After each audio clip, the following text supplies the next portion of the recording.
No. Yeah. So, I didn't I didn't have like a picture of Gale with the face on, and I already had his Baldur's Gate 3 Wikipedia page up because I needed his stats and like proficiencies, and yeah, it's his wiki page photo. I used his LinkedIn photo effectively.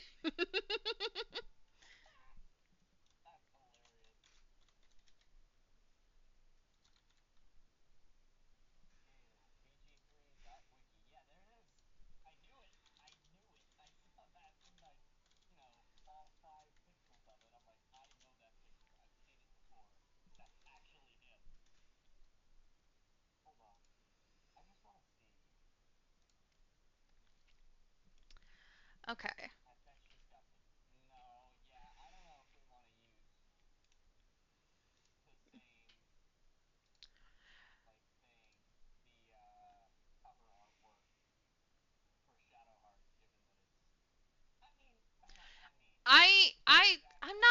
I'm not changing it. I'm not changing it. All right. You gave me that photo to use for her. I'm using it.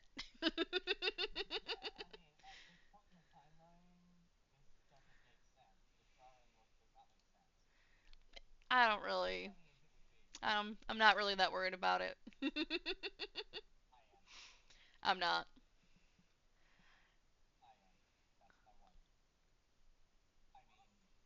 Aw.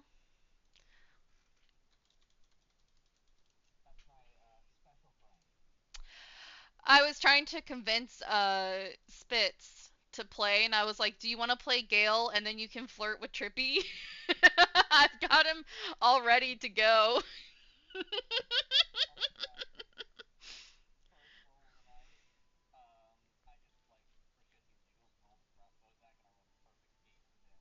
Nice.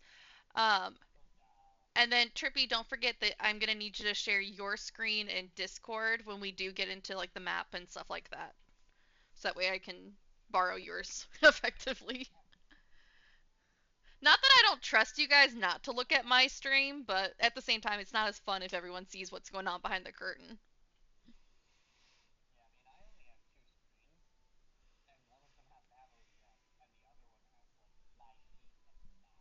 Mm-hmm.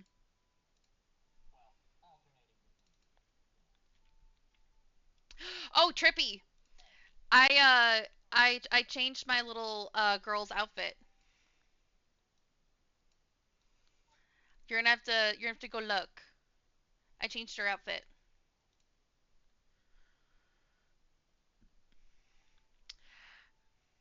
You're good. You're good. What? Yeah. It's a pirate, and then it says pirate one shot with at fully washed and trippy alien 4. Did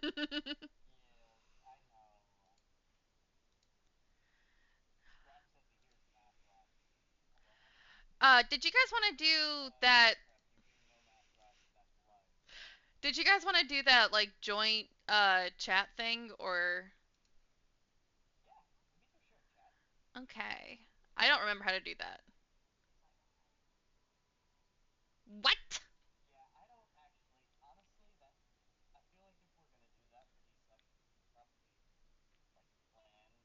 Mhm.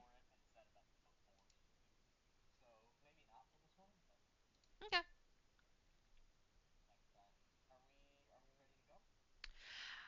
I think so.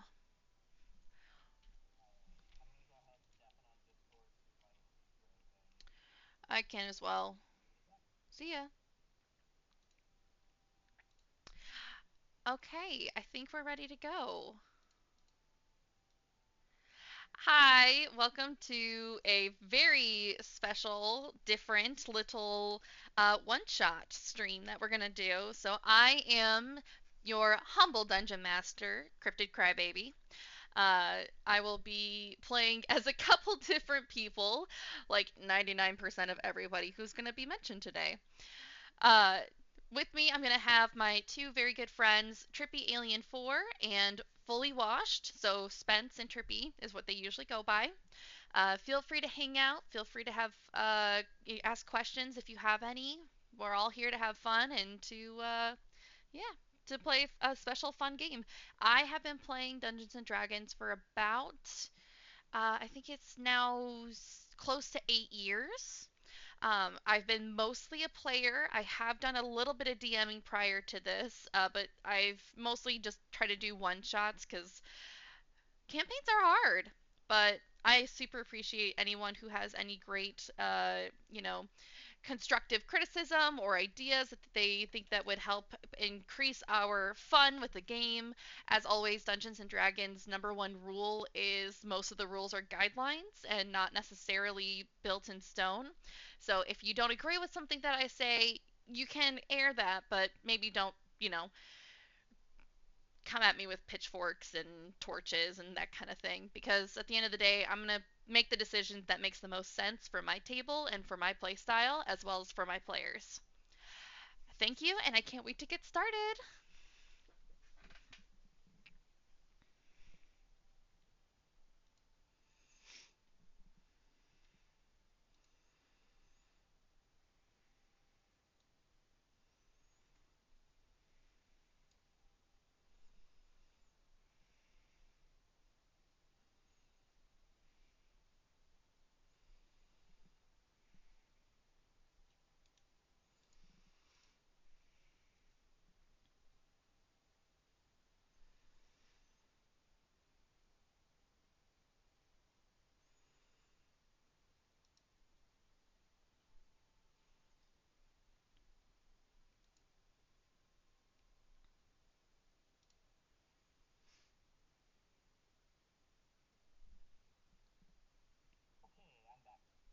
I am also back.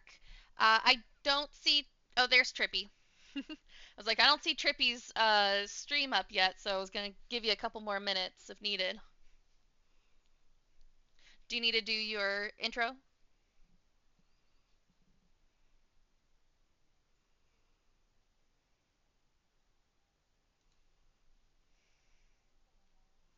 Okay.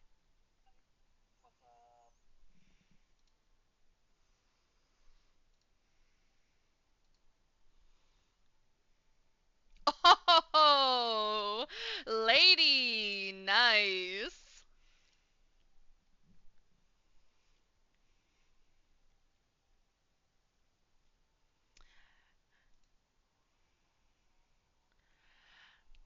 Hi, lady.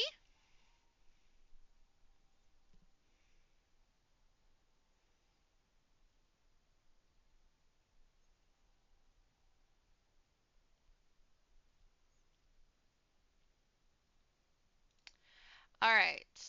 So I am. Oh God, what's that? What is that? Oh, hi. Thank you for the lurk.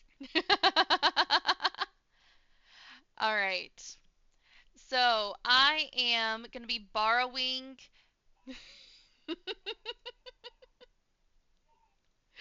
I'm gonna be borrowing Trippy's screen for some of this because I have a lot going on behind the scenes on mine, and I don't necessarily want to spoil the fun and have everyone see everything ahead of time.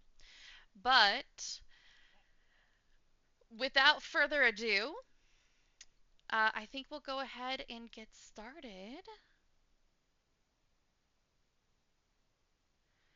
Let's see.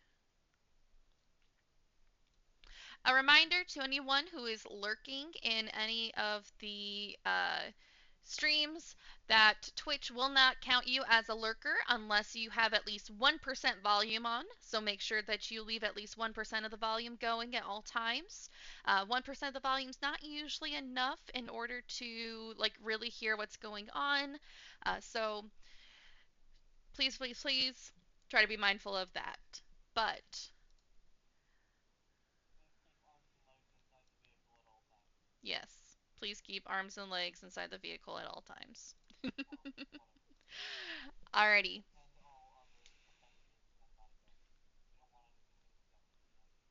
Because these are three separate, distinct streams, it might be a good idea for us to introduce one another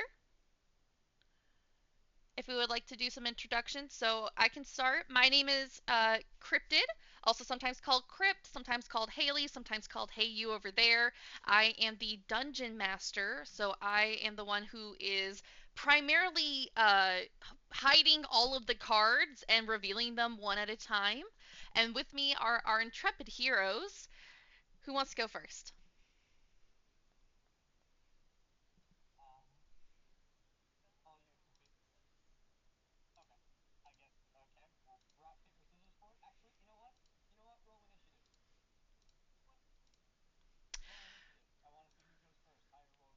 Oh my gosh.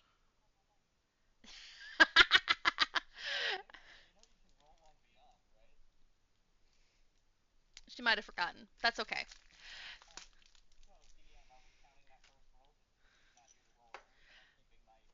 You just go first. How about that?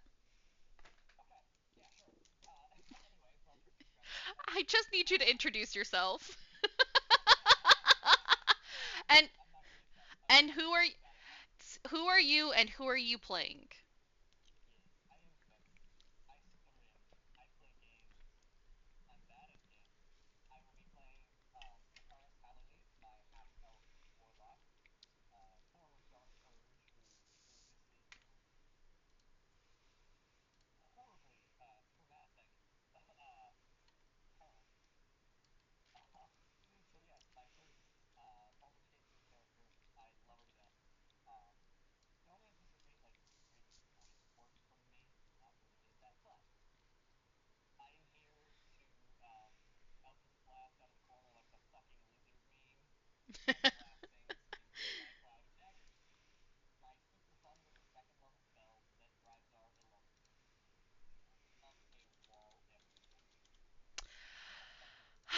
All right.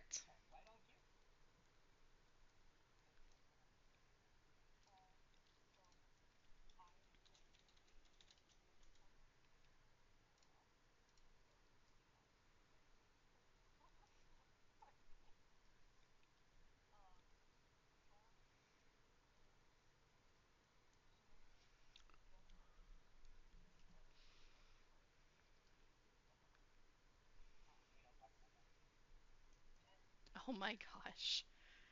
Can you just let her do her thing? Thank you.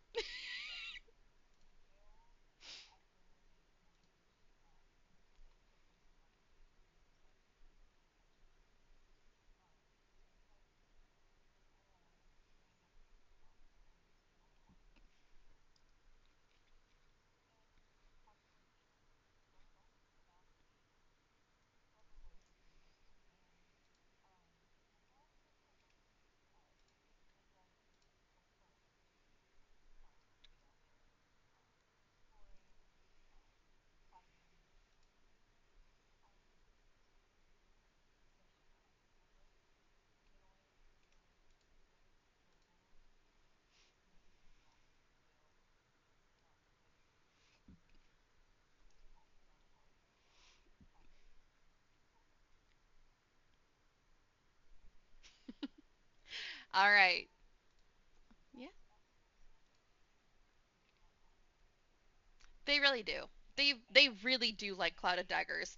It is extremely frustrating for me sometimes with how good their Clouded Daggers end up being.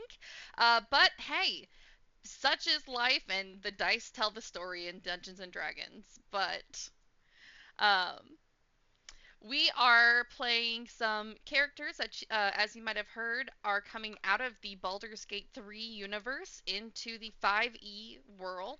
So, as such, there are some certain changes that have been made to the characters and to some of their abilities that just don't match the 5e from the original Baldur's Gate 3 world.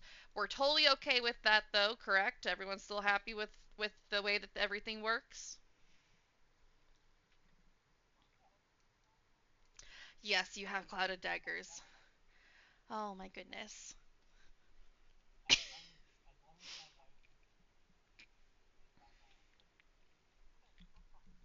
Okay. Well, in that case, let's start setting the scene a little bit. What is he doing? Oh,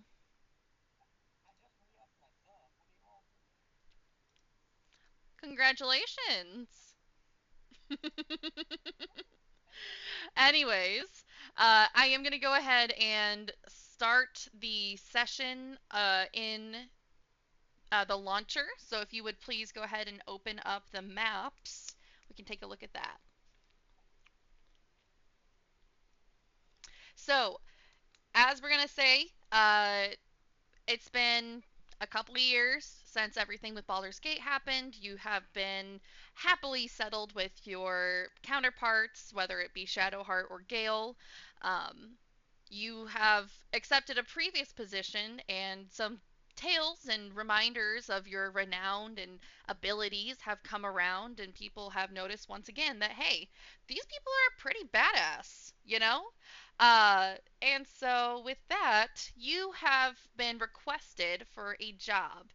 Hera Joystar has sent you a letter saying that she would like for you to help her with security for her wedding.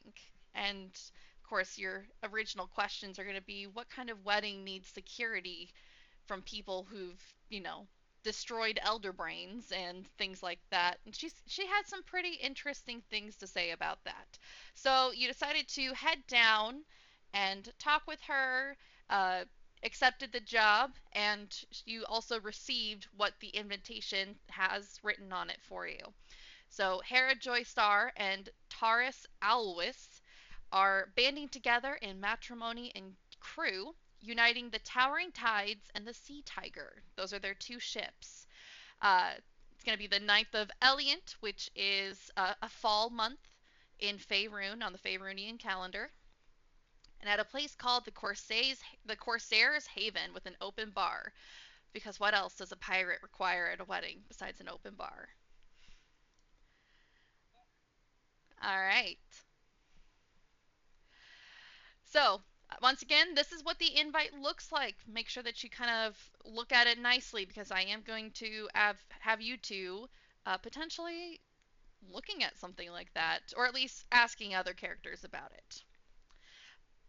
Also, I only had like 5 minutes to make that, so I hope it doesn't look too terrible.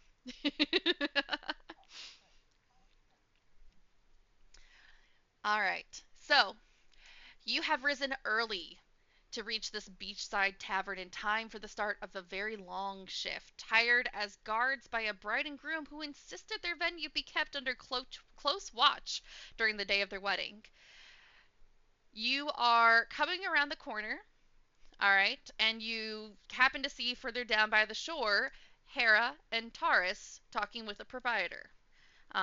He says something along the lines of, there better not be any damage to my bar, and you hear that because it's very loud and he's very insistent upon it before he himself walks away, leaving you here.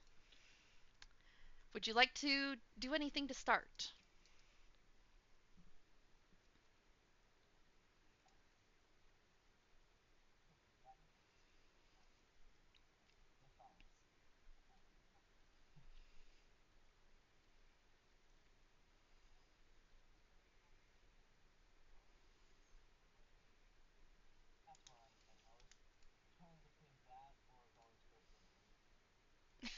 Going straight for a drink. Wild. Okay.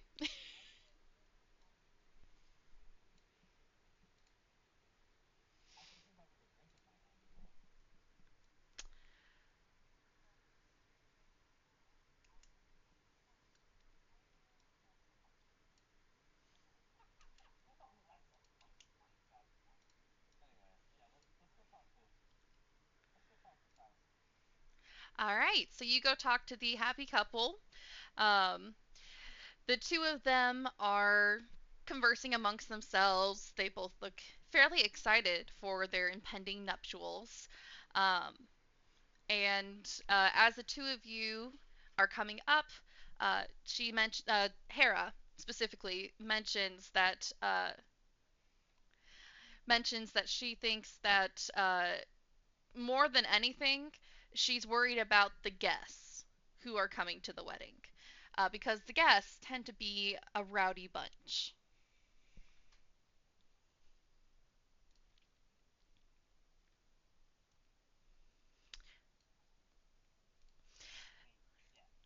Yes.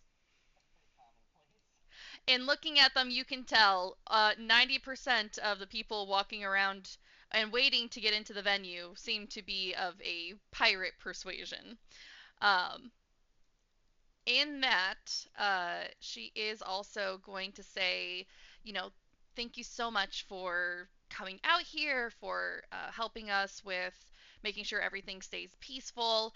I have a reward for you prepared, and it's going to be 500 gold. Now, that 500 gold is insistent that it stays peaceful during the nuptials. If something happens and the more fights break out, I'm probably going to take a little bit off. I want a happy, safe wedding.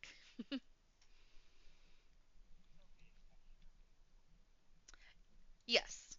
Effectively, the two of you are security, as well as your lovely partners who have come along with you. They've come along with you to help you on this interesting and unexpected quest, of which, Picars, I can update your photo as well. I just have to re-add your token. You will no longer be matching Shadowheart, but your face is elongated for some reason. Okay, good, because I can't go back.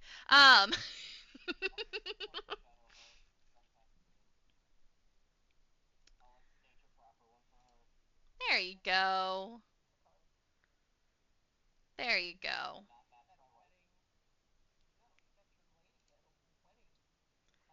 Yes.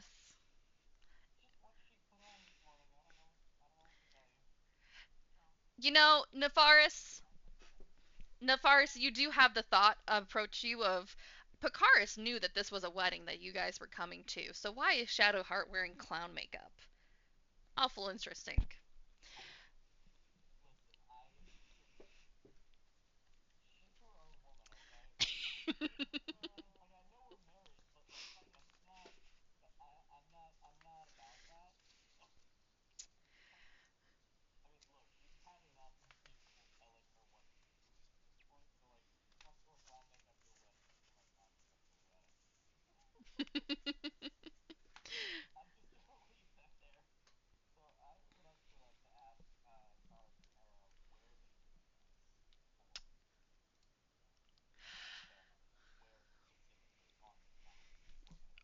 Oh, Hera is so excited that you offered. She is going to tell you that she needs to go finish getting ready, as well as Taurus. And so, if you could please sign for some late deliveries, greet wedding guests, and keep watch for danger while they're getting ready, that would be wonderful. So, she needs you at the door to start.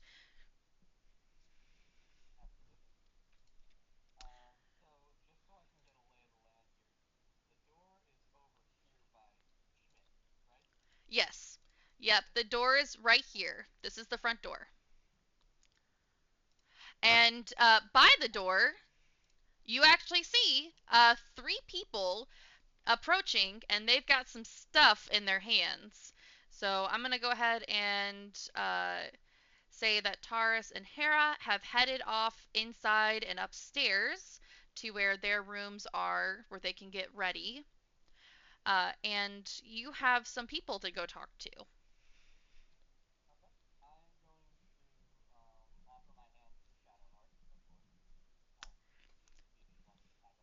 She accepts it, of course.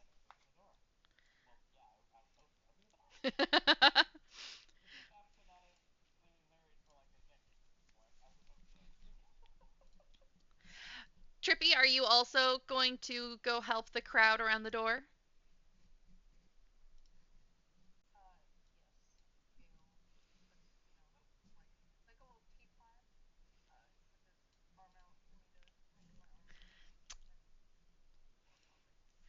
Adorable. Adorable. All right. So the two of you, or sorry, the four of you, approach the door in which you see there is um, a person holding a 5-tier cake. And they look very, very excited to set it down. I don't know if you're aware of just how tall and how heavy a 5 tier cake is, but I would like to set this down, please. The one person says, and behind them, two people are pulling carts with 36 barrels of rum.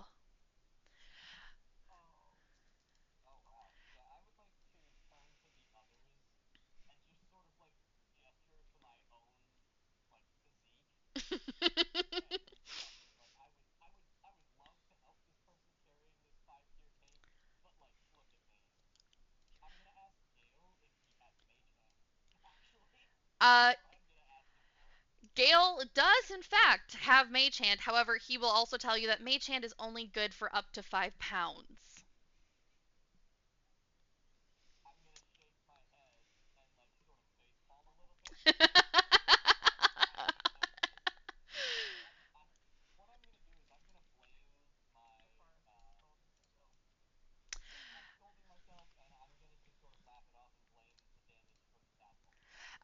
I will say the person holding the cake, we'll say it's this person in the front, closest to the door.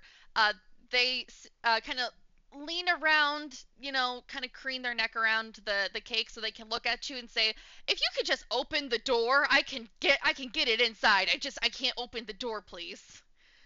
It's really heavy. Can you help?"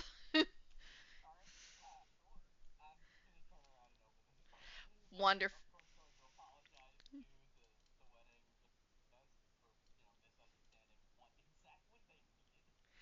So these people are not wedding guests; they're simply vendors. But this person is gonna come in here and gonna go over here and set this cake down, the very heavy cake that he doesn't want to be holding anymore. And these two will head over towards the bar to unload the 36 barrels of rum. It's a lot of rum. It should be very fun.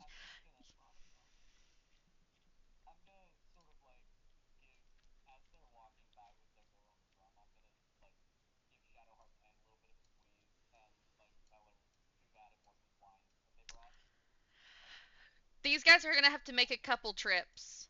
They're actually gonna ask if you would help take some of these barrels down to the basement.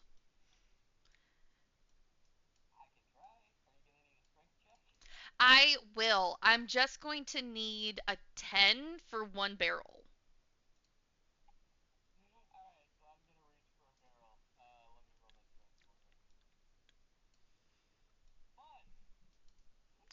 A 3. With a 3, you drop it on your foot, and your foot hurts a lot. You don't think it's broken, but it definitely doesn't feel good.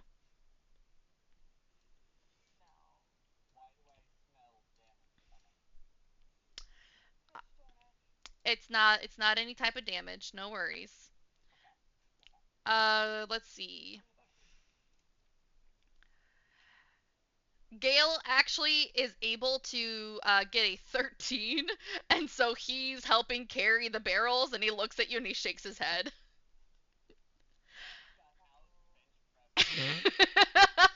And Shadowheart got an 8. Shadowheart got an 18, so she's actually like lifting one barrel under each arm and carrying them down the stairs. She asks if you would at least help hold the door open to the basement.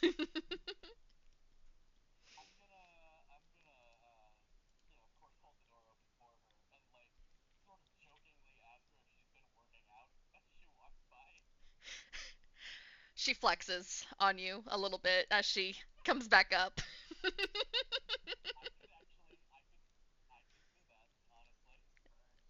um, all right. Around this time, the person who dropped off the cake comes back to you guys, gives you a little sheet of paper, and asks for you to sign to say that yes, in fact, the cake that was ordered has been delivered.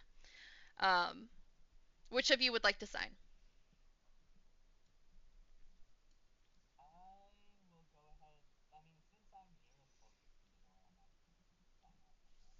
Okay. So they're gonna get your signature,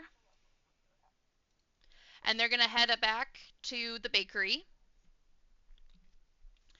The other two are going to continue heading down into the basement every so often to put those barrels of wine away, in which, let's see. Do either of you guys go down into the basement with them?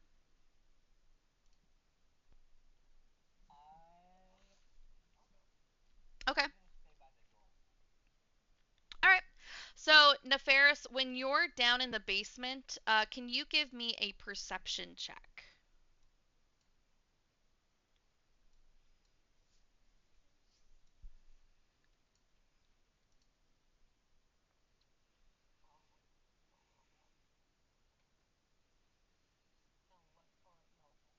A 10?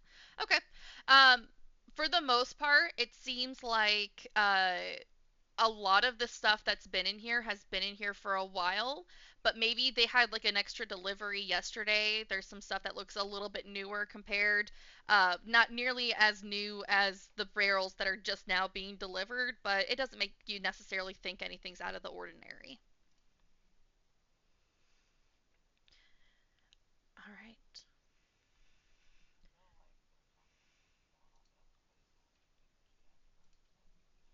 Unfortunately, you just don't see anything. There's no fishy gem in this game. I'm so sorry.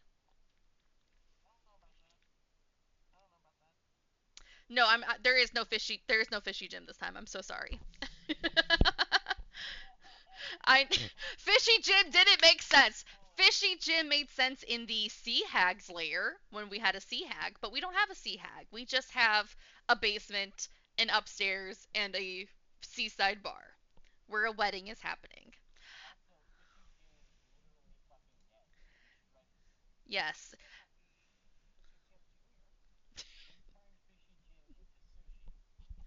Sushi Jim. Sushi Jim. All right, we'll say skip some time. All 36 barrels are deposited, and these two delivery guys are gonna have you guys sign off again, saying that this stuff was delivered. They're not held liable if there's anything missing because you guys obviously watch them deliver everything. All 36 of those barrels. Shadowheart and Gale helped do it as well. Shadowheart had an 18, so I'm gonna say she actually carried the most. Um, you guys sign off on those though? Perfect. Then those two will also head back to let's see, the distillery or wherever it is they work, and they're gone because they're no longer important to the story. however, however, now in front of you, you've got a line of guests who are waiting to get in. Just let them all in.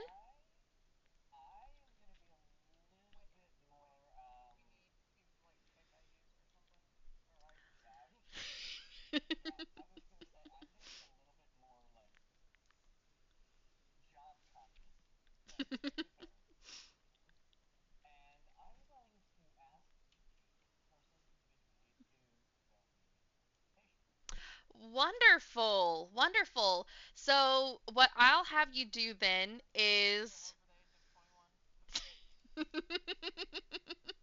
they all look over the age of 21 except for Schmidt, who's in the very front. Schmidt looks like he might be 20 and a half. But I'll have you go ahead and give. You can have either an insight on the person or an investigation or perception on the invitation, on which how you want to do this. So a insight check on the person themselves. Remember, that's more of like our vibes check. That's more of like I'm looking at how they're standing, how they're dressed, how they talk, trying to figure out maybe what they're all about. Investigation is you are holding it in your hands, going over every single little detail. And perception is I'm kind of glancing around to see what I can see without necessarily getting up and like touching everything. So which would you like to do?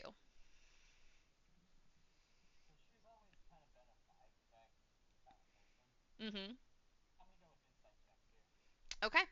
Then I'm gonna have you give me an insight check. Now, you are also aware that these are all pirates. And so they're all actively trying to deceive people in general, like 90% of the time. So your DC is going to be a little higher than if it was for the investigation or perception. Okay? All right. So let's say it's a DC 16 on each one. One for every single person. And I'll let you and Nefaris decide if you want to like trade off. Like you do the first person, Nefaris does the second person, uh, Pikaris does the third, Nefaris does the fourth, that so on. No, that's what I ask when you guys are in battle.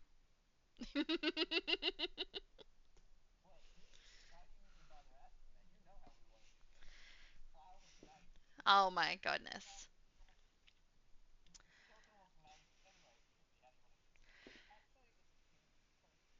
It is. All right, so Nefaris, do you want to go first?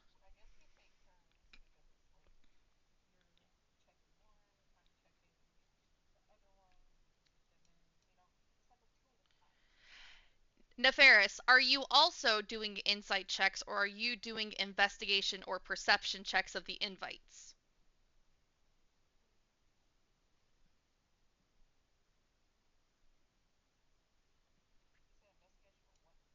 Investigation or perception on the invites themselves versus doing an insight check on the person. Okay. Okay. Um, what I will say then is if your guys are doing different skill checks, we can do him do his or Pakaris do her insight and you do your investigation on the invites for each person as we go. Pakaris, you're gonna stick with the 16 DC. Nefaris, I'm gonna ask you for. So you've seen the invite. So let's say it's gonna be a DC 12 investigation. All right. So first up is gonna be Schmidt. Can you please give me your roles?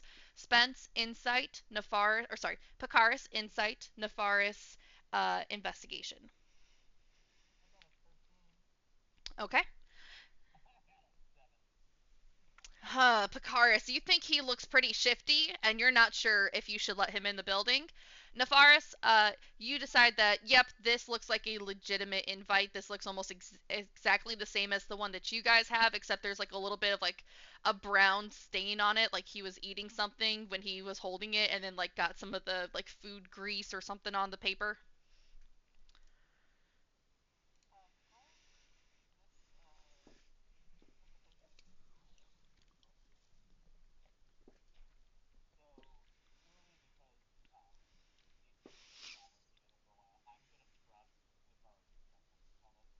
Okay. So, all right, Schmidt gets into the building, and he's gonna go sit over on this side. Up next is this unnamed pirate who will say, uh, we'll call pirate. Shit, there's so many pirates. We're pirate. All right, Pirate Jim.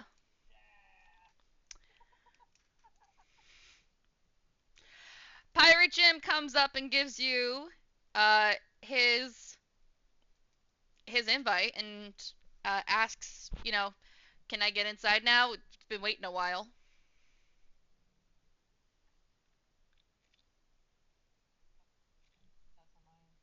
It's a 9. Neither. Yeah, you don't trust Pirate Jim, Pakaris. Pirate Jim seems like they're bad news, and Nefaris, you think that this is a fake.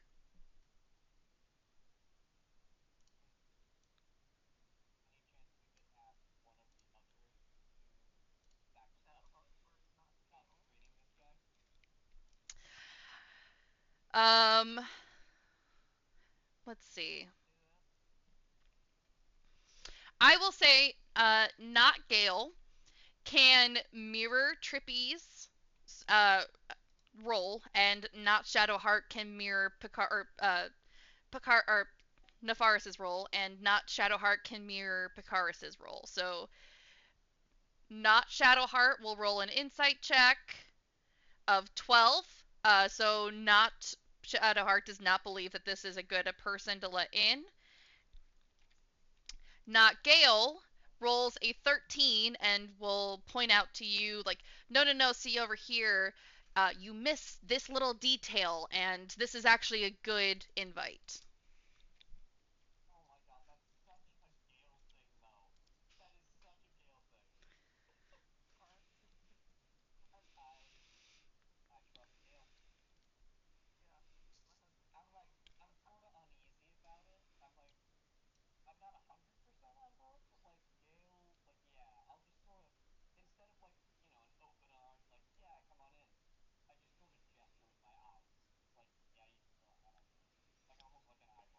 All right. Pirate Jim is going to go straight to the bar. Pirate Jim goes straight to the bar. All right. The next. The line moves up. The line moves up, and you've got the next pirate ahead of you. Would you like to go ahead and make your rolls?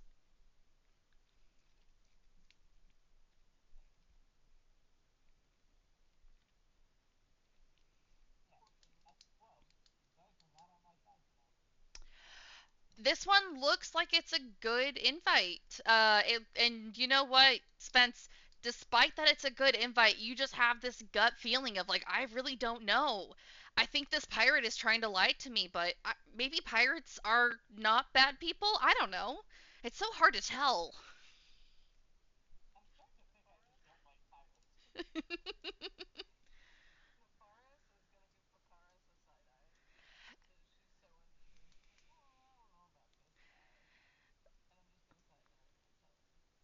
You take another look at that invitation, and actually, Trippy, in looking at that invitation, I'll say Gale pops up behind you and says like, here, love, look here, and he'll point at something specific, and he'll pull up his invitation that the two of you guys got, and you'll see that there's just barely a difference, but the font is wrong.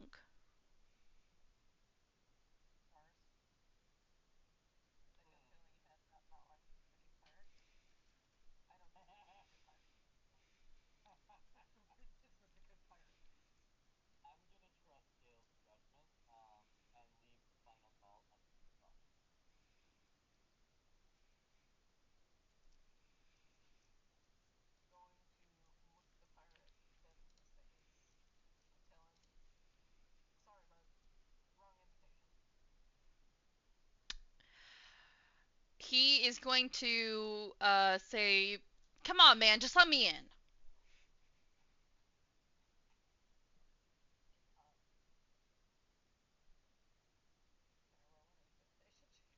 Absolutely. Absolutely, you can. Yes. Um, he is going to roll a insight check against your intimidation. That tends to be what the usual comparative check is with that sort of thing. So if he rolls higher than you, then he's not intimidated. If he rolls lower than you, he will be intimidated, though. So his insight, which he doesn't have insight, so that's going to be wisdom. He gets a +1. So whatever he rolls, +1. Did you want to help, or did you want to roll intimidation as well?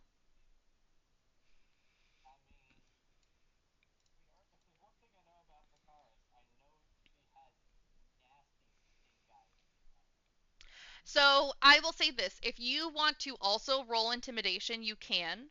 However, I'll make it a joint DC that you both have to beat together, or Nefaris can roll intimidation with advantage if you give her the help action, and then she just has to beat whatever the pirate beat or whatever the pirate rolls on their insight.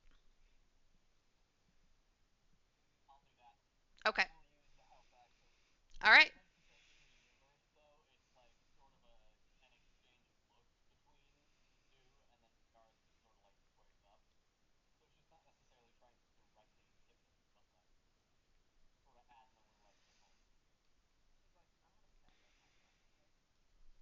Uh, All right. So go ahead, roll your intimidation for me if you haven't already, Nefaris.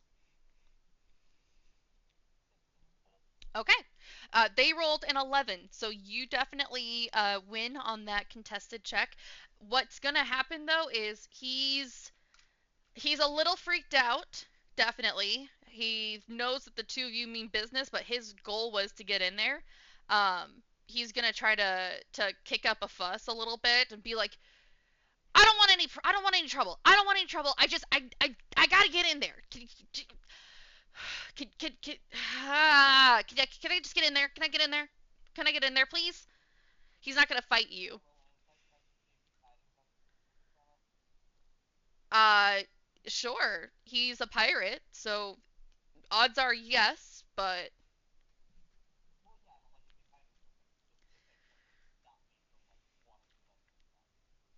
besides the fact that he wasn't invited?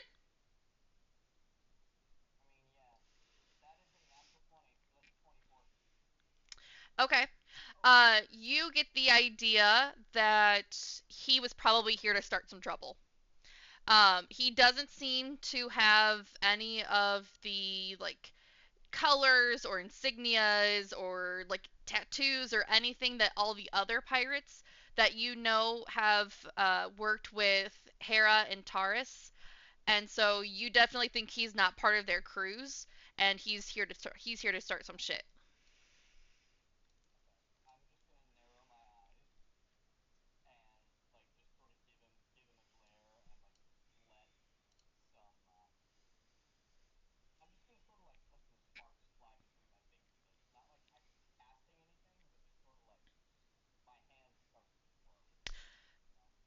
He sees your glowing hand and he's gonna say, "Okay, okay, okay, okay, okay. I'm going," and he'll leave.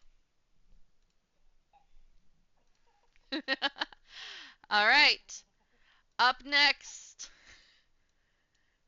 I mean, he was probably a pirate, but just not the right pirate. All right. The next person pops up with their invitation. Go ahead and give me your roles, please. Picardus, Insight. Nefaris, Investigation. Okay. You're not. You're not. I don't know what you're talking about. You're not.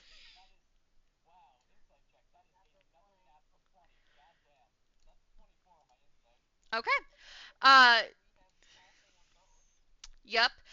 Trippy and Picard, or sorry, Nefaris and Picaris, you both very quickly realize one, this is not a legitimate invite, and two, this person has extra knives strapped on them for some unforeseen reason, and like a little glint in their eyes that you just happen to catch, Picaris. They are here to start trouble.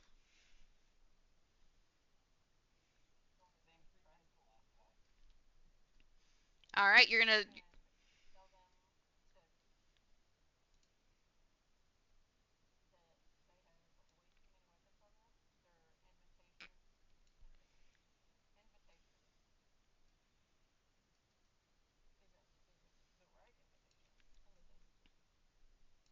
Okay. Uh, they are in this instance. What are they gonna do? They are going to. This one's ballsy. This one's just gonna flat out try to punch uh, Picardus.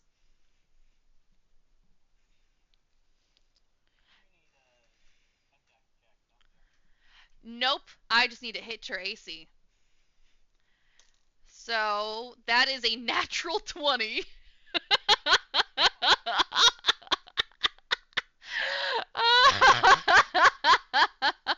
Now,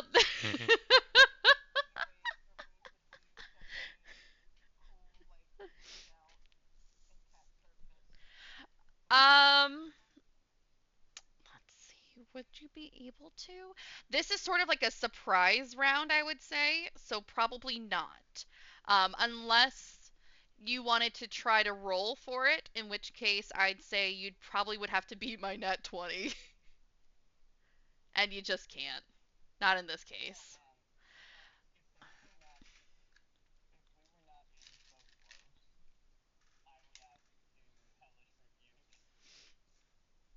Okay. Spence, this is a punch, and so it is going to be 2 points of damage. But it's a nat 20, so it's doubled, so it's 4 points of damage. And at this time, would you like to take an action? The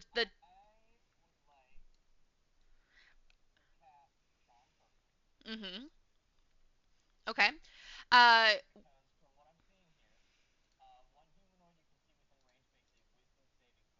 mm-hmm.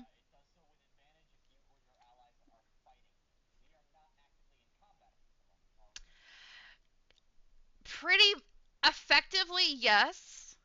Narratively, uh in all of your actual like I'm not making you roll initiative because I'm not expecting this to take very long. But I would probably give them advantage on this since they have attacked you. But we're welcome to try. Welcome to try. So what's the DC that they need to make?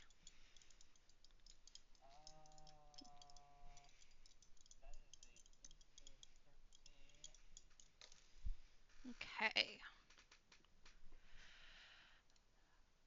The pirate has a +1 to their wisdom saving throws, and they rolled really good with a 16 and a 17. So they are going to save. So I will say, Trippy, would you like to take an action at this time?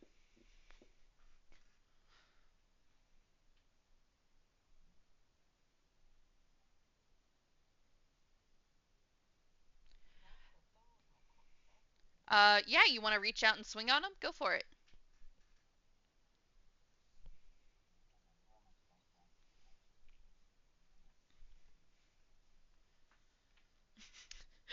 Trippy, I can hear whatever documentary is playing in your background.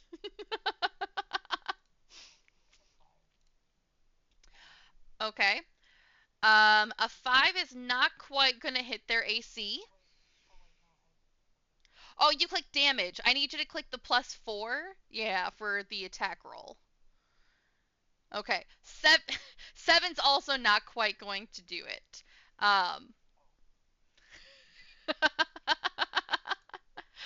uh, with this pirate though, they are going to attempt to rush past the two of you and go through the doors. I will say both of you would get an opportunity attack on them, and if either of you can hit, their DC or their AC is a 14, so you need to make at least a 14 that you'll stop them from going through the doors past you.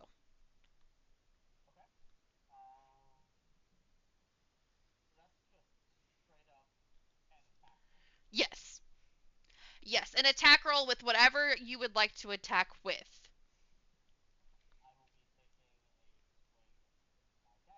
Okay.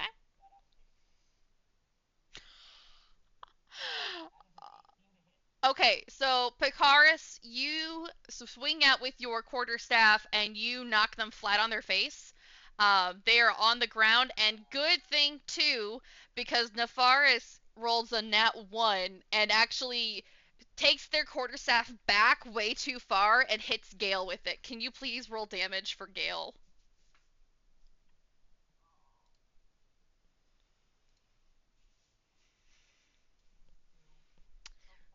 Okay.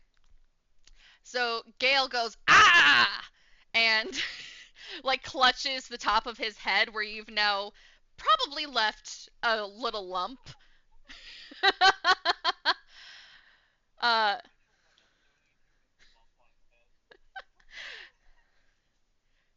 ah!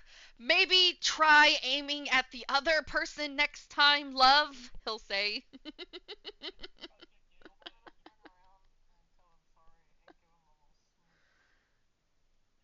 uh, he will accept the smooch begrudgingly, still like clutching the top of his head where you've smacked him quite hard. And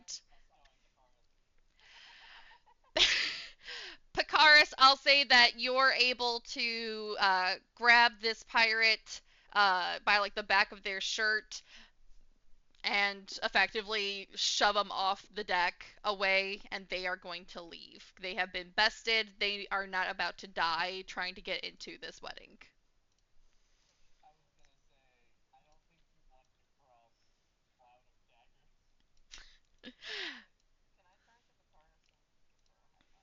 Yes, absolutely. You know what? Roll me a dexterity check, both of you. Just your straight dexterity. Straight dexterity.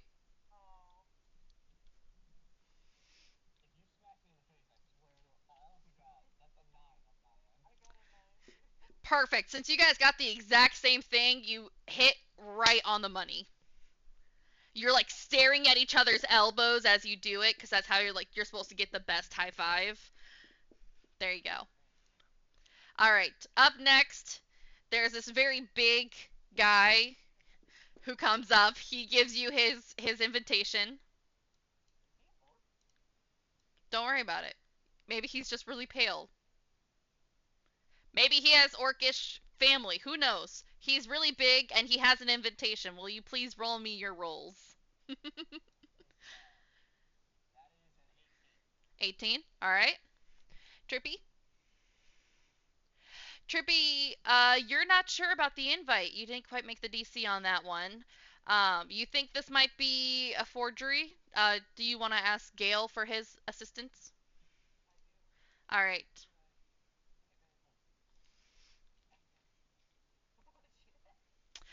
Uh, Gale rolls an 18. Uh, he'll look over at it and says, "Even with my lump on my head, I can tell that that's a good one. I think your anxiety about hitting me has gotten the best of you." Uh, and then Pikaris. Oh, oh, okay. Pikaris, with your 18, you are able to clock that he has the same like tattoo on the back of his hand that you've seen a couple of the other people on Hera's crew have. So he must be part of that crew that got those tattoos together. So he looks like he belongs. He's pretty relaxed. All right.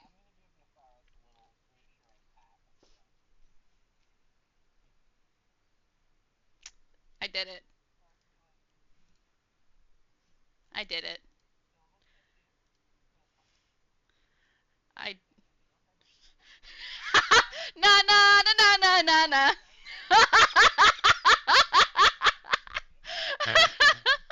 I've just been waiting for them all to get in there.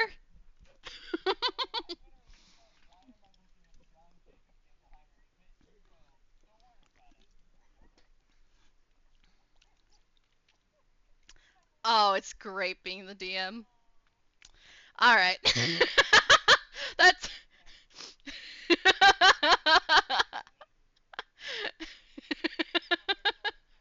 little big brother Jerry.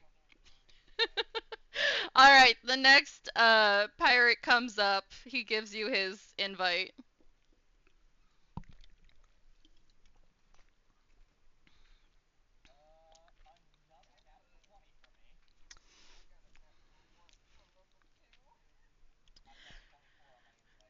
Uh, Nefaris, you start to wonder if like any of these people are actually meant to be here. You really aren't sure about these invitations anymore. Uh, with the natural 2024, Pakaris looking at this pirate, it looks like he's taken some time off from the sea, but he does match very much so Taurus's crew. Like maybe he took a vacation or something recently, so like he's not as tanned as the rest of them, and his clothing's like maybe not quite like the same like level as theirs, so maybe he hasn't been doing as well financially since he's left. But he looks very much like he was a member of their crew and like someone who would be invited.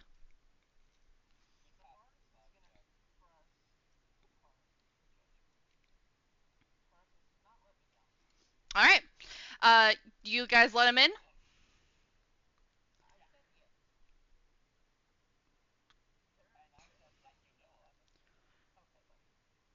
Okay, hold on. So I'm sorry. I thought I heard someone say yet, like not yet. Are you letting him in?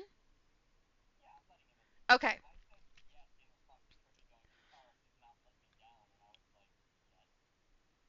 Okay. All right.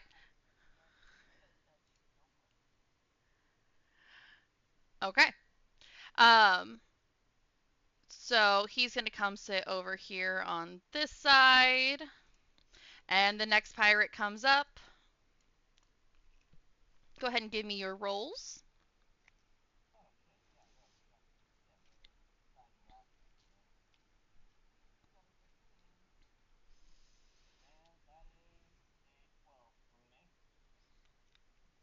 Okay, Picardus. It's hard to tell. You know, all these pirates, they're all just trying to hide things, and they're shifty. You know, you can't tell. You can't tell if this person's supposed to be here. He looks like a pirate, or she. You don't know. You don't even know what gender they are. You're so confused. Uh, if they have one, maybe they don't have a gender. Who knows? But Nefaris, looking, what did you get, Nefaris? A 13. Okay. Looking at their invitation, it looks like that is not a real invite.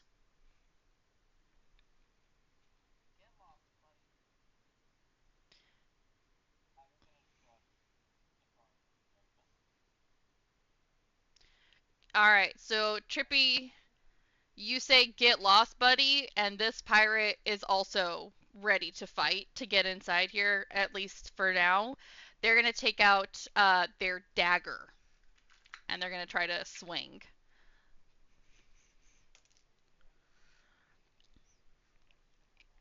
Nope, you just need to tell me what your AC is so that way I can know if their attack roll hits.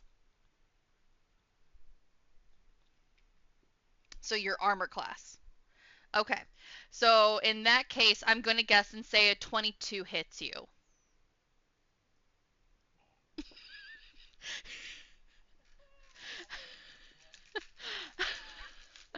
Yeah, a little bit of ow, but that's okay. It's just a dagger. It's just a dagger. Um, okay, Nefaris, you're gonna take 7 points of damage. Would you like to do anything in response as you are being stabbed?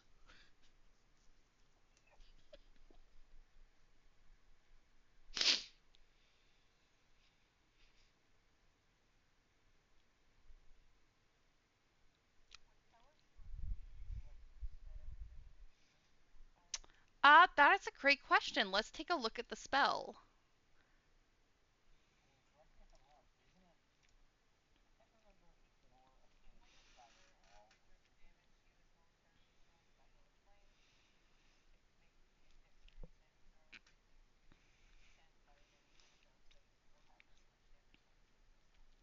So in that case, I'm gonna say no. The only thing that is affected is the creature that you point at. So you might better make sure that you're pointing at the right one.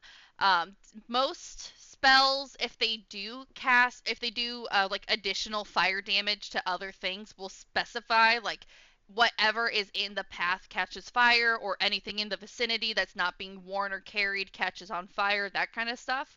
Since this doesn't have that verbiage, I'm going to say no, that only the one person would catch fire in that case.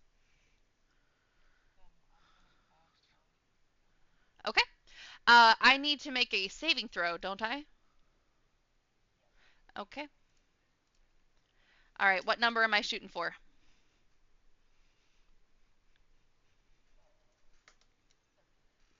Okay.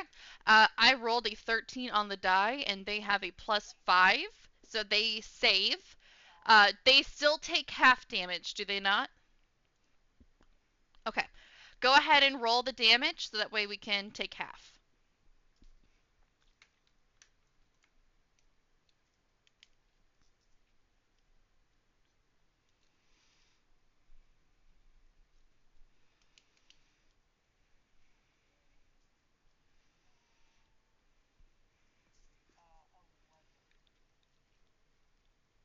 Okay.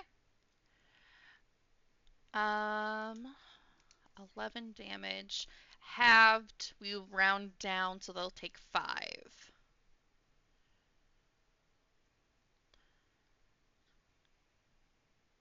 So then at this time, he is going to stick around and attempt to fight it out. So let's roll a quick initiative.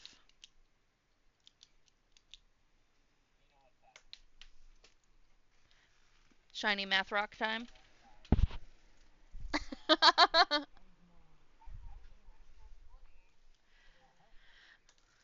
Wonderful. Wonderful, wonderful. Let's see. All right. So,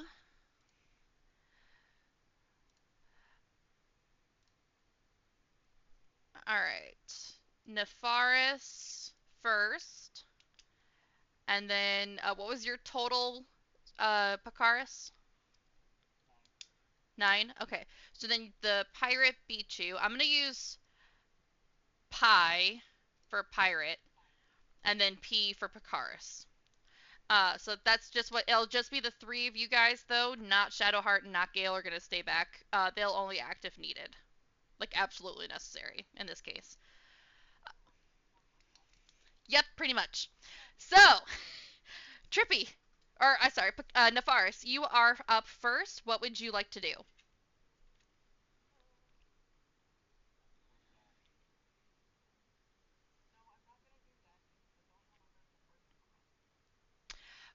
Please remember though that Cloud of Daggers is in a 5-foot spear, and each of these squares are 5 feet. Each of your tokens are 5 feet.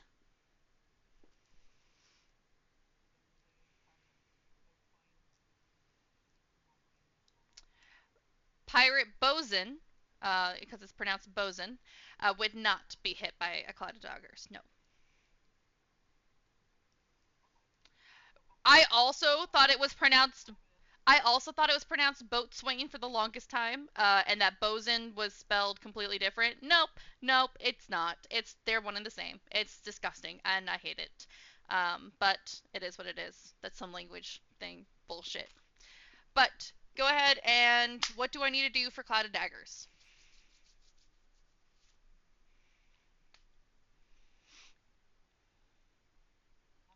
Nothing. Okay. All right. In that case, are you staying in that spot or are you moving here? I'm gonna move this person so that they're like more so in the middle of their square, and then we'll draw, I don't know, just a circle around them to say, "Hey, Cloud of Daggers."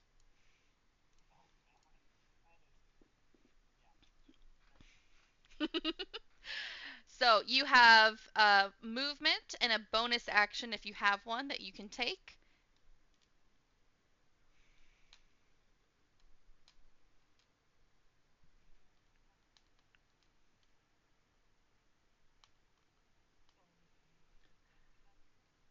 Uh, we already have it that you've casted the spell. If you want to move though, you can. You don't have to move is the thing. So remember that Dungeons and Dragons is a game of choices. Um, every choice has a consequence. The choice of moving has a consequence. The choice of not moving has a consequence. Whatever those consequences are, we don't know yet.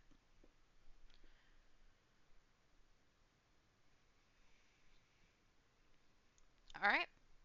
So then, is that the end of your turn?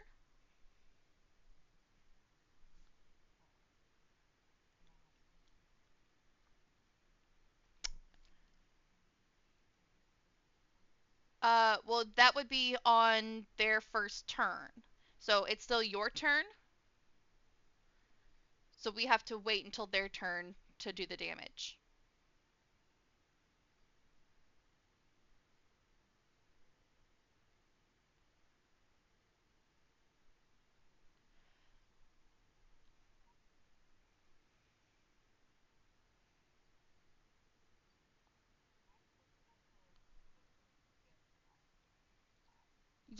You are within 5 feet, and they would be able to get an opportunity of attack on you.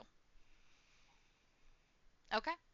All right. In that case, it's going to be the pirate's turn. Will you please go ahead and roll that beautiful bean footage for me, aka roll some damage?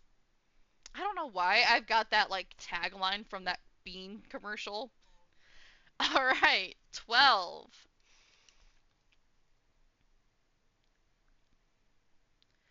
Let's see. You cast Cloud of Daggers, and you watch as a moment later they just start getting shredded by these daggers, and they're looking not in the best shape right now. Um, it's going to be their turn, and they are going to step out of the Cloud of Daggers, but not so far out that Pakaris, you would have that opportunity attack on them, because they're just going to shift to the next adjacent square, in which there shouldn't have been any cloud in here, because it's only 5 feet. Um, and they're going to go ahead and they're going to try to hit you again, Trippy, or Nefaris.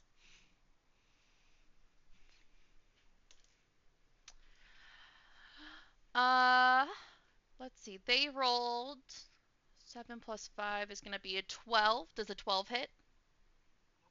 Okay. So they lunge out of the daggers, and with a wide swing, you just kind of like duck slightly out of the way, and they miss. That is going to be their turn. Yeah, that's going to be. Oh wait, no, the pirate makes 2 dagger attacks. Okay. So they're going to try again. Oh, and they rolled even worse. That's a 3 plus 5 for an 8, which is going to miss as well. This time, the first time that they missed, it was maybe, they were off balance from trying to dodge knives as they jumped out of it. Now you're starting to think that maybe, like, they're kind of starting to get fucked up a little bit because of the cloud of daggers that you pretty much formed right on top of them. They're not looking super great, but they also missed swinging wildly. Bakaris, it's going to be your turn.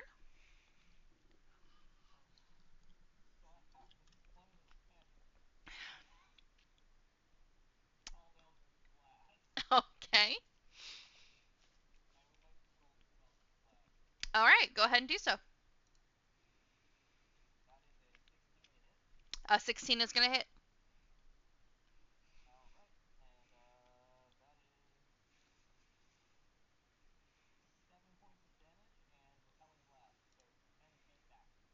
Okay. Because of the angle that you're on, they're going to get blasted pretty much up into like this building's deck. And you said 7 points of damage? Okay. So that's going to be. They are looking really rough. And after you effectively blast them across the beach, uh, they're actually going to make the decision, you know what? Fuck this. They're even going to say that. They're going to say, fuck this. I'm not doing it. And they're going to run away.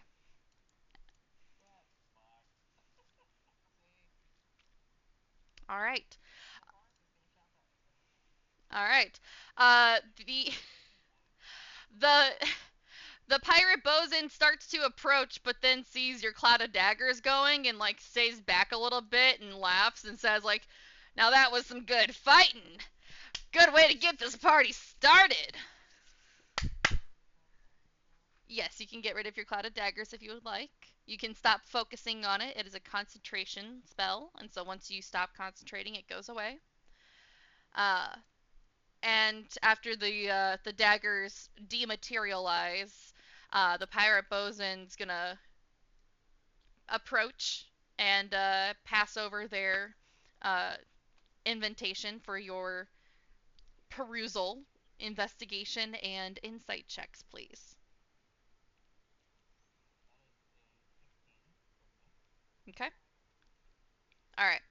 Trippy, you're not sure about the invitation, but Spence, you happen to catch that the pirate bosun here in front of you has a little symbol on, like, already embroidered onto their jacket, and the symbol is of, let's see,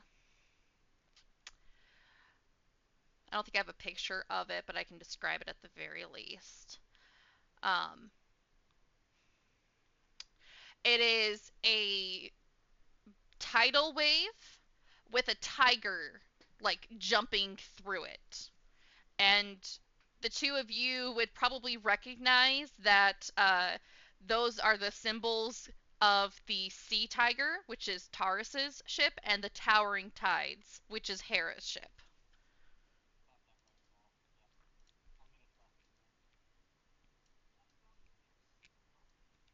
All right. The pirate bosun's gonna take off their hat and do like a little like sweeping, bowing thank you gesture and laugh a little bit as they walk inside the building. And yeah, they're pretty happy with what they saw. That was some good fighting in their opinion. All right. Okay. All of the guests seem to be seated.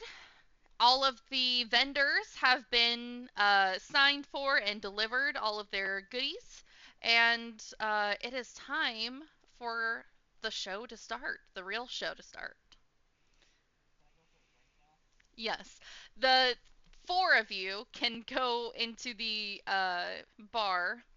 You can, yep, seat yourselves as you'd like. The bartender here seems to be just like the usual bartender. And so they'll like kind of like lean across and be like, I just want you to know I'm not helping if something starts like if someone starts fighting. I'm not I just serve drinks. I don't fight. Okay? I don't know how to fight.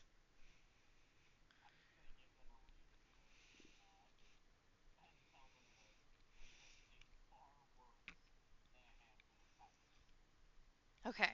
Okay.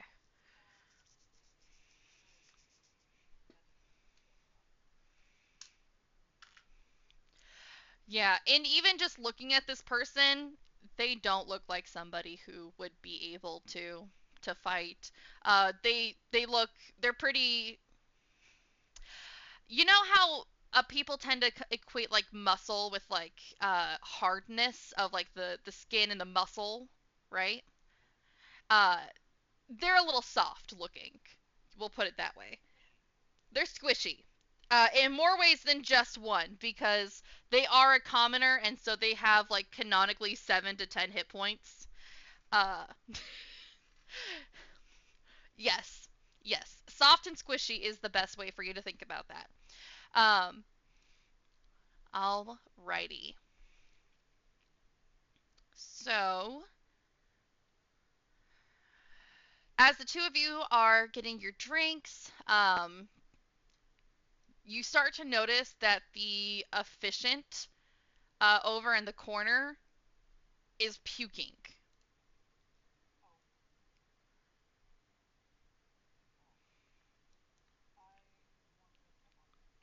All right. Uh, all right. So how are you checking on him?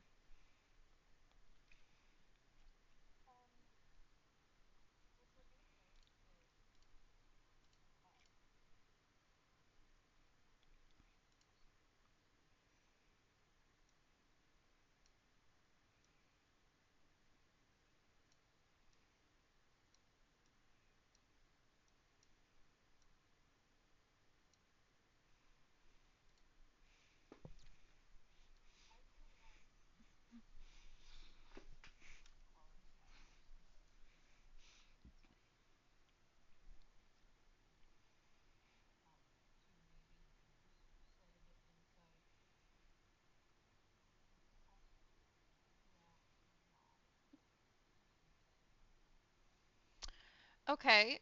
So you want to vibe check to realize why they're puking? Ins- yes, I would agree. So, insight is more like I'm looking at how you're standing, the way you talk, the way you're dressed, the way you carry yourself, to see what it is that you're thinking, what's kind of going on, that kind of stuff. Um, you can tell because he's vomiting. That if you were to do an insight check, you would know that he's feeling sick and he's vomiting, but you wouldn't know why. You wouldn't necessarily know why.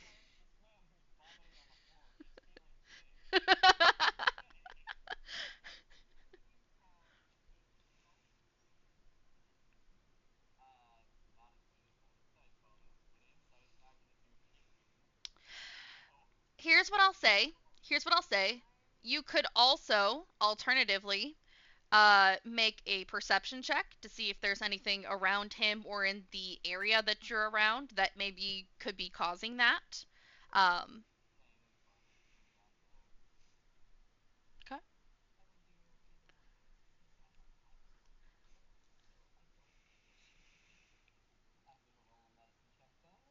Okay. Trippy, don't forget, if you want to, you can also give him the help action, and he would roll with advantage.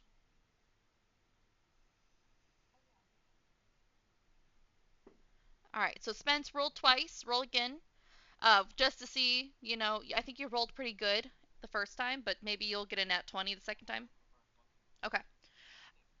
All right. With a 16, taking a look at him, you kind of, you know, look at his face and you can see like there's like a little bit of sweat on his brow and there's like a little bit of frosting in like the corner of his mouth.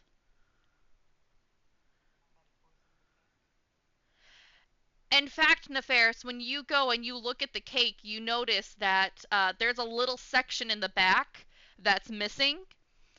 You think that perhaps the efficient snuck a little piece early, and that maybe, in fact, someone has poisoned the cake.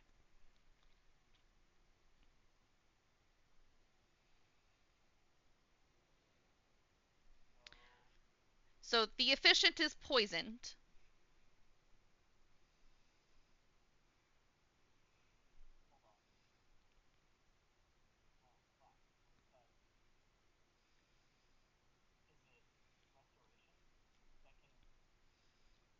Yeah, a lesser restoration can, in fact, heal poison or clear the poisoned condition from someone, and you just so happen to know that your beloved wife Shadowheart is a cleric and is capable of doing that.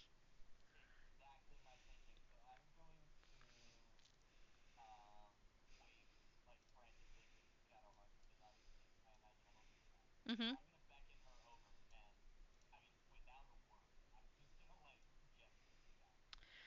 What's going on here?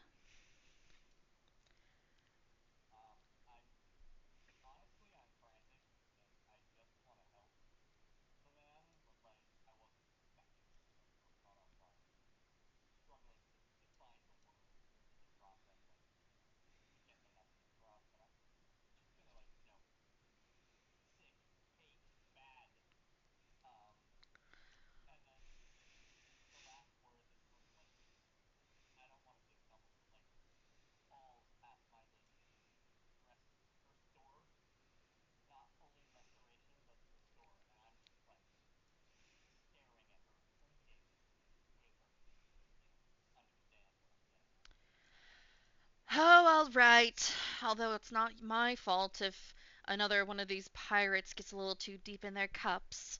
And she'll go ahead and she'll cast a lesser restoration on him. And it's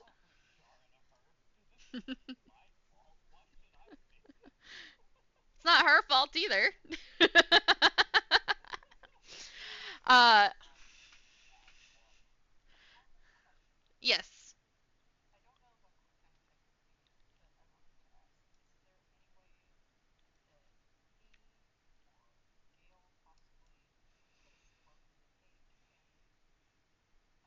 Yeah, you can walk up to the cake 7 ways to Sunday. It's just a cake.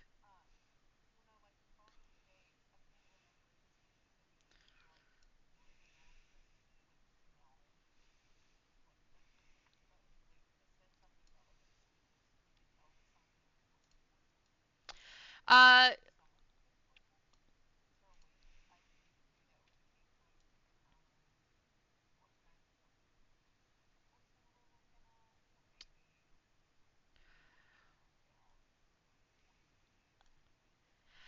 As for who poisoned the cake, I'm gonna say that's probably a little too out of the realm for what a basic medicine check would be, and that's the kind of check that you're talking about with like seeing, smelling, maybe slight tasting, not necessarily swallowing, um, to see like maybe what the type of poison is.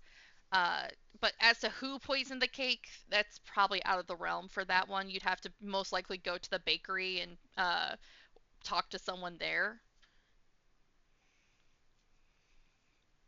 Did you want to smell the cake? Okay.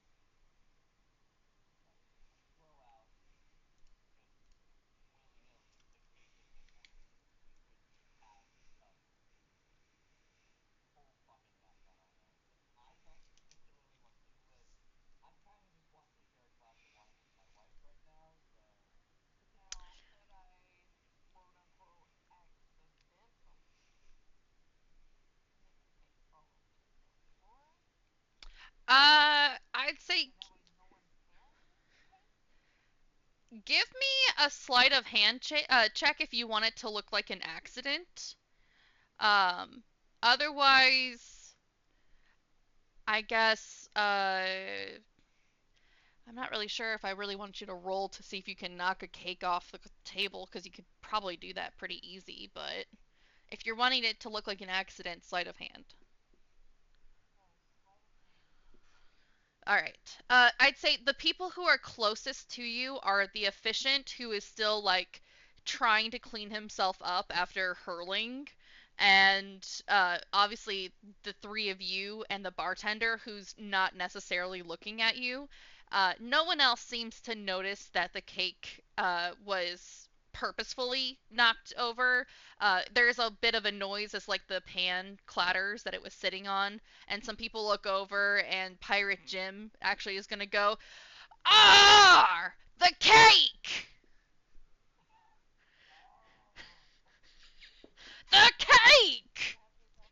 Pirate Jim is not. Pirate Jim is not happy about the cake, and actually, because Pirate Jim yelled about the cake, Hera is going to come from up or from down the stairs and see the cake and goes, "What happened here?"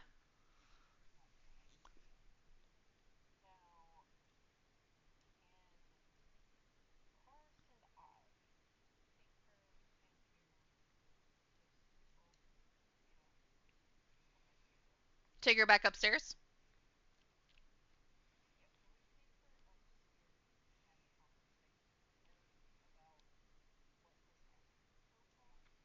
Yeah, go for it. I don't have a map for upstairs, so we'll just stay on this map.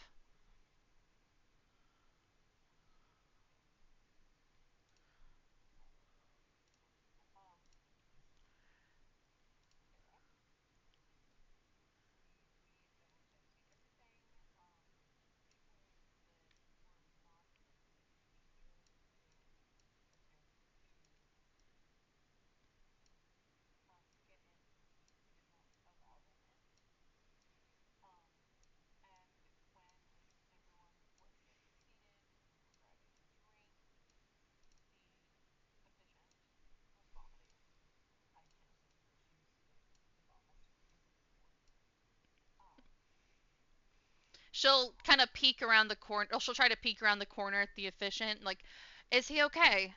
I kind of need him to get married. I can't have a dead priest on my hands. I'm sure you understand.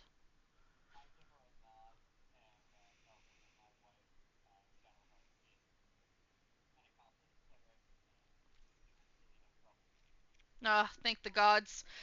I can't really afford to say to the tithe to apologize for a dead priest. Sorry, continue.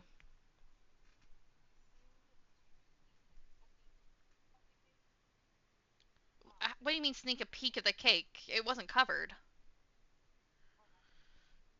Oh, he ate my cake? I haven't even got married yet. I'm taking 10% off your tithe there, mister.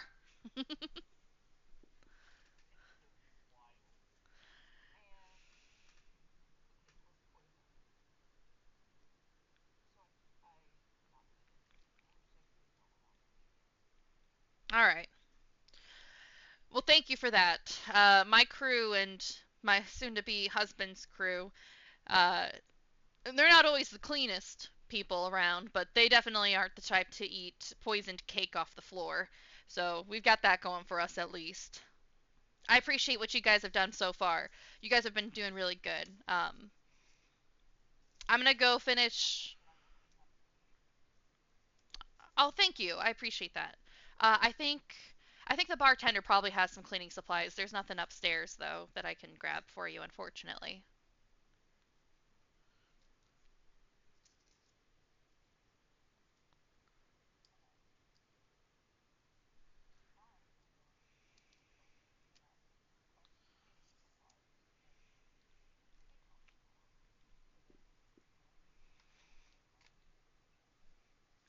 All right, the bartender goes into like this little closet behind them, and they grab out a mop and a bucket, and they hand it over to you over the bar and says, good luck.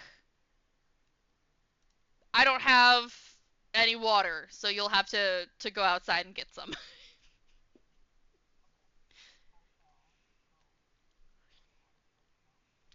Yeah, it's free water.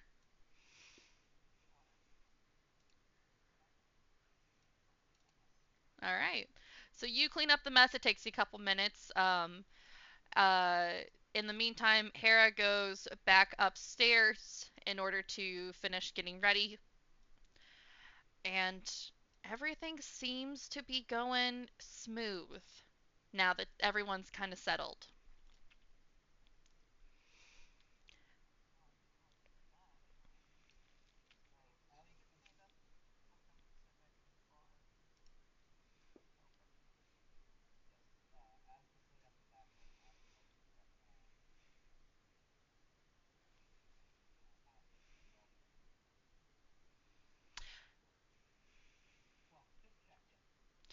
Uh, he'll ask if you could be so kind as to go get him something to rinse out his mouth with. He's got some like bile taste still going on. He would appreciate a glass of water. No, they don't.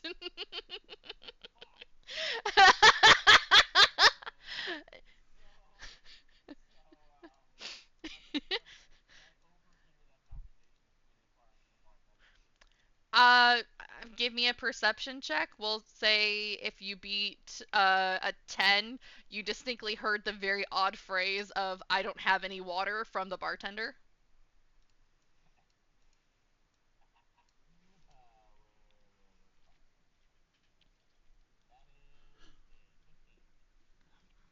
You are acutely aware that they earlier told Nefaris that for some unforeseen reason they do not have water at the bar, just ale and rum.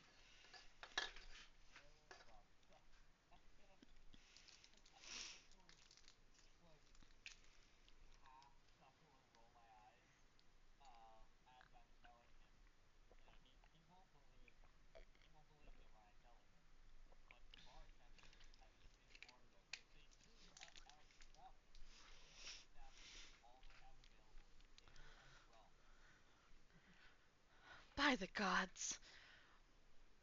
Fucking pirates. Okay. Uh, I guess I guess an ale, if you wouldn't mind. It's an open bar, so it shouldn't cost you anything.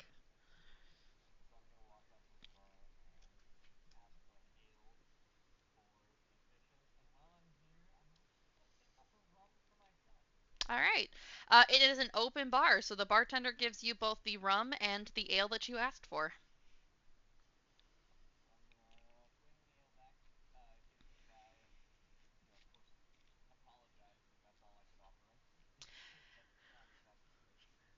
He accepts it gratefully and is like, "No worries. It's not your fault that they for some reason don't have any water."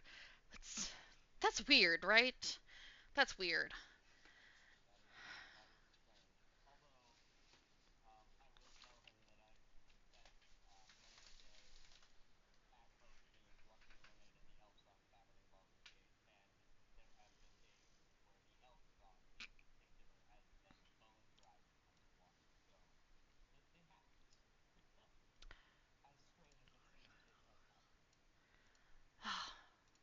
I don't know what's wrong with these people.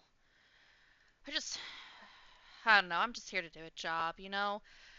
I drew the short straw at the temple. That's why I'm the one out here.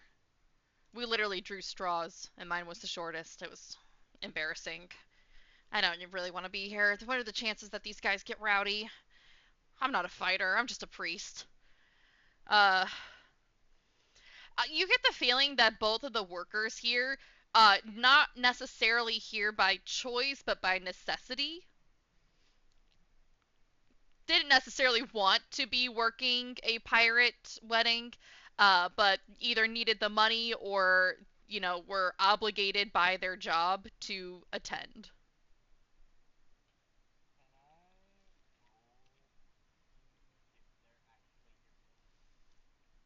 I'm go for it. This would be a vibe check, so an insight.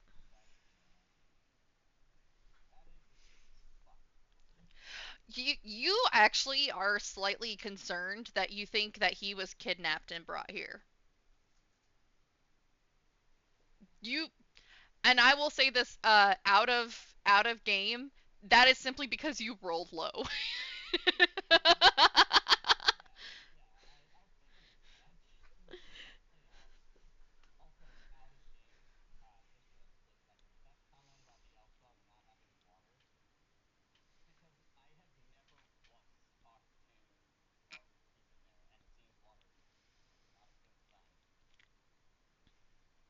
Yeah.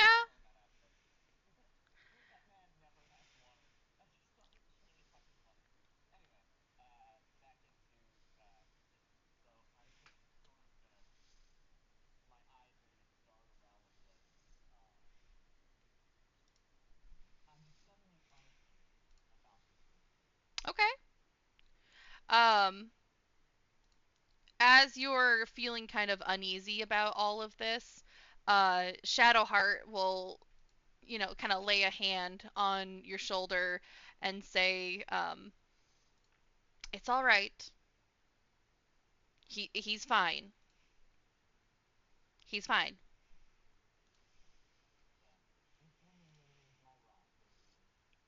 You get the feeling that yes, yes, she is.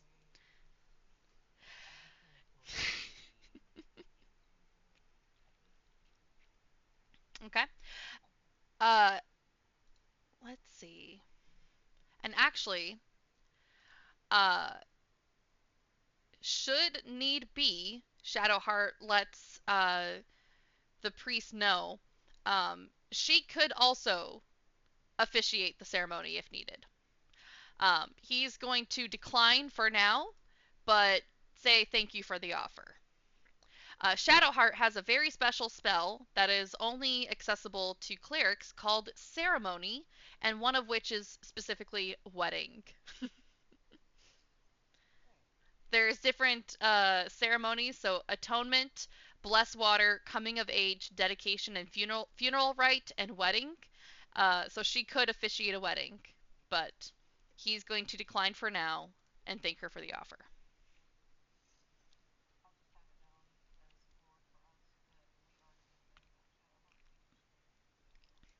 There you go.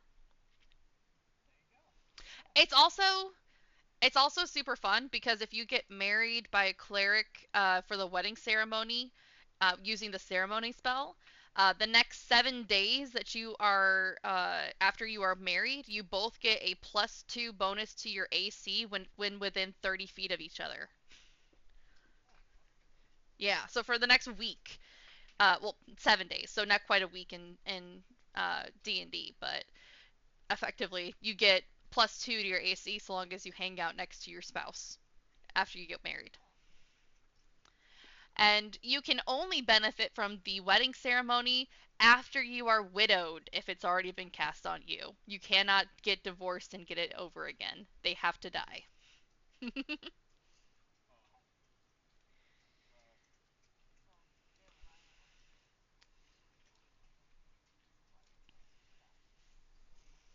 All right. So,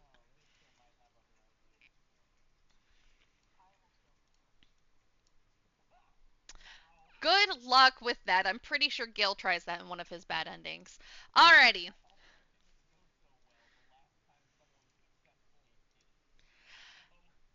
As things are starting to settle down, you do hear rising voices.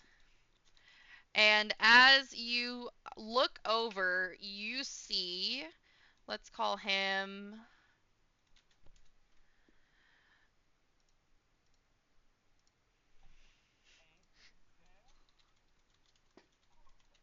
Oh, I lost my. I lost my thingy there. Uh, you see two pirates that look almost exactly. Two pirates that almost look like identical twins. But they're sitting on opposite sides and they're wearing only one piece of each of the combined logo. So one of them has the tidal wave and one of them has the tiger. And they start getting really heated, and in fact, they're gonna start fighting each other.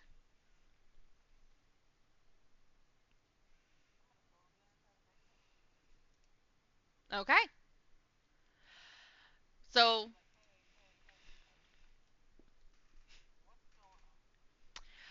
they are ignoring you and instead are choosing to punch each other.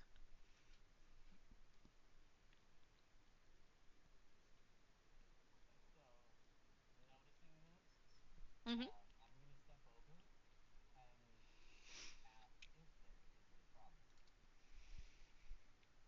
Okay. They are gonna each at the same time say angry.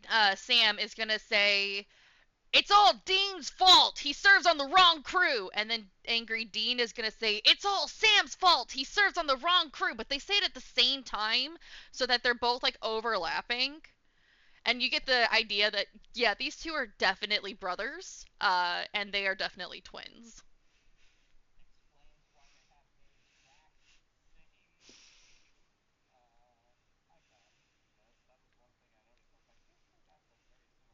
Yeah, yeah.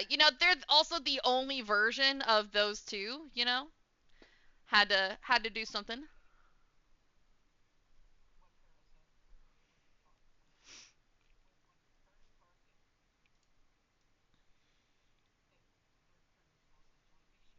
Hmm.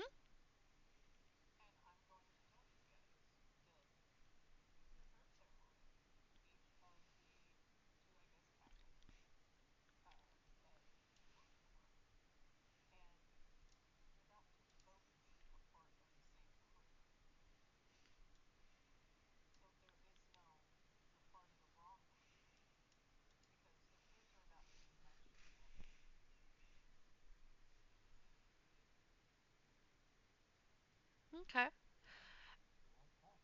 Go ahead and give me a persuasion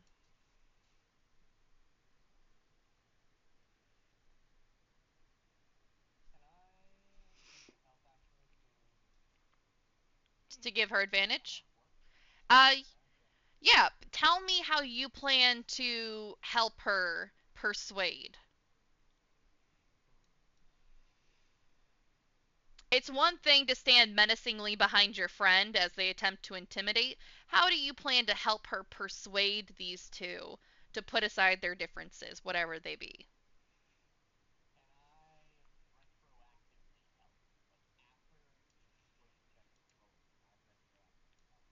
No, it has to be done before we decide what the result of the roll is.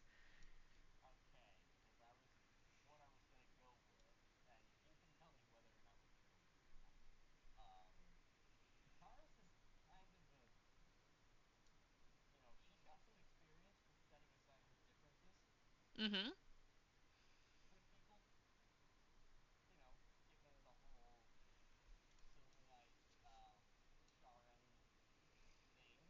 Mm-hmm.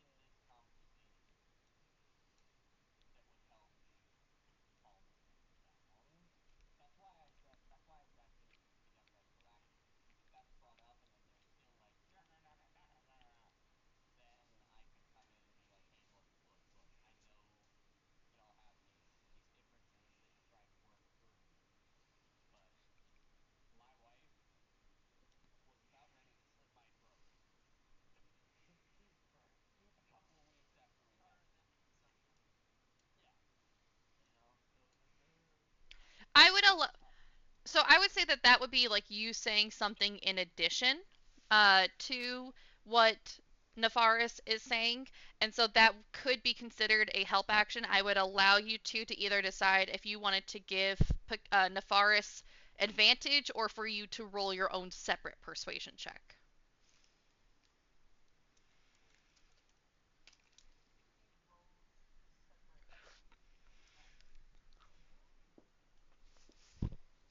Um, I would take like the average.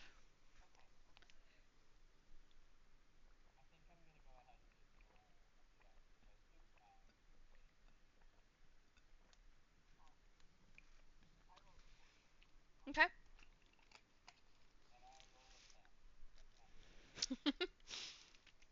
Okay. So the average between a 14 and a 10 is going to be a 12. Um, I'll say that's enough for them for now. Uh, Sam and Dean are gonna look at the two of you, and they'll say like they'll look at each other, they'll look at you, look at each other, really stare at each other for a hot second because they don't like each other. Look at you guys, and they're both gonna say, "I want a rum."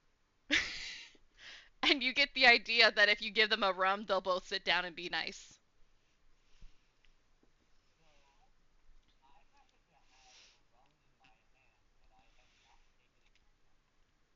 Are you saying that you want to give one of these twins a rum and not the other one?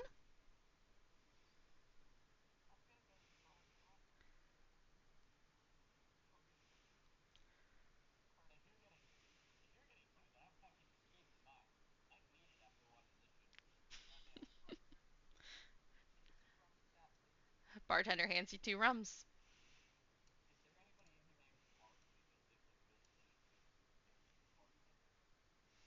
You know what?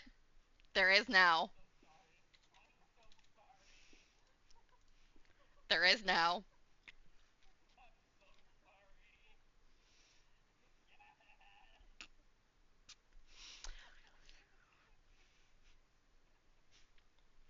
Nope.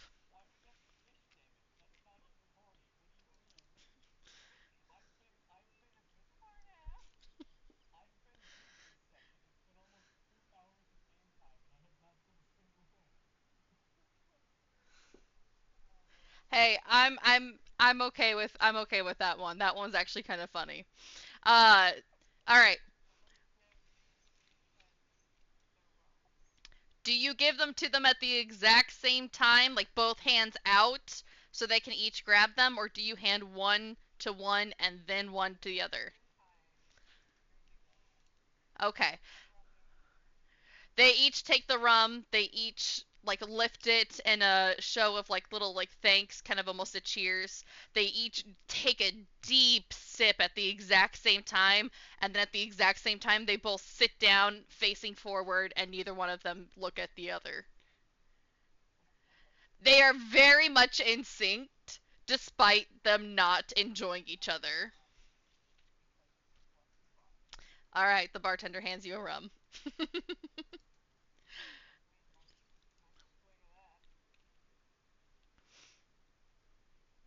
All right. So, at this point in time, you see Taurus comes around the corner and he's going to stand at the front And he's gonna say, "All right, all you mangy lot, go ahead and sit down. We're gonna get started. Hey, father, get over here." The Efficient's gonna head over. Shadowheart will come hang out at the bar again.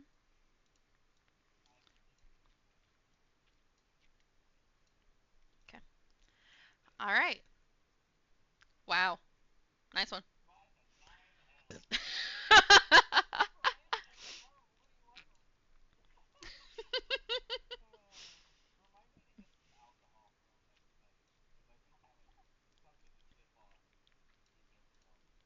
There you go.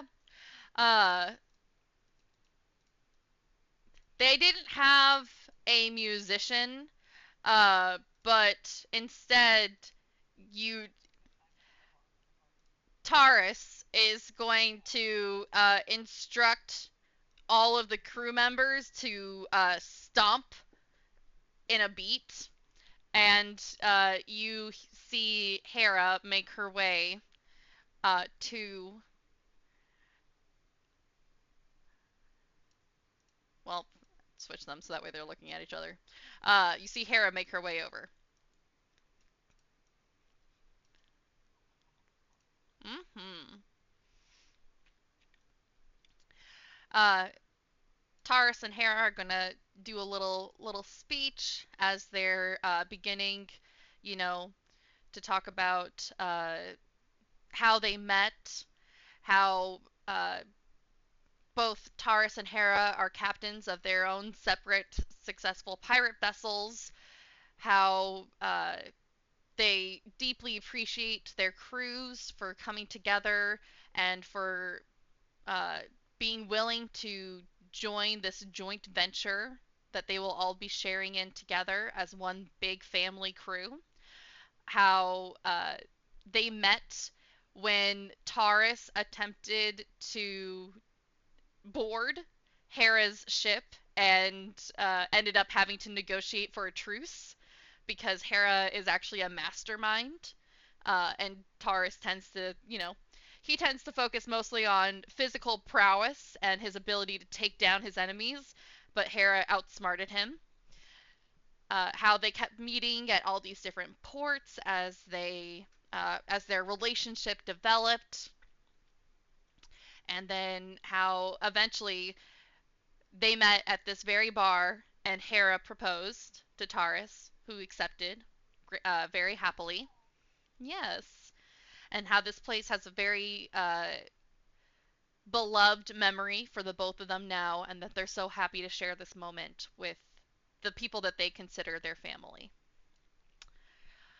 The Efficient is going to begin his spiel,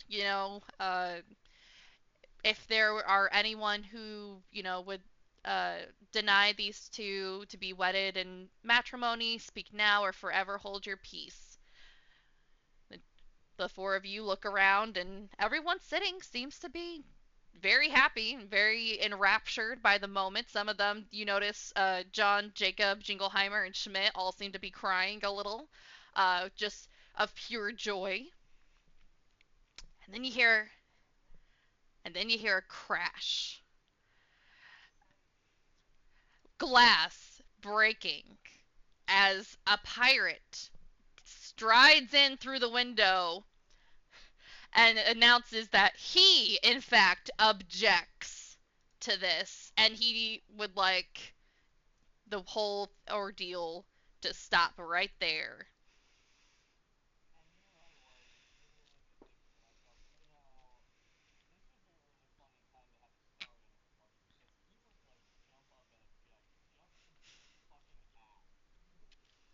Well, reminder, reminder, reminder for all the folks at home that in some places, if you do that as a joke, legally the wedding cannot continue.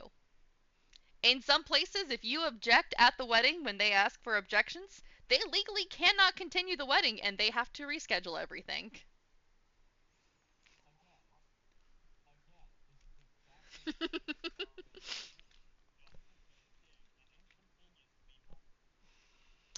At this time, you also hear some noise from the basement, and you see four people come running up the stairs. They did. Some of the older barrels that you didn't quite see anything weird about. Uh, they were hiding in wait, lying in wait all night. So some of them smell kind of bad because they probably pissed their pants.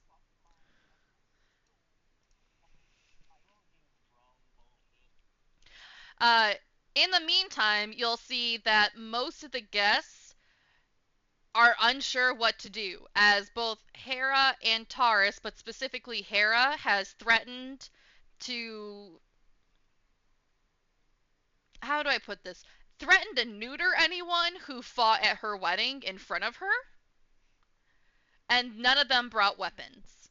So all of these guys are effectively not going to be helpful. It's just going to be the all you see whenever all this happens, Pirate Jim pops up with a weapon that you guys didn't notice. Pirate Jim is enemy Pirate Jim.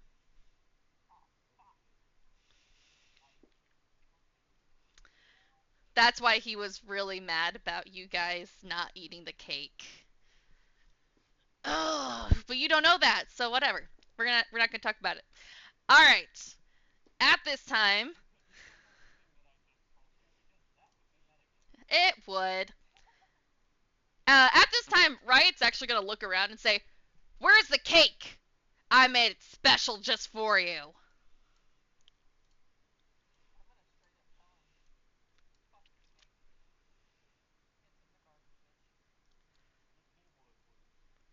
All right. Riot is going to refer to some of Riot's gonna refer to some of his pirates, or some of his bandits, and we're gonna go ahead and start initiative. So if I could please have some initiative rolls.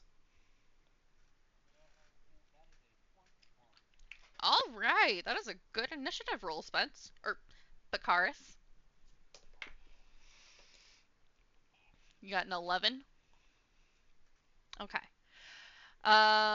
Because these guys all have different initiatives, but I don't necessarily want to worry about doing multiple rounds of bad guys. We're just going to go with the number that I rolled on the die, which is a 7.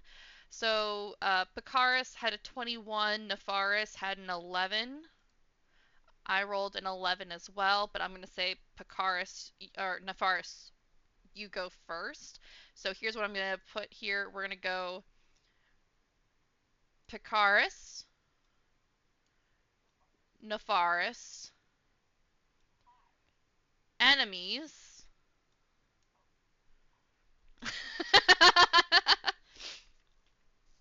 and then as needed, uh, not Gale and not Shadowheart. Yes, obviously not for licensing reasons. Um, but Pakaris, you are first up in the order. You already know that the majority of these pirates in the middle here are not going to be helping you. All of them are standing down in accordance to their captain's wishes to not engage in any sort of fighting. I can go ahead and hide these guys from you guys if you would like, so that way you're not tempted to attack them. Otherwise, I can leave them up.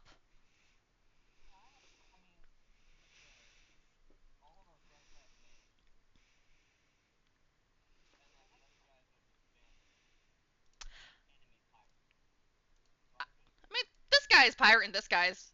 Hold on, let me put my pointer on. This guy is pirate and this guy is pirate. So, like, there are a couple that don't have names, but we can give them names real quick. Um,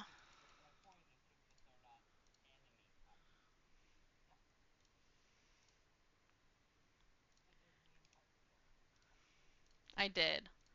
Meldon, Fishy, Lucifer, and uh, We'll make this one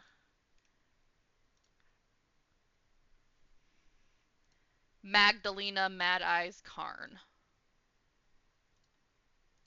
We'll just name her, we'll call her Maggie.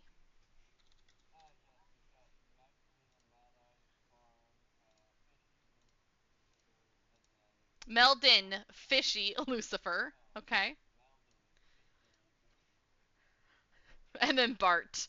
Angry Sam, Angry Dean, and John Jacob Jingleheimer Schmidt, as well as Pirate Bosun, who doesn't have a name. Yes. Pirate Bosun. Pirate Bosun. Harmon.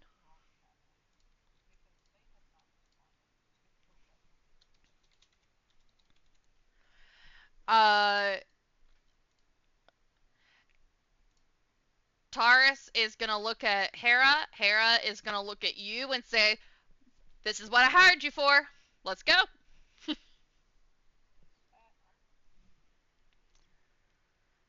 So, what are you doing? Spence? Or, Pakaris, you are up first.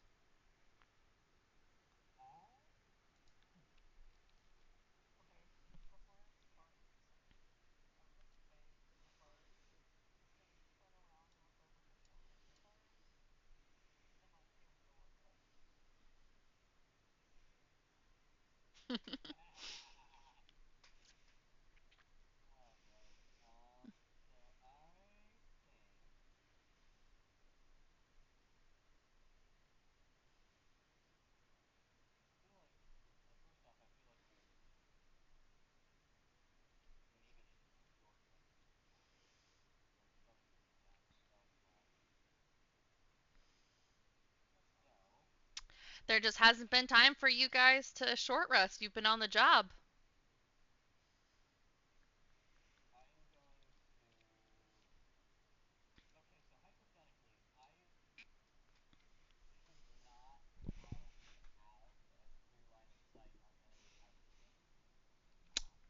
Enemy pirate Jim is standing. Everyone else in that group is sitting. So you would be able to see him. Well, while all the other pirates have remained sitting and are like looking at their captains for like what if they should move, if they should like start fighting, enemy pirate Jim immediately stood up, pulled out a sword, and joined in like a potentially like a dueling stance, right? So he's going to fight someone. You're not sure who, but he's going to fight someone.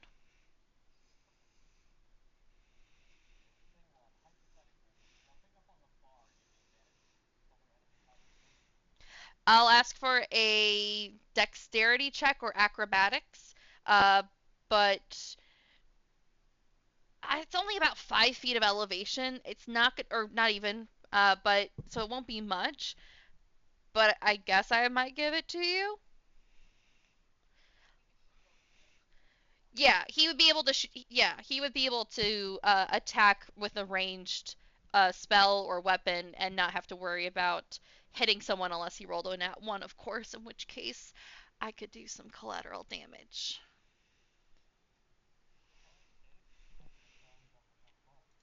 Collateral damage would be fun. Damn. All right. All right. So you're shooting enemy pirate Jim. Okay.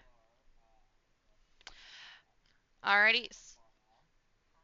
So go ahead, roll your damage.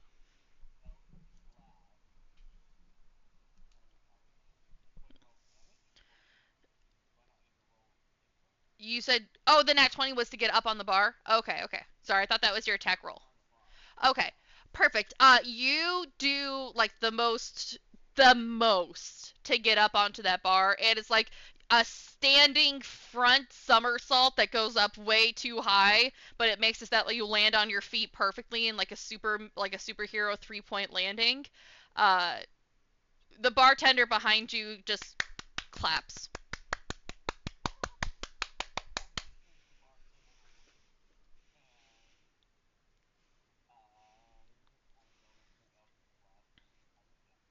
All right.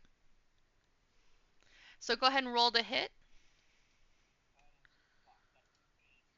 An 8 is not going to do it. So you go to blast enemy pirate Jim with an Eldritch Blast, and it goes slightly off to the side, and it breaks the window next to them and continues out that way. So this window is broken. And you briefly hear Hera saying, "We have to pay for damages! That's coming out of your pay!"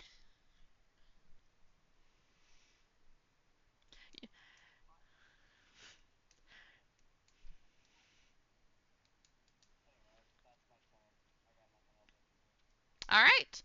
Nefaris, it is your turn.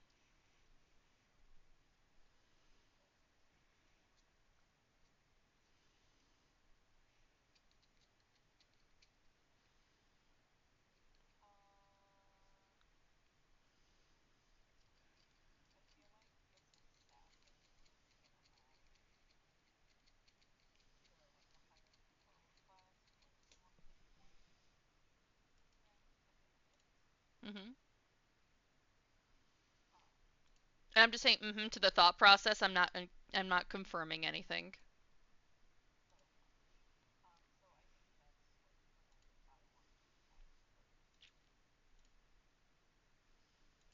All right. Uh go for it.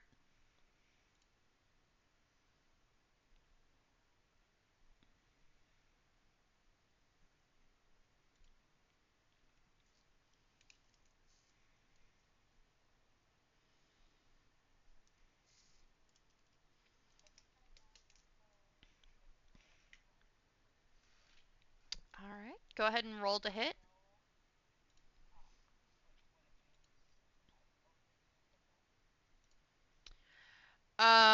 What do you mean Eldritch Adept?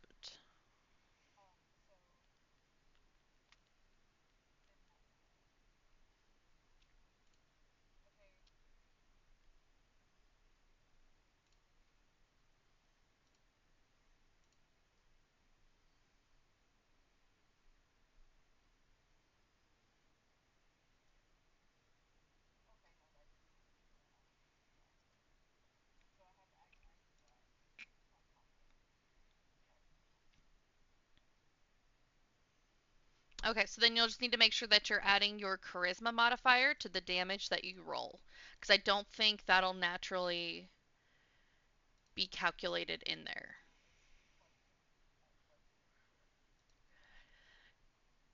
It looks as such. So let's see. It might actually already be factored in now that I look at it.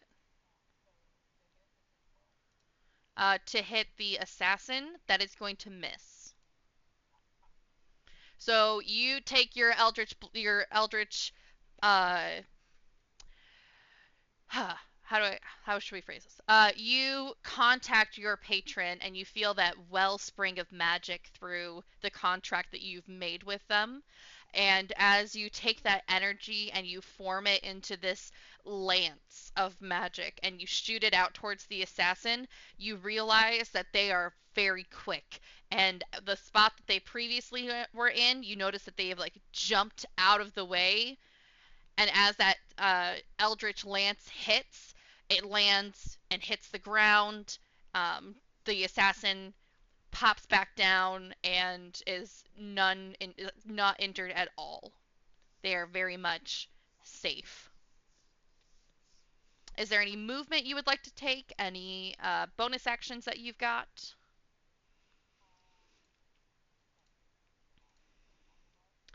You can. I'll ask you for the same thing, either a dexterity or an acrobatics.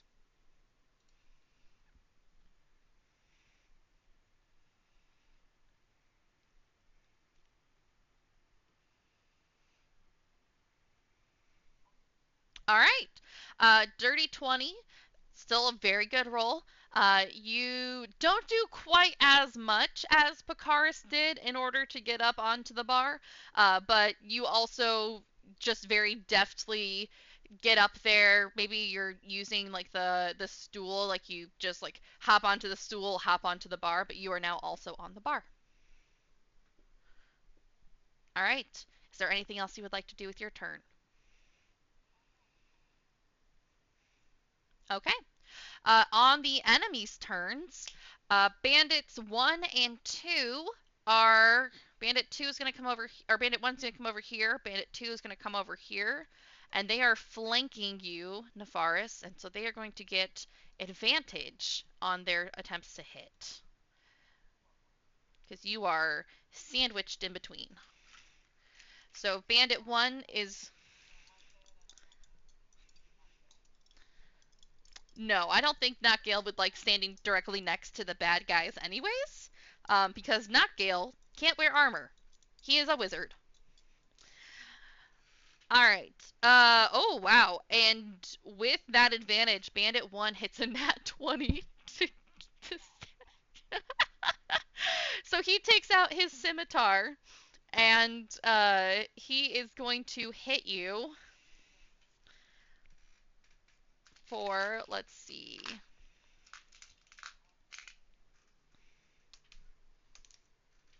And that is max damage. So that is going to be 13 points of damage.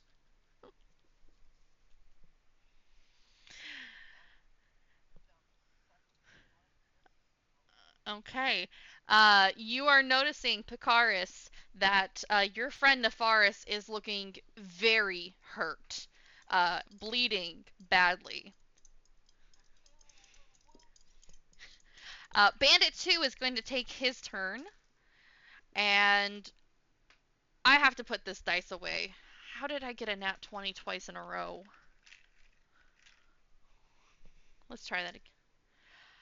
I didn't try to. I didn't try to. Okay. I did not try to. Uh, I grabbed a different die. So that rolled an 8 plus. These are just regular bandits. 8 plus 3 for an 11. Does an 11 hit? Okay. Uh, maybe I should have kept that 20.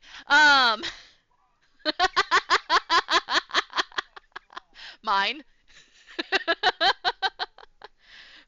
Mine, which is also yours, but also not yours.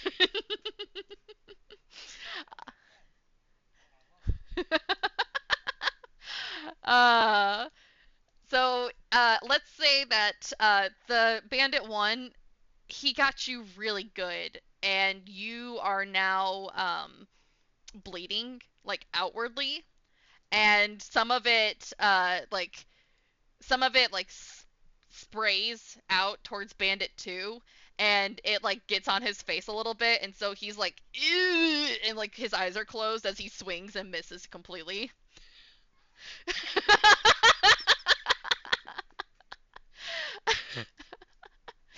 um, at this point, then,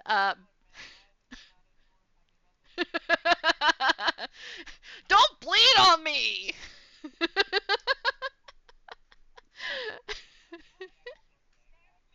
Yes, he's actually saying that.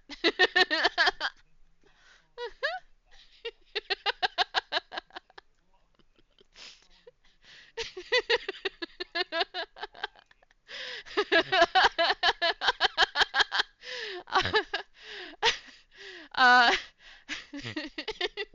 at this time, enemy pirate Jim is going to attempt to attack Taurus, who does not have weapons on him, and so he's not going to be able to fight back necessarily, which is kind of what uh, Hera and Taurus were fearing and why they hired you. So he's going to attack with his dagger. He makes 2 attacks. Definitely misses the first one with a 5 on the die. And 2 on the second attack, and misses that one as well. Um, he has performance anxiety, okay? Um,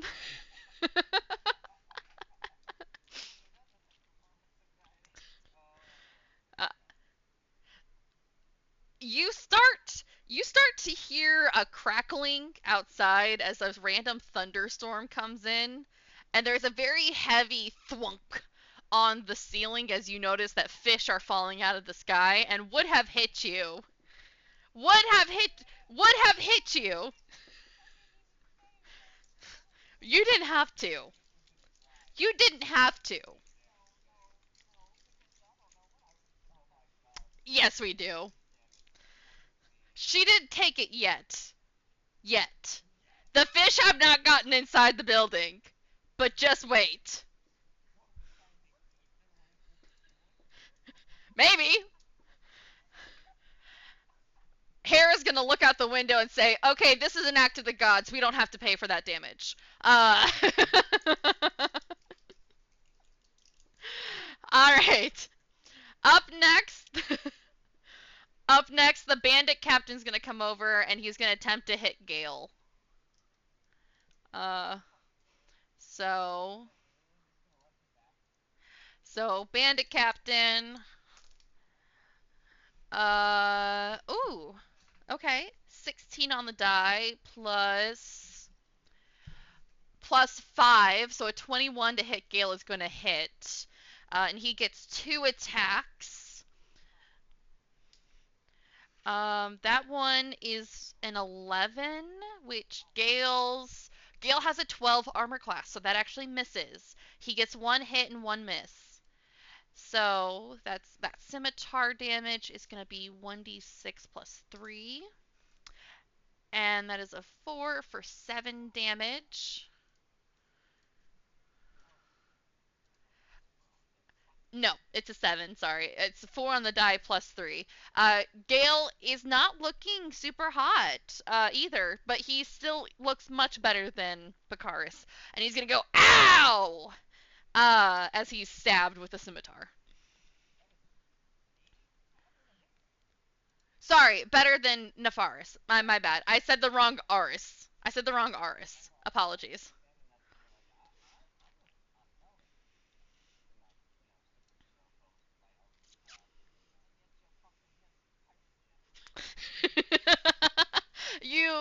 Everyone obviously saw it.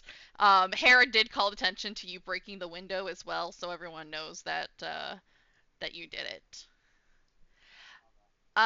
The assassin is going to see you, Pikaris, and make 3 attacks using their light crossbow. So they have a plus 7 to hit. What is your AC? 12? Okay, so with a plus 7 to hit, so 5 plus 7 is going to be 12, so that's going to hit. 15 plus 7 is going to hit, and then that 20 is going to hit.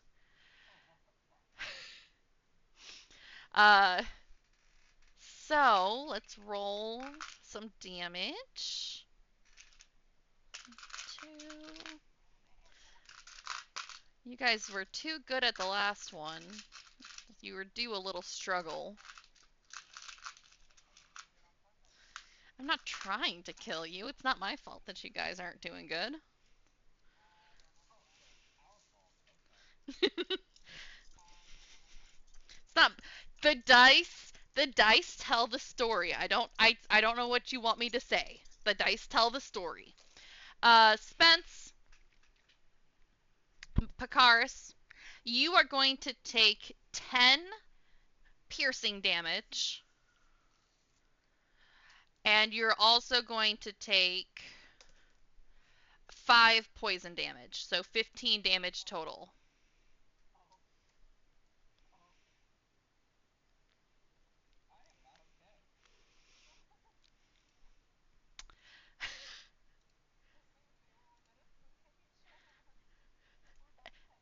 As per usual, Shadowheart is pristine.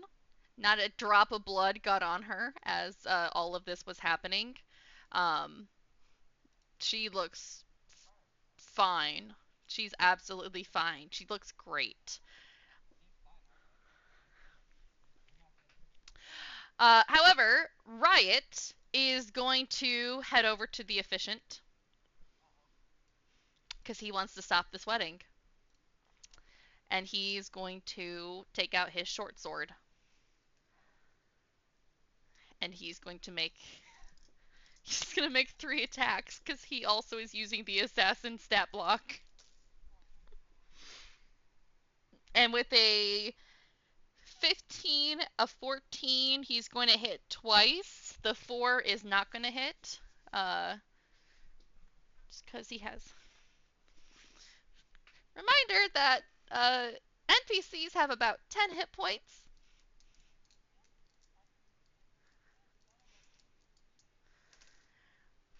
Okay, he's going to take 5 piercing damage and 1 poison damage. The efficient is still standing, but he looks really rough. He looks really bloody.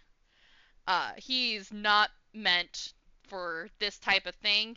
And in fact, at this point, the efficient is going to say, uh, by the gods, I'm not putting up with this. And he is going to sprint out of here, and Riot is going to let him leave.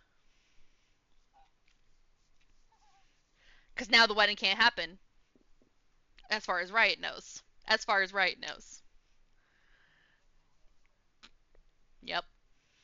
All right. That is going to be all of the enemy's turns, however, and it's going to be time for Gale and Shadowheart. Gale, first things first, is going to. How can Gale help his woman? Hmm.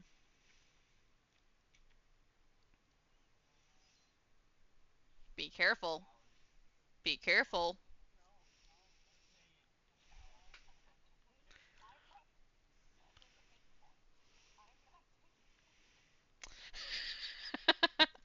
uh, Gale doesn't like that they're on either side of you, and so he is going to do a very special spell that came out in a book uh, last year on April 1st, and it's called defenestration. Now, if you don't know what the word defenestration means, it literally is describing the action of shoving someone out of a window. And so, saying, fuck the costs, uh, Gale is going to. Looks like there's a window back here. Gale is going to take bandit number 2 and literally shove him through the window outside. Because it literally shoves them out a window. And if there's no window around, it would create a window for them to be shoved out of. That guy makes a strength saving throw, and with a 2, he is gonna fail. 2 on the die at least. But his bonus is not enough to fix that. And so he's going to take 4d6 slashing damage.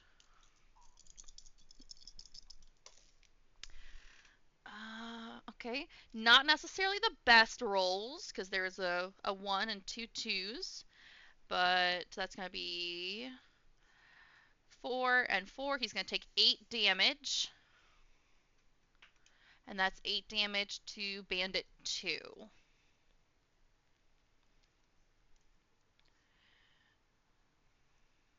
So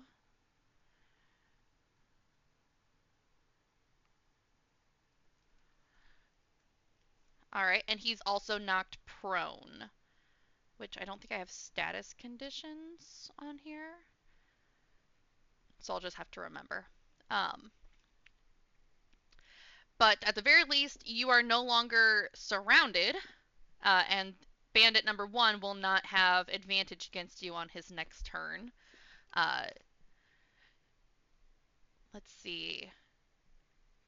Does Gale have any bonus actions that he can do? Just a Misty Step, which honestly might not be a bad thing for him. Yeah. So he'll Misty Step. He'll Misty Step up over here by where the cake was. And that'll be his turn. Yep. Not Shadowheart, looking at the both of you, is like, you guys look fucked up. Okay. Um, yeah, a little bit. Let's see. Okay, no mass healing word or anything like that just yet because you guys are too low level. But she does have aid, and so let's see.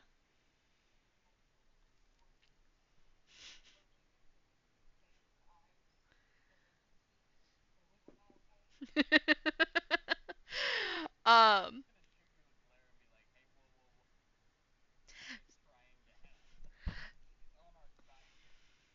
let's see. And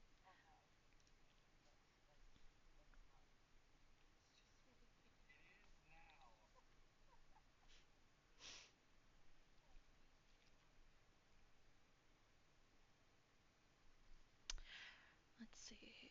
So, all right.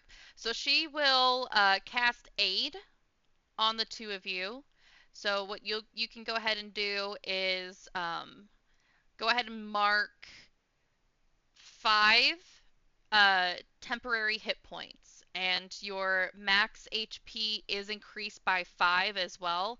I don't think we're probably going to heal up that much that you would need to worry about that, but go ahead and at least heal 5 for now.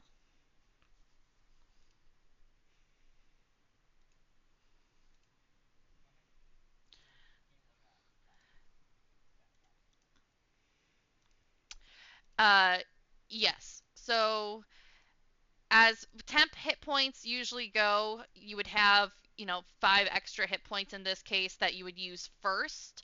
But since I don't think we're necessarily going to get to the point where you guys are full up like that, um, I'm not going to worry about it too much. The way that temporary hit points work is they are the first to go should you take damage.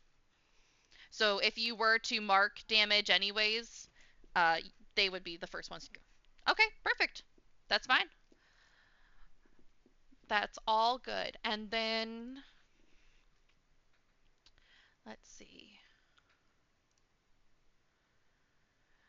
For her bonus action, she's going to cast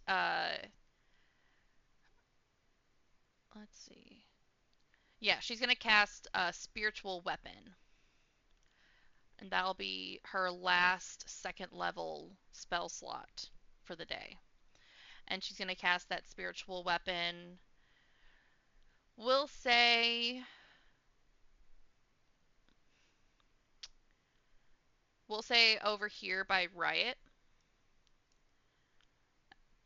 We'll make her spiritual weapon actually a different color so we know it's good. Yeah, pure energy. Um, Now, as opposed to in Baldur's Gate 3, spiritual weapon does not get its own separate turn in the turn order. Instead, we'll take her bonus action. She doesn't usually have bonus actions anyways, besides like healing word, so it's not necessarily a big deal. But just a reminder for that. Okay. So while she's cast it this round, it will not be active until next round. And with that, her turn is done. We are back at the top of the order with Pakaris.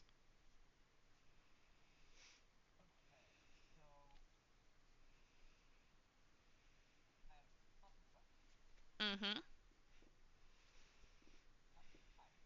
Mm-hmm.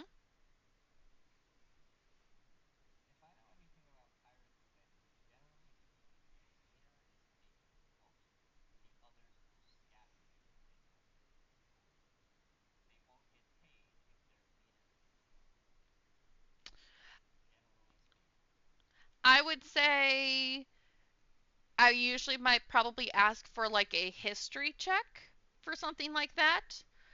Because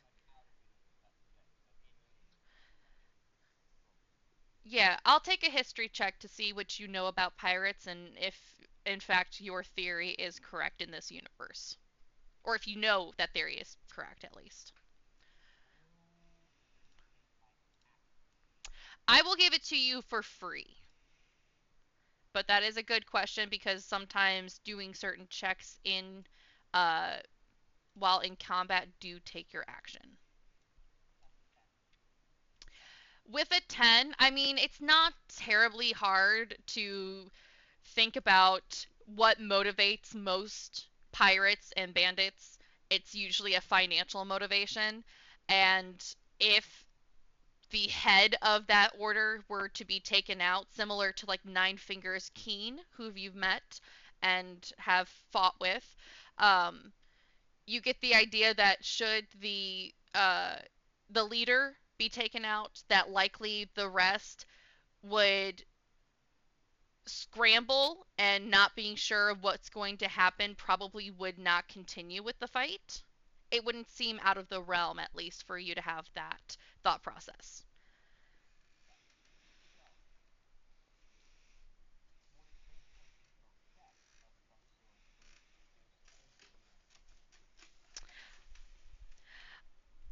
Um, I wouldn't say it would take a check simply because there was that moment when Riot broke through the window and then like announced that he wasn't going to let the wedding continue and then instructed the people to fight. So you have a pretty good idea that Riot is probably not the person that you want to keep around. And in fact, he might be probably the leader.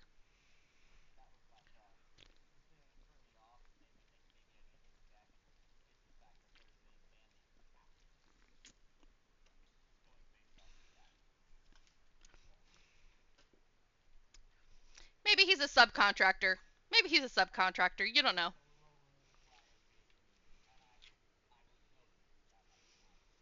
Yes.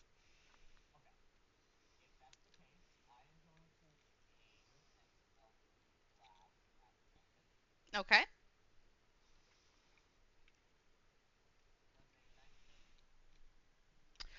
A 19 will in fact hit. Yes.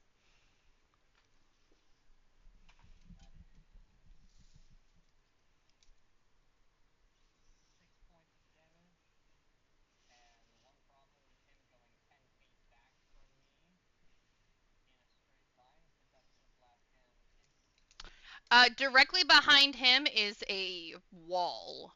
So like this right here, a little bit is a wall. Yep. Right, this little bit right in the middle between these two windows is a wall, which is directly what's behind him and what I'll say he backs into. I will also say you can give me extra d6 of bludgeoning damage of him hitting the wall with the force because there's nowhere for him to go.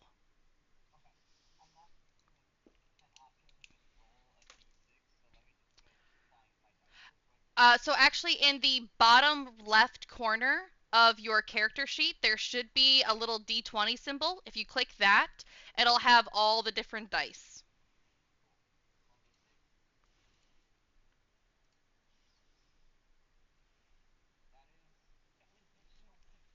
Max damage, nice.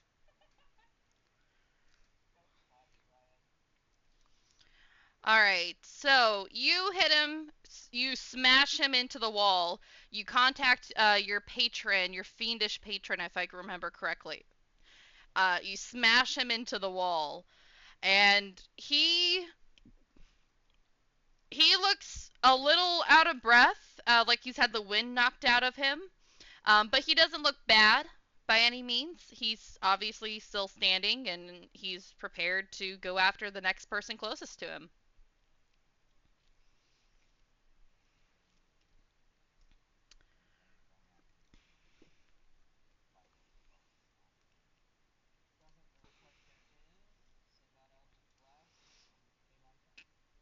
All right. In that case, we're going to move on to Nefaris. Nefaris, what would you like to do?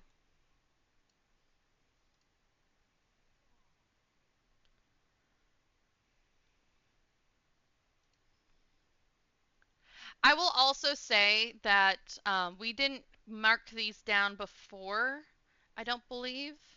Um, but you probably both would have stocked up at least on like healing potions. You've done this before. You've been, fighters.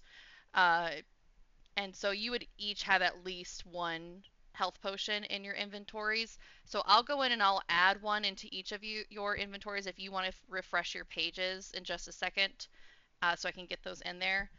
And I really like the way that one of my DMs does health potions, in that if you spend your action drinking a health potion, you get the maximum amount of healing.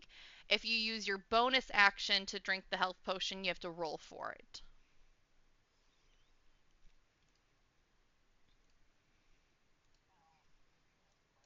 So if you guys both want to refresh your pages, you'll have those. Yes.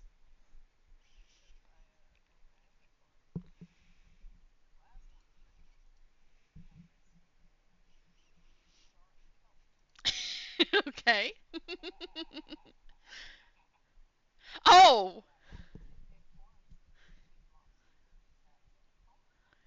okay.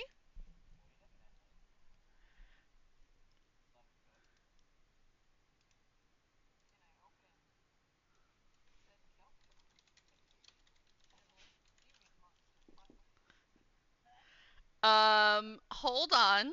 Hold on just a second. Let me let me see something, cuz there's no guarantee that the helmet horror seaweed kelp monster would be your friend necessarily.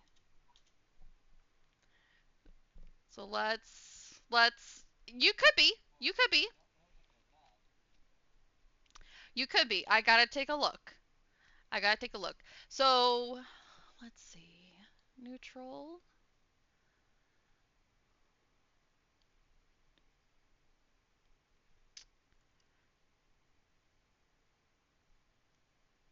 I would say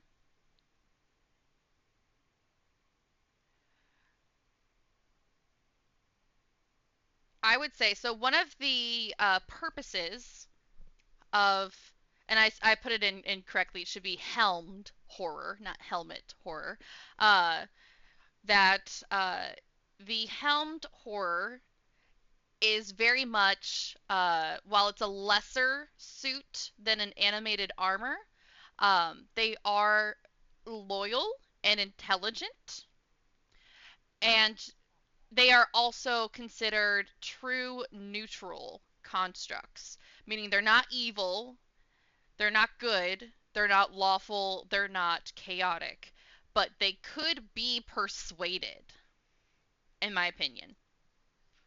I think there is a chance for that. Now, they can't be charmed because they're not a real person, but if you wanted to uh, attempt to persuade the Helmed Horror after you release it to fight with you, I would count releasing it as the bonus action and the persuasion as your action. Okay.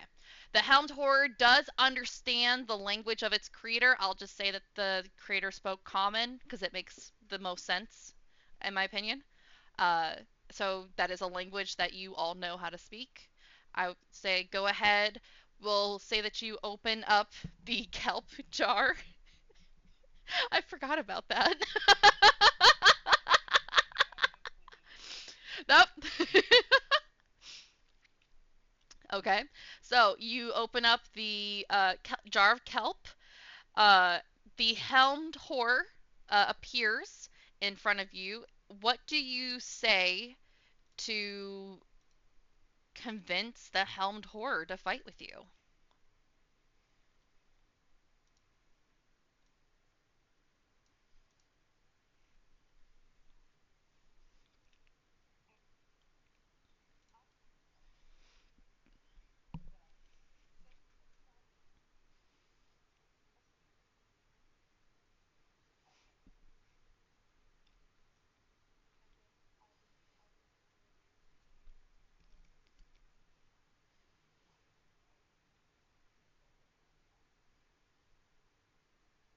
Okay. Go ahead and roll a persuasion check for me. And I will let you do so with advantage.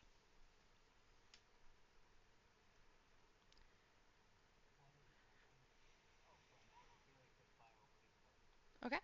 So advantage means you roll twice and take the higher.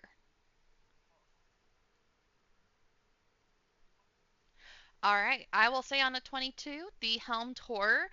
While the helmed horror itself, made of kelp, does not have a mouth and therefore cannot speak, you watch as its kelpy body looks at you and then does like a slight bow before turning to face the bandit in front of you. And it doesn't necessarily have like arms, but it also kind of like raises its limbs. Uh, there's a really, really, really long piece of kelp that looks like it would potentially be its weapon, I suppose, and it raises it towards the bandit in front of you.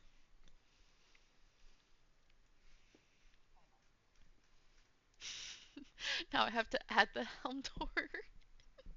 Let me put him into the initiative. You know what?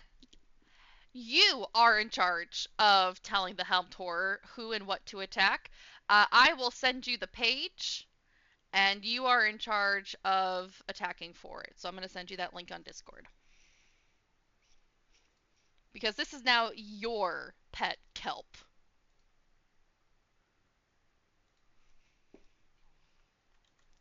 Right. Your pet kelp creature. It's now in the fish damage group chat.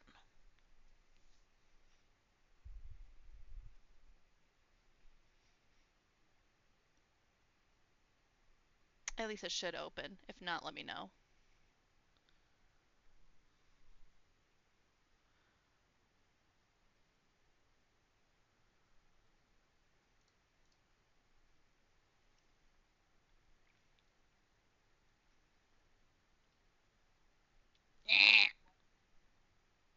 Okay, that's fine. What we will do is I will screenshot it, because then it's not going to have any problems. Nothing bad ever happens when you screenshot things. There you go. So if you don't tell him to do anything, it will not take an action. So let's just say for your bonus actions from now on is to instruct the kelp horror on what it needs to do.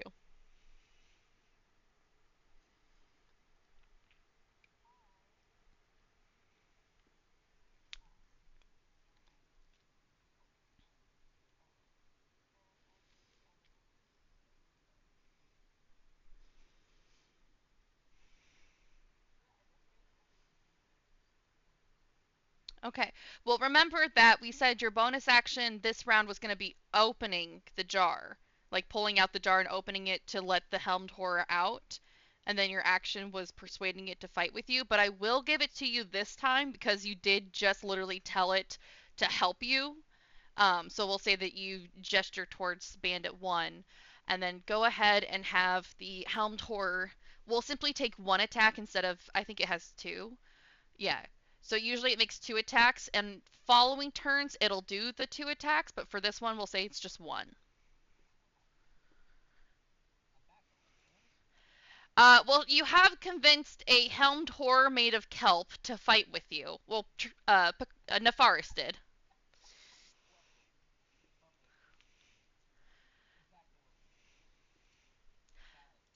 Yeah.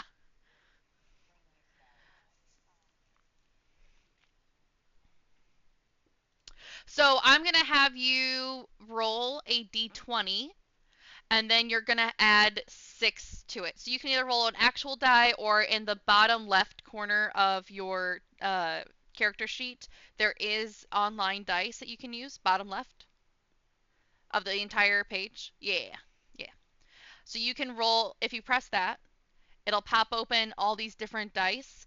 The top of which being the d20. If you roll that, um, yeah, just roll to everyone. It's all good. We're gonna add six to whatever that lands on. Okay, so this is just a regular bandit.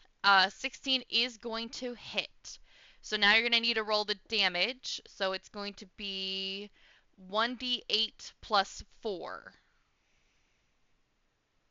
Or 1d10 plus 4 if you think that it would use two hands. Just one hand? Okay. Okay.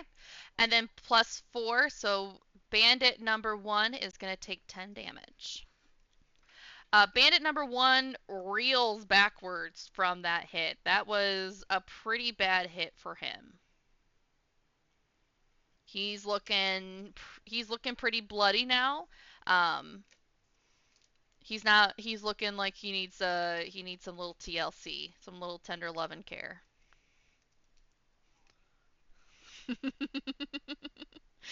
Okay. You still have movement if you would like to move. Otherwise, is there anything else you would like to do that you can do at least? Okay. All right. In that case, it is the enemy's turns. Who should we start with? Enemy Pirate Jim, because why not? He's gonna try swinging at Taurus again.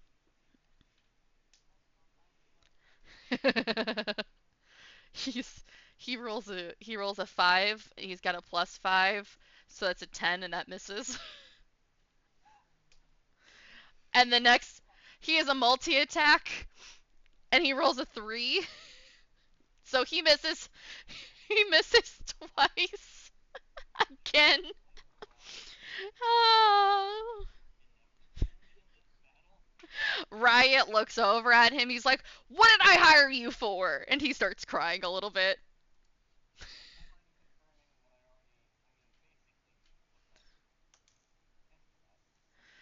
Riot is gonna go next though. He's gonna try to take a swing at Hera, and he's gonna. Oh, that's definitely gonna hit. 8 plus 7 is gonna be a 15. Yeah, that's gonna hit. Okay, and that one misses. So she's gonna take 2d4. That's gonna be 5 plus max poison damage. She's gonna take 11 damage. Uh, but I mean, she herself is, not exactly your usual NPC. She's not like a commoner NPC. So she tanks the hit a little bit, but she's not happy about it, and her dress is now covered in blood. Yeah, she is pissed. Um, let's see. She is actually gonna look over at you guys and say, "What did I hire you for?" And the bandit captain, after Gale has Misty stepped away, is going to approach Shadowheart and take some swings on her.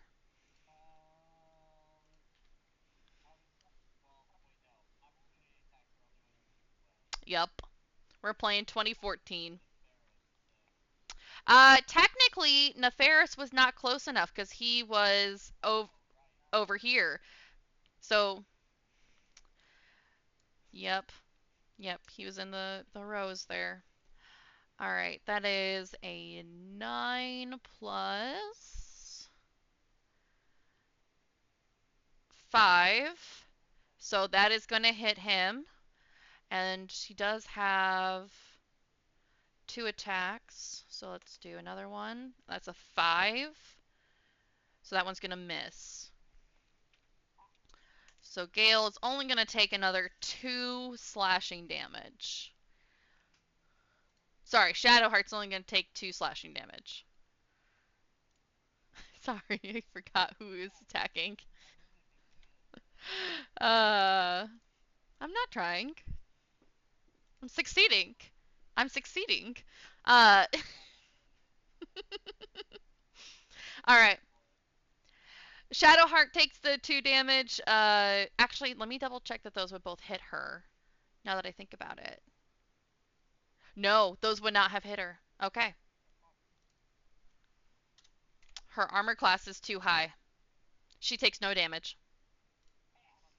She still looks pristine.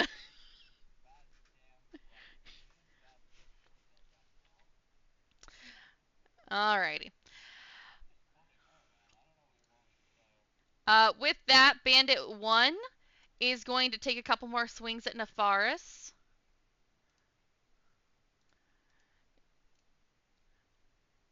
Let's see.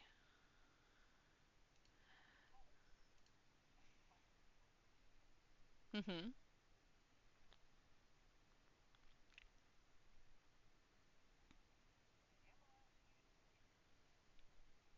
If you've got the spell slot for it, yeah.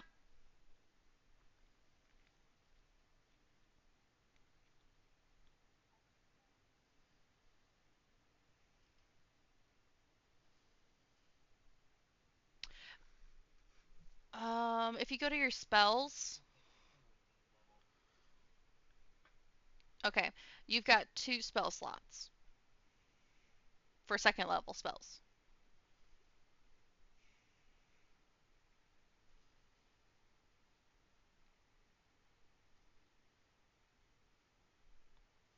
Which your Hellish Rebuke, it looks like it's only a one-time use. Is that correct?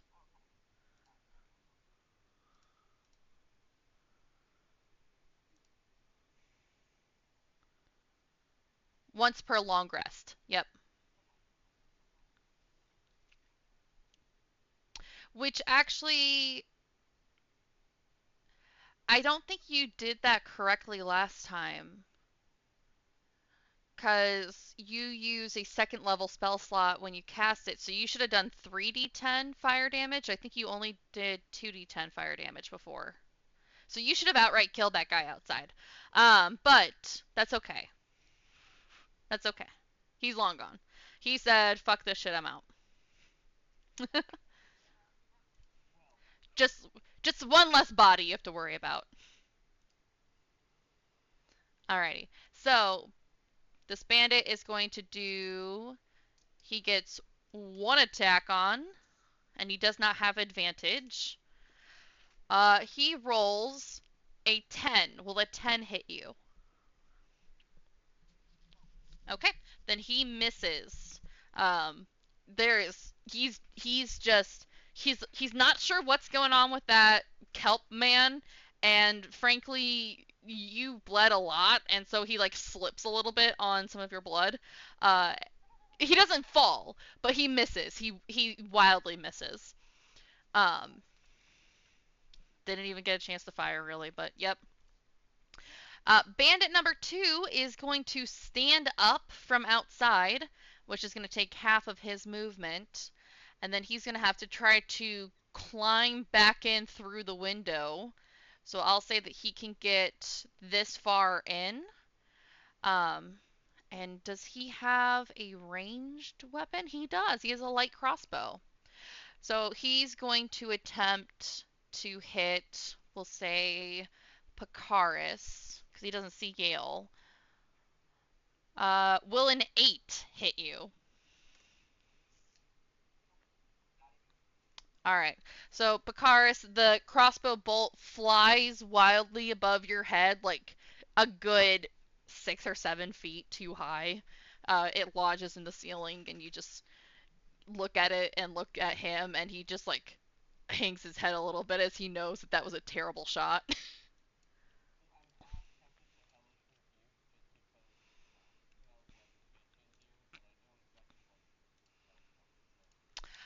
um, So you actually would not have been able to use Hellish Rebuke on that because it is a reaction from when you take damage. Yep. Because it didn't hit. Okay. Up next and the last to go is going to be the assassin, I believe. And she is going to take her 3 hits And she's gonna try to get that helmed horror. She doesn't like the look of it. So, yep. So she's going to. Let's see. Does the helmed horror have a perception? It has a +4 to perception. So if the helmed horror rolls a 21, can the assassin roll better to hide? That's a 13. That's going to be a 23. Yep. So the assassin's able to hide from the helmed horror before it attacks, which gives it advantage on its first roll. Of which that is going to be an 18 plus 7. Well, an 18 plus 7, so 25 hit the helmed horror. Trippy. Your pet salad. Will an 18 plus 5 hit it? 25?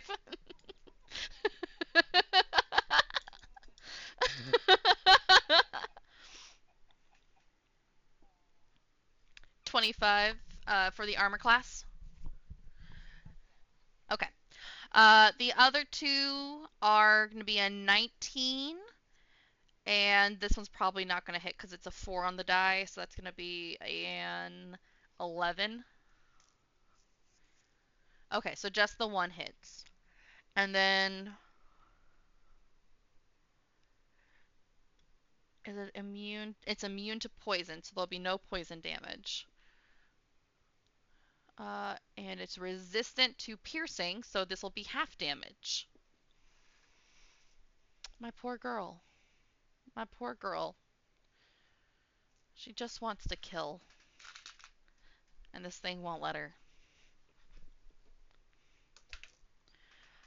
Um, so I can keep track of the Helmed Horror's hit points if you would like. Okay, so it's got 60 hit points to start, and she's going to take off. She rolls a 5 plus 4 for 9.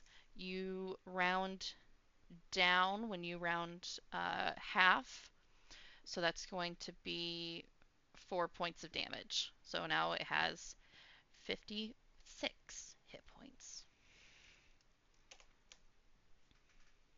All right. That is going to be all of the baddies' turns, however, and now it's time for Gale and Shadowheart, of which Gale, what should Gale do? What should Gale do? Gale will do Toll the Dead, and he will toll the dead on somebody who looks already injured. Um, Bandit 1, because how dare Bandit 1 hit his wife? So that's going to be a Wisdom 15 saving throw Bandit 1 has to make. And Bandit 1 has no bonuses. But that doesn't really matter when you roll a 15. Okay, Bandit 1 saves. In which case, let's see. There is no half damage for when they save. So that is all it is. That is going to be his turn. Yep. And then it's Shadowheart's turn, in which Shadowheart, looking over at her wife and her friend, how do the two of you look hit point wise?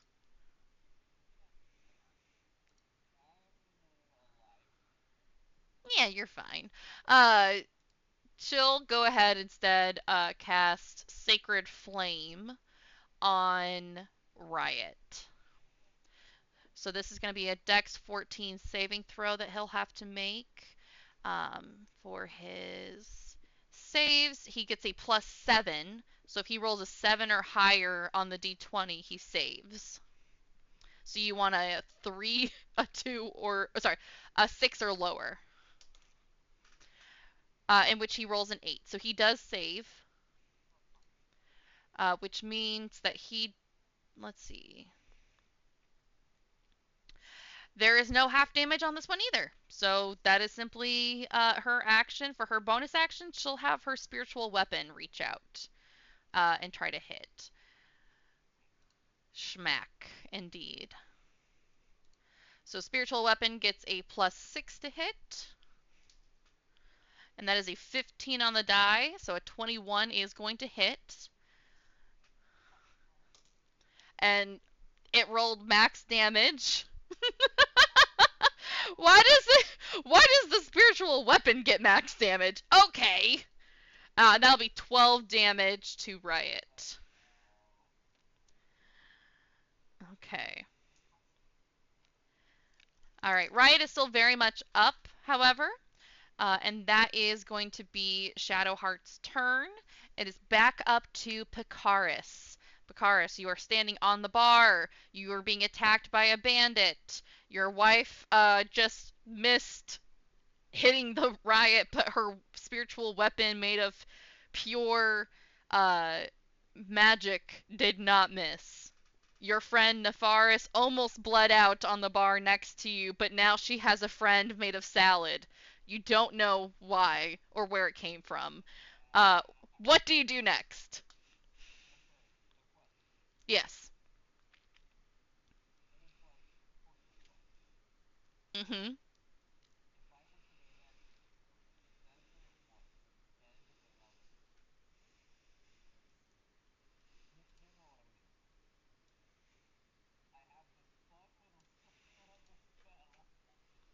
I was wondering when that was going to come out. All right. So what I will say is Cloud of Daggers is what, a 5 foot range or spear? Okay.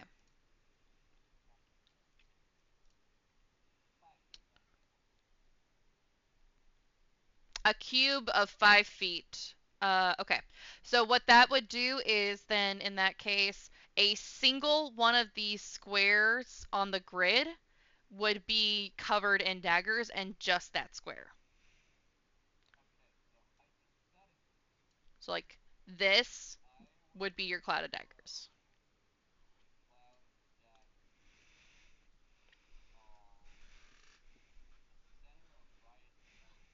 Mm-hmm.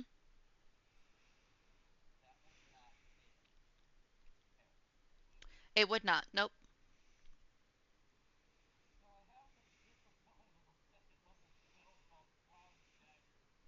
All right, go ahead, mark it on your sheet that you've cast it. And I don't believe he takes damage until he starts his turn in it. Okay. I believe that's how we did it earlier as well.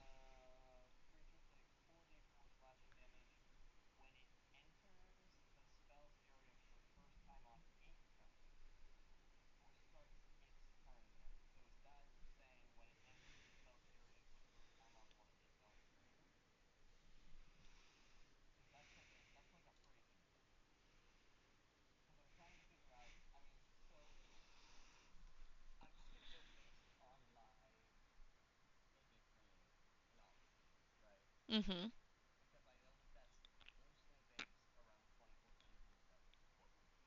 Mm-hmm.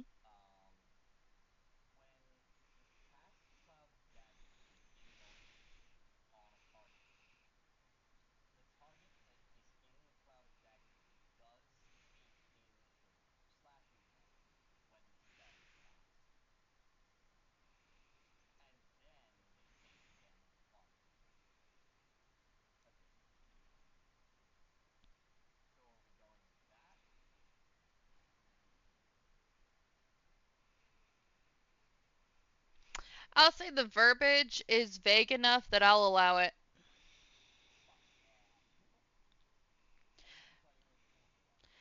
Because I'm also thinking like when it enters the spell's area for the first time on a turn could also be like if it existed already and then let's say he was in front of the cloud of daggers and you hit him with an eldritch blast and knocked him through that area, he would then have to take the damage then as well because it's on a turn.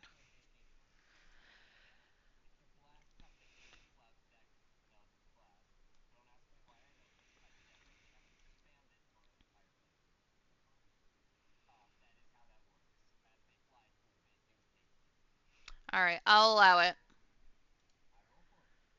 All right. And we will. Okay. Let me just put a little danger square around him. How much? How much damage was that again? 12. Okay. Is that like max damage for cloud attackers or? Oh, it's 44. Okay. All right. He's starting to look a little hurt. He's starting to look a little hurt. All right. Any bonus actions that you would like to take? Okay. Again, I will say I did put a healing potion, just a basic healing potion, in your inventory. If you would like to take that as a bonus action, you can roll for it and get whatever healing you roll. Um, on a subsequent turn, if you would like to take your full action and drink it, then you get the full healing. Yes, I added that in there earlier. Remember when I told you that I was going to do that because I figured the two of you have been adventuring for enough time that you probably would have picked up one on your way in.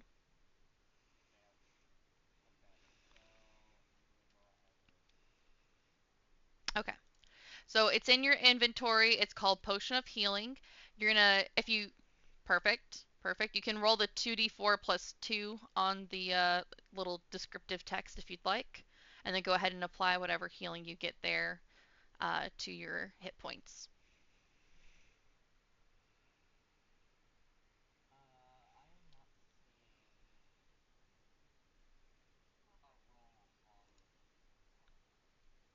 Oh, you don't see?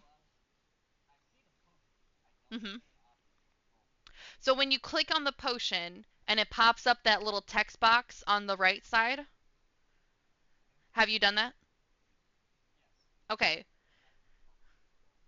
Okay, when you read the like descriptive text, what does it say? Not like the title and then like legacy potion common and equipment, but like below that, below the source.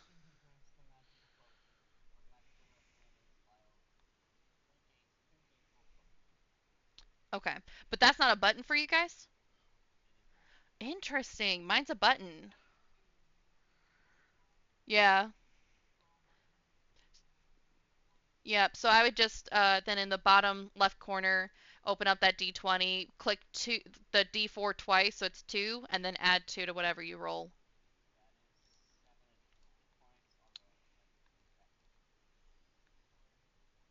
Awesome, awesome. And then don't forget to add that 7 to your current hit points as well.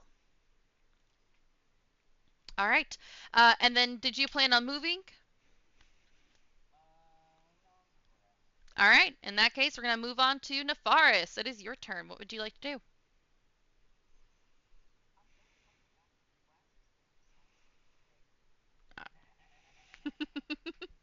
Okay. So then I'm going to need a roll to hit.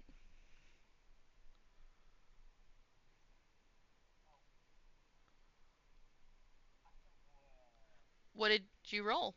Oh. Nope. In fact, that does not hit the assassin. You go to shoot them with an Eldritch Blast, carrying in that arcane power that you get from your patron, and they just kind of like roll out of the way. You're excused. Okay. All right. Is there a bonus action that you would like to take?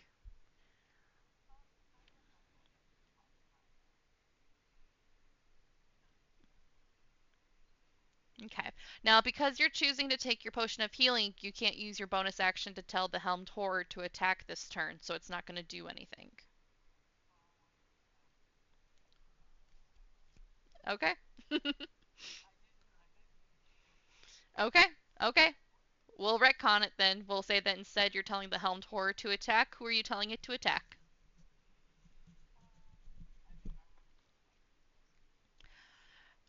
Okay. You want it to come over to the assassin.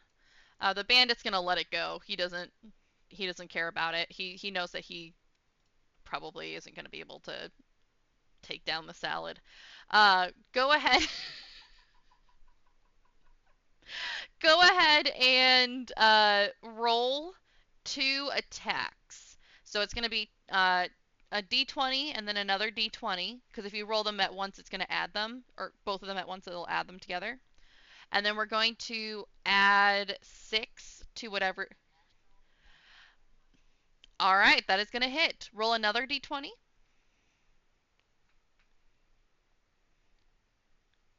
And, all right, and that's going to be 10 plus 6, which does hit the assassin. So both of these attacks do hit. Go ahead and roll. Let's see. Do you think he's using two hands or one hand?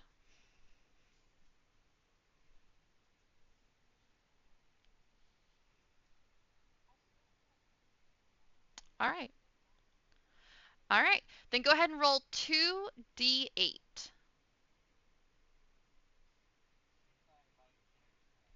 Mm-hmm.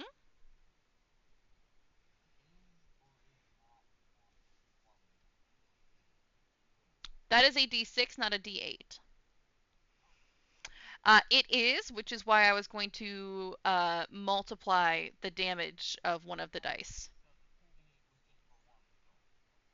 No.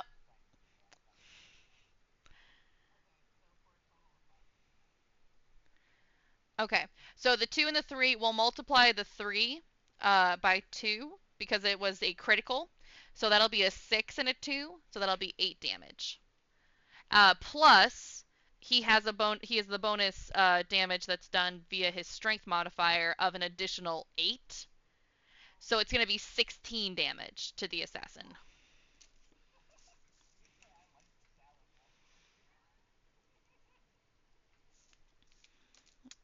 All right.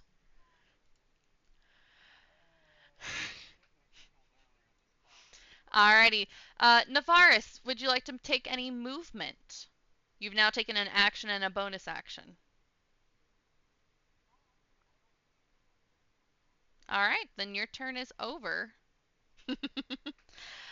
Speaking of Coyote Ugly, Riot is in a cloud of daggers. Pikaris, can I please get some cloud of daggers damage? I don't have to be.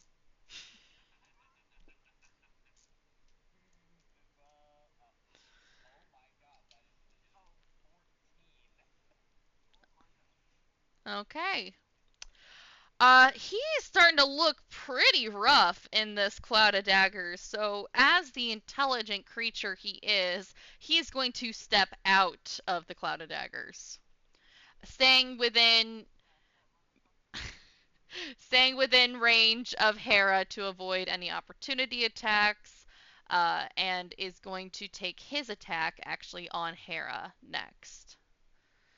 So he gets 3 attacks. If the bride dies, I don't think you get paid for the wedding security job, by the way. So, if you wanted like someone to go over there and potentially take that, you know, attention away, that might be a good idea in the future. With a 16, a 17, and a 10, he's gonna hit all 3 times.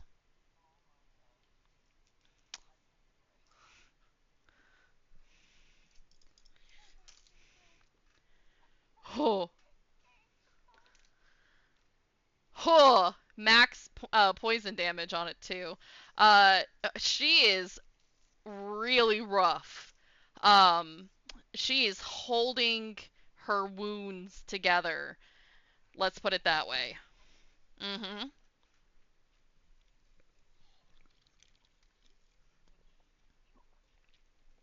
Absolutely.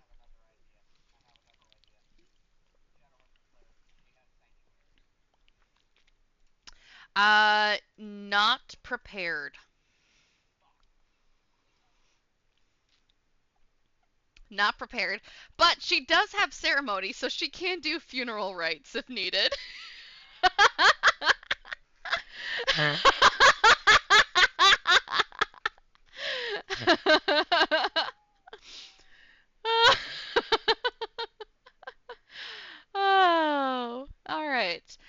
say if we had to put it on like a numerical value, Hera is looking. She's looking like a 3.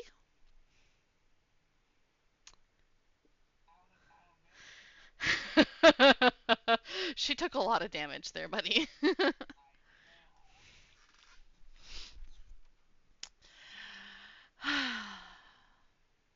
on the on the flip side, Riot is looking like a 47. So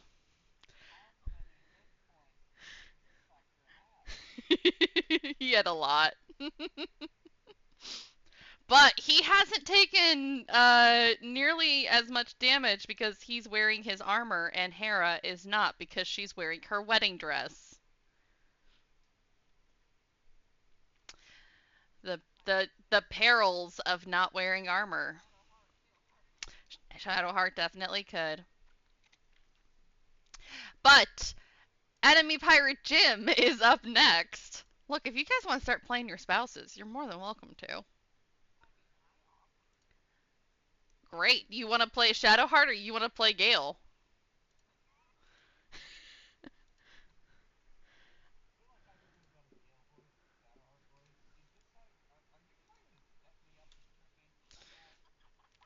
Seeing as how Trippy's married, no.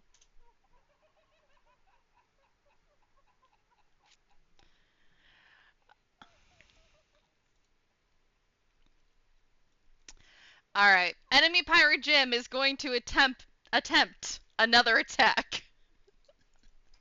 We'll see if either one of these can hit, because he's not been doing too hot. He rolls a nat 1.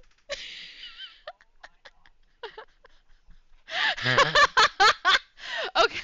On the plus side, the other one, he rolls a 16 and he's got a plus 5. So that one is going to hit. He gets one hit in.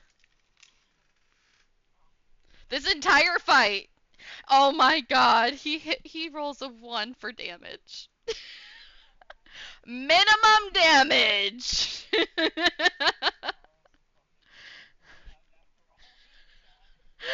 So enemy pirate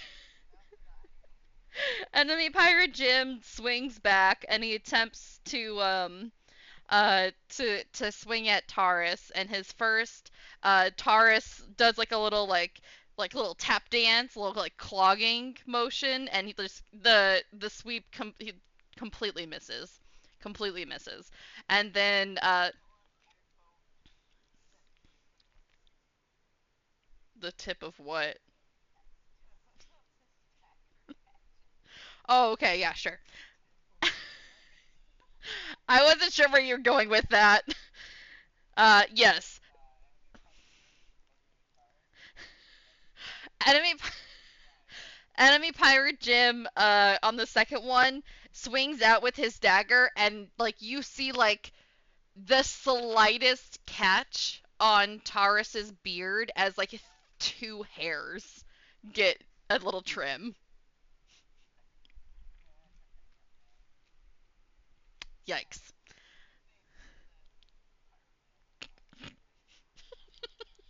I don't think he's gonna get paid at all.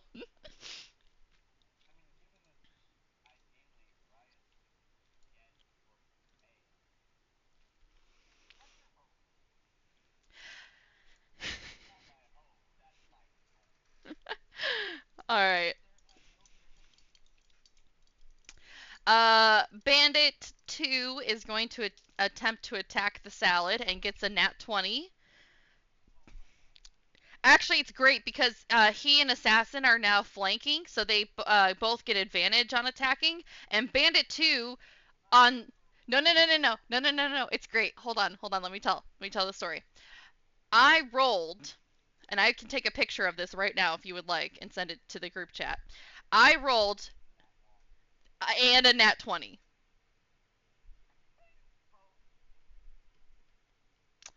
A nat 1 and a nat 20. And I'm actually not going to send it to the group chat because I rolled it on top of the paper that I have everyone's hit points on. And I don't want to let you know how many hit points everyone still has yet. But let's roll some lizard. Let's roll some damage.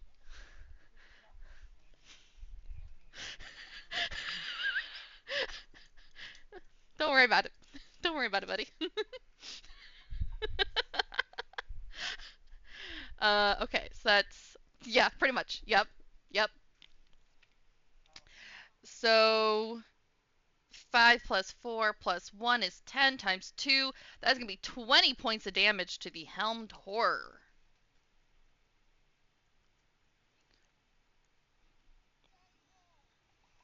Oh my god. Free will was a mistake.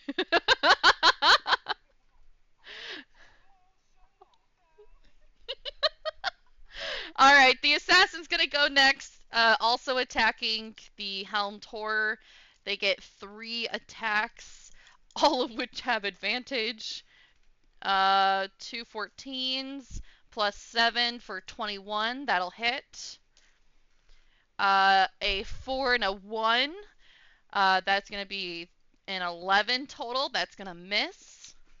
Oh, I threw one of my d20s, so let's roll a different one because I don't know where it went. A 17 and a 7. That's going to be a 24. That's going to hit. So 2 hits, 1 miss. The assassin, in watching her friend finally hit something, uh, gets distracted as she like cheers for him a little bit. I guess maybe it's like, good for you for finally hitting something. And his free will was a mistake.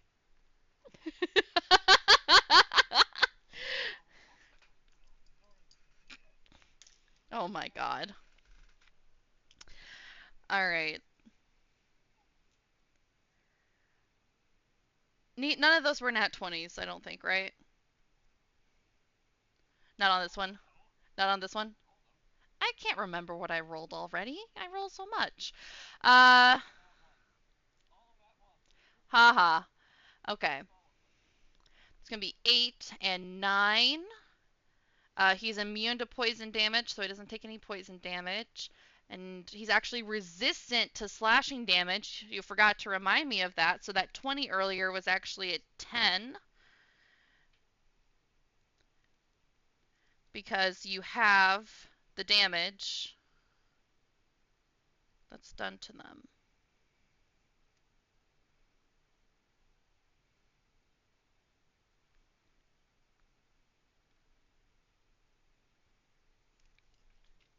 So that's 10 damage, which is actually going to be 5. So he's down to 51.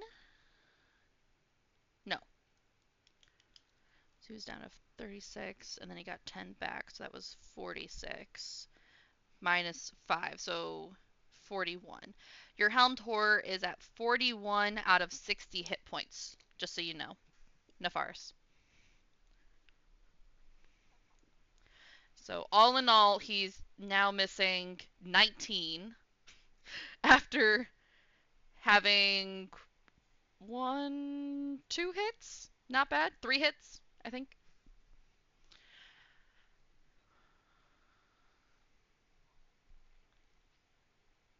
Yeah, he got hit with one earlier.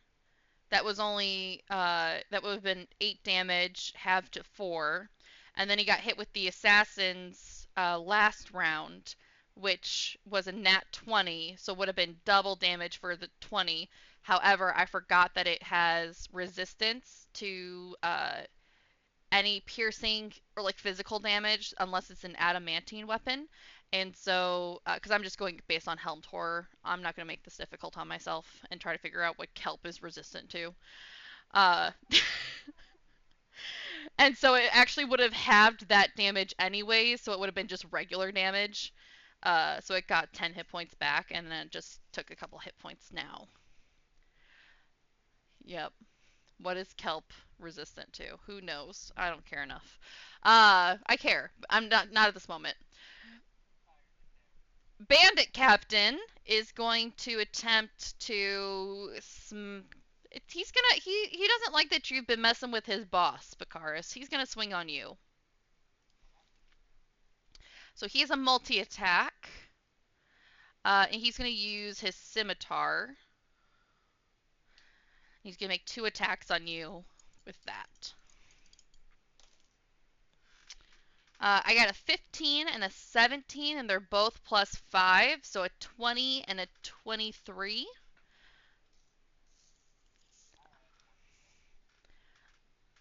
Thank you for answering my do they hit without me asking. You're gonna take. That's 9 and that's 8, so that's gonna be a total of 17 damage.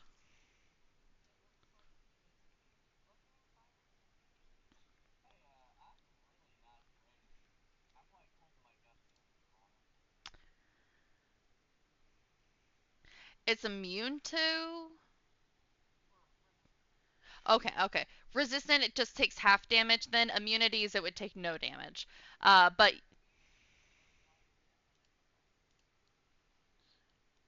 as well as charmed, frightened, paralyzed, petrified, poisoned, and stunned.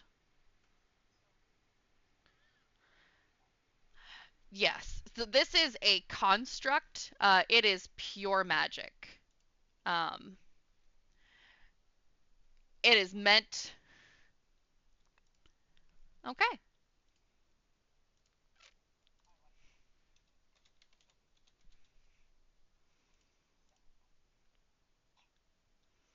Kelpie the Salad Monster. One day bards will sing songs of him. All right. Has Bandit 1 gone already today? Or this round? I don't think he has. Yeah.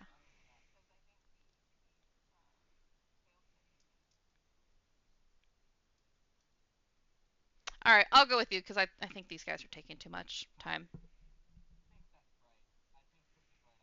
Okay. Cool, cool. I should probably start writing down which ones have gone each round, but I'm not going to. Uh, Gale. Gale is up next. Trippy, did you want to pilot Gale this round? His character sheet is public. I did put the link to it in the group chat. So if you wanted to pull him up, you can. I just took some generic. Uh, oh God, did you take a did you take a clip of me saying something about free will?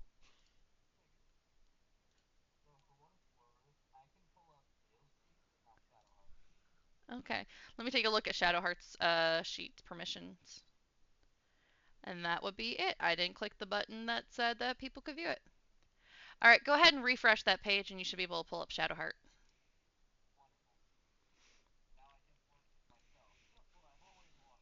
There you go.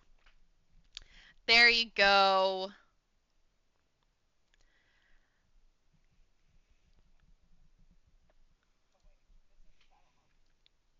I don't know why you picked Shadowheart then. That's on you, buddy.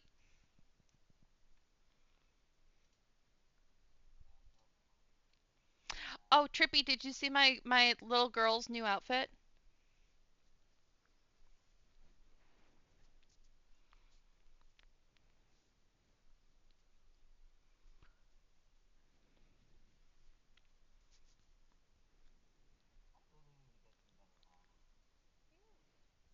Yeah. Oh, are we? Is this the same top on that you? Oh, look at that! We have the same necklace and the same top. We just have different undertops. Yes.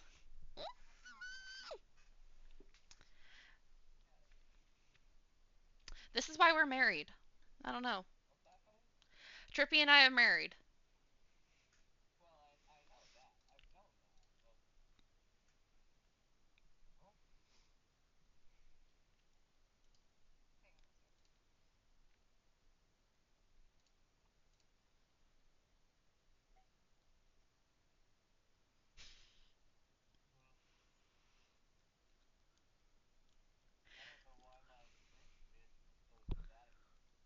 Oh.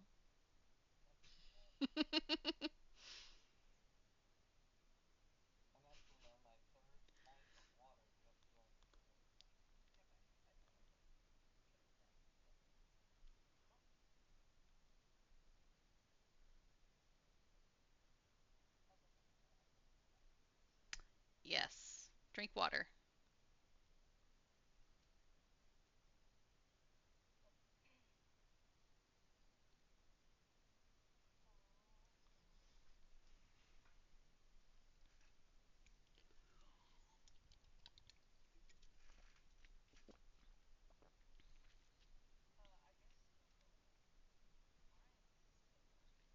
Okay.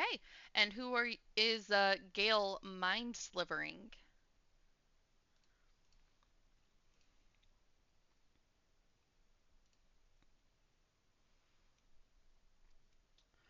You drive a disorienting spike of psychic energy into the mind of one creature you see within range of 60 feet, which is going to be pretty much everyone. The target must succeed on an intelligence saving throw or take 1d4 psychic damage and subtract 1d4 from the next saving throw it makes before the end of your next turn.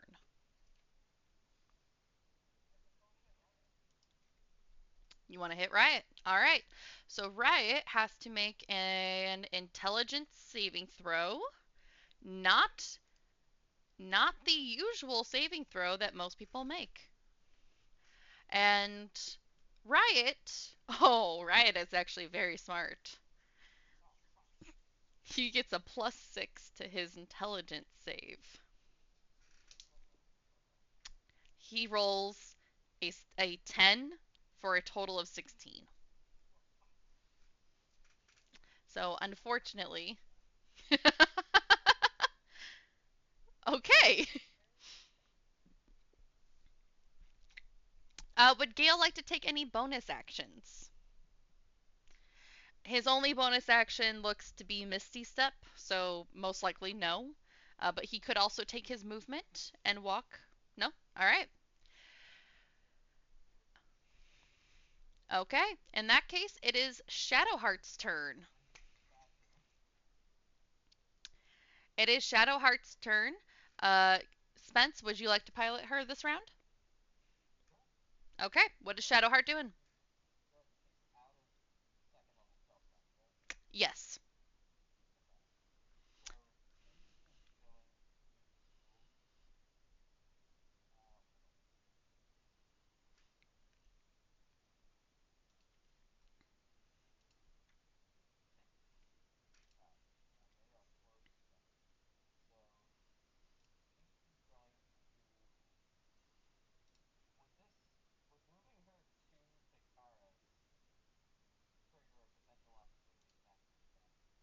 No, because she won't be leaving its threatened area. She's in its threatened area already, because she's effectively in this spot. So if you want her to move to this spot, it is still like right next to his square that he's in. Therefore, it's still within his reach.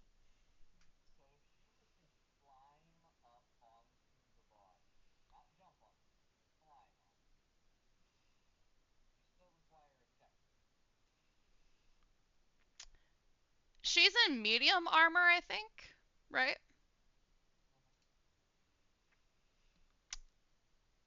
And she'd have disadvantage in her stealth. I'd say give me just a generic dexterity check just to see if it gets in the way. She'll still make it up there, but it'll just decide if it's clanky or clunky and funny.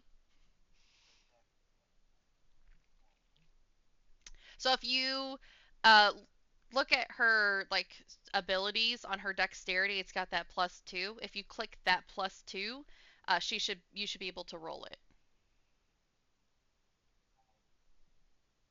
You might not be able to actually. I wonder if because I've claimed them, but what I can do is unassign her. Okay, I'm going to unassign those two characters, and then you two can go into the campaign and claim them, and then you'll have full access over them.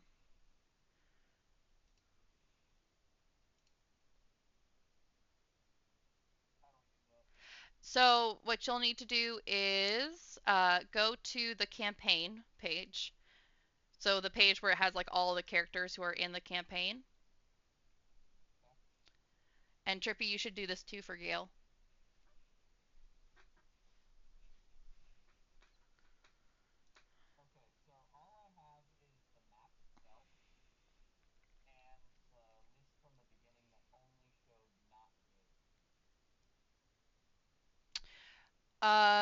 Okay. Let me pull up.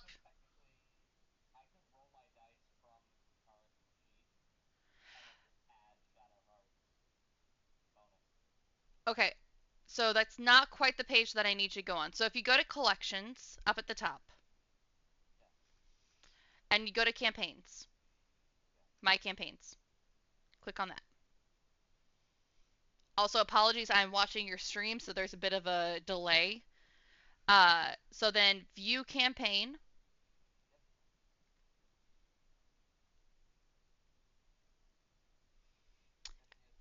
and then, yep, you should be able to claim.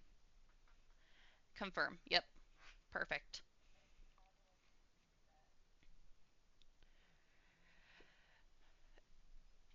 Okay, so you're gonna go to collections as well, and then my campaigns, one shot, view campaign, and then if you scroll down, claim on Gale. Yeah, and then confirm. And this will give you total control over managing their inventories, leveling them up, picking spells, that kind of stuff. So they are now officially yours. I no longer have to take care of them. I'm the mama bird kicking them out of my nest. Goodbye.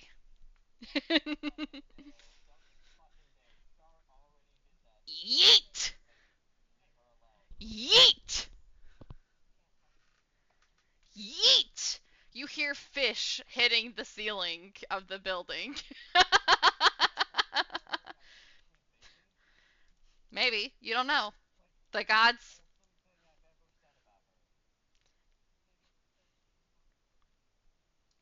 The gods work in interesting ways. Anyways. Uh huh. Wonderful. You have never seen anyone in armor comprised of like leather and metal and like rivets be so graceful climbing onto a bar that in fact it makes you wonder how often she climbs onto bars in general that she's so good at it. But she's now on top of the bar next to you.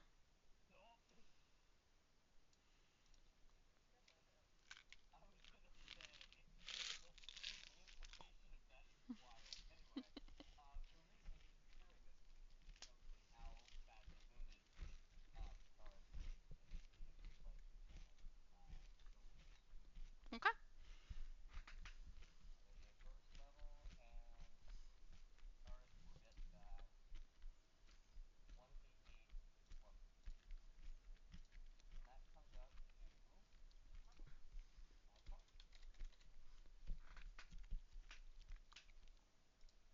Little funny that you didn't choose to heal the bride that's paying you, and if she dies, you don't get paid, but hey, you do you.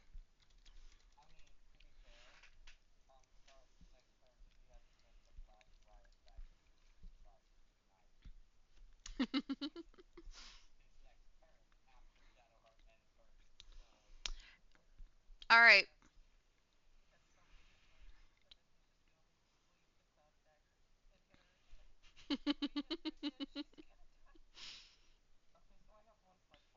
Mhm.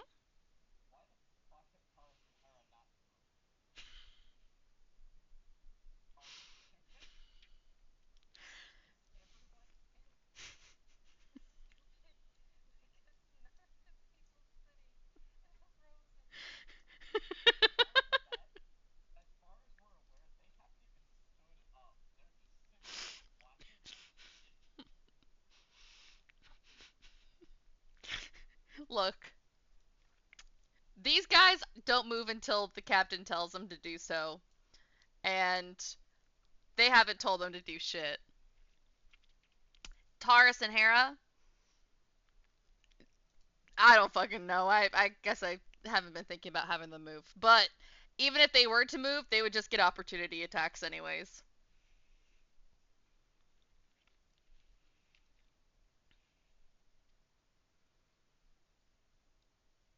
So Shadowheart, bonus action, movement, or movement's actually already happened because you stood up on the bar, but that doesn't take a full 30. So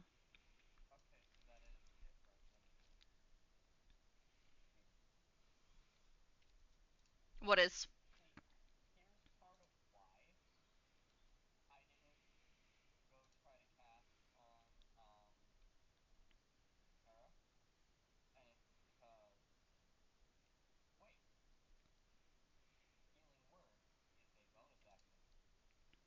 Yep.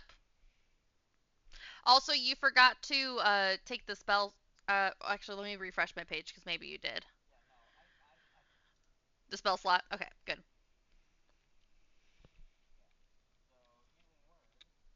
She has two healing words, by the way. One is a once per long rest healing word where it's 2d4 plus 4, and then a regular healing word where it's a 1d4 plus 4, and it takes a spell slot.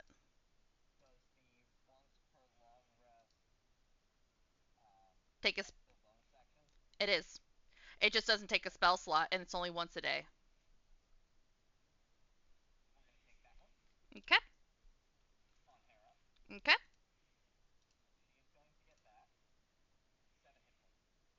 All right.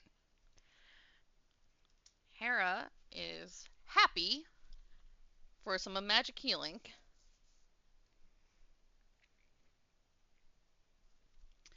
Now, technically, Hera and Taurus don't have turns in this initiative. Um, they probably should have, but neither one of them have attacks that they really do. So I will say then at the end of Shadowheart's turn,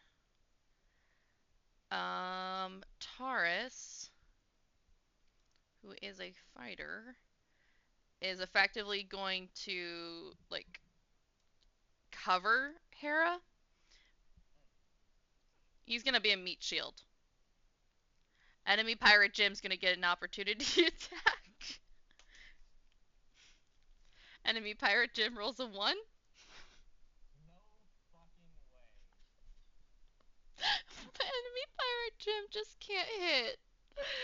Oh no.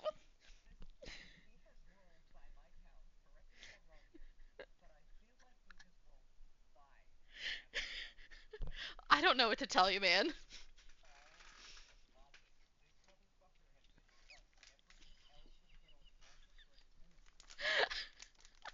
I don't know, man. Look, I don't know. The dice tell a story. The dice determine the story. I don't know why.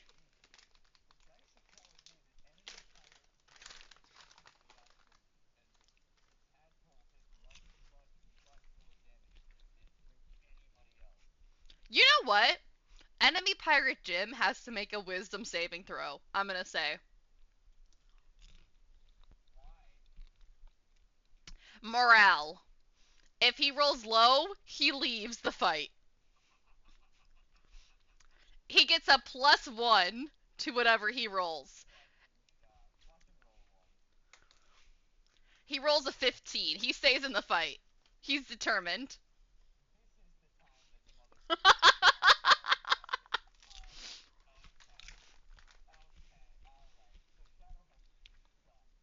Yeah.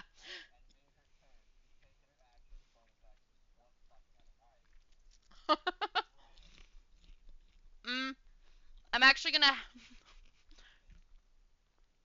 Uh, it is Pakaris' turn. So, Riot does not get to go first, unfortunately.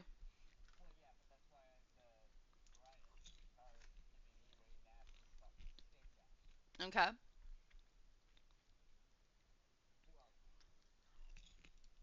Say it anyways.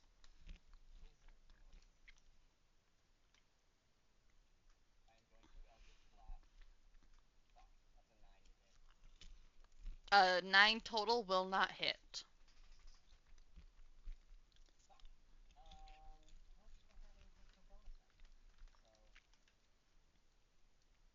Okay. In that case, it is going to be Nefaris's turn.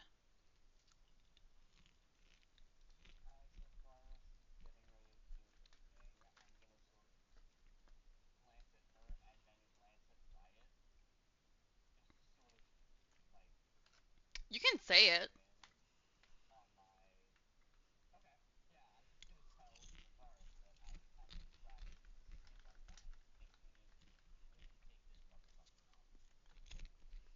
All right, Nefaris, your longtime friend Pikaris is telling you that you need to take out Riot. What do you do?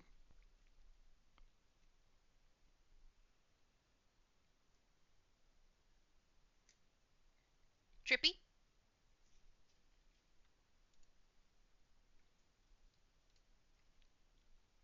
Uh oh. She might be AFK.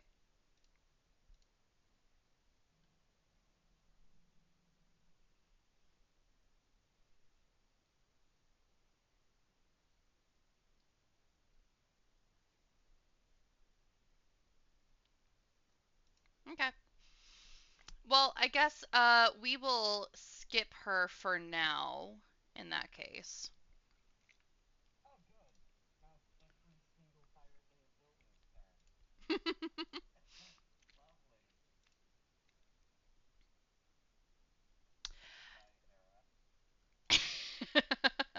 Well, don't forget that her loving husband to be is gonna be her meat shield.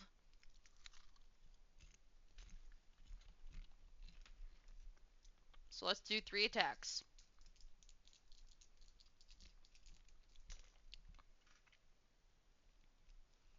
Me and my boy's gonna mess you up. Wow. Fuck. All right.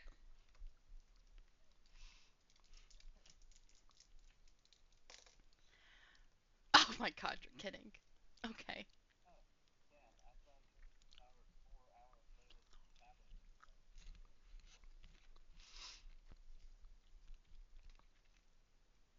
So, Riot is going to hit Taurus 3 times.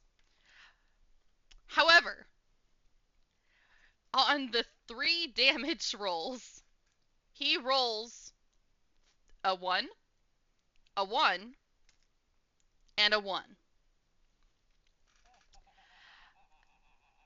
But for the poison roll on the d6, he does roll a 6. So he gets poison damage at least of a good amount. Whereas he seems to only have glancing blows on Taurus's actual body.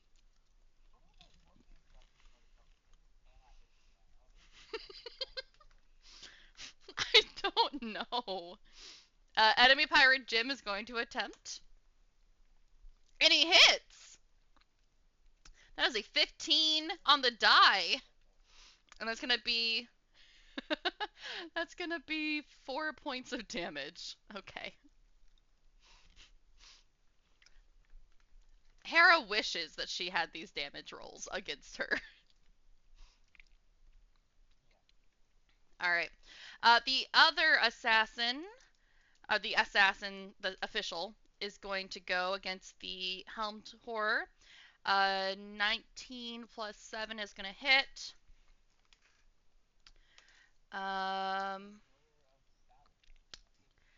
21 is going to hit. 19 is going to miss, so 2 hits. And that's going to be 6 plus 8 damage for 12 damage. Halved is going to be. Wait. 6 plus 8 is 7, or it's 14 damage, so it's going to be 7 damage to the helmed horror.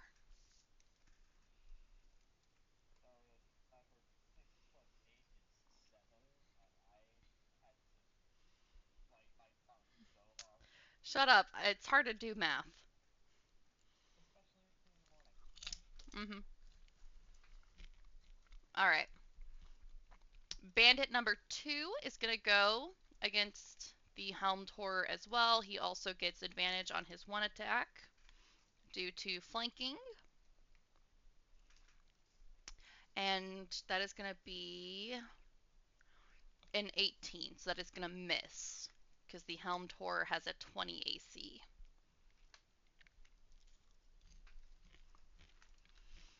Bandit 1 is going to try to hit. You know what?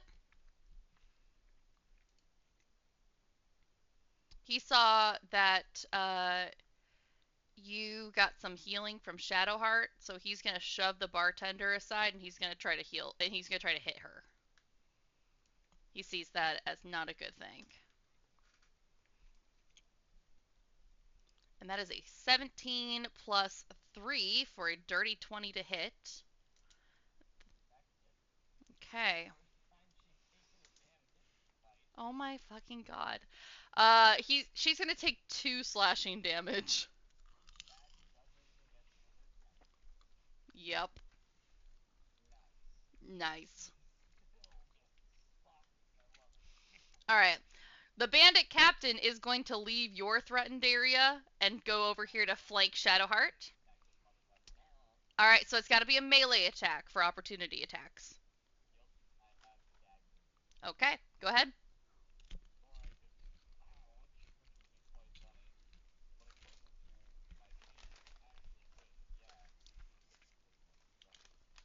Yes, punching would be strength based.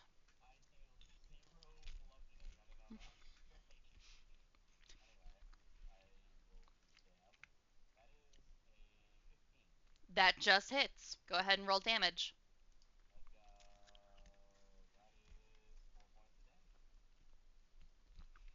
Okay, and he takes his first damage of the fight.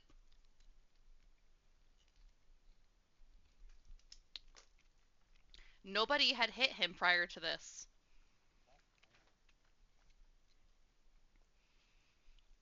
Well, you've been focusing on Riot.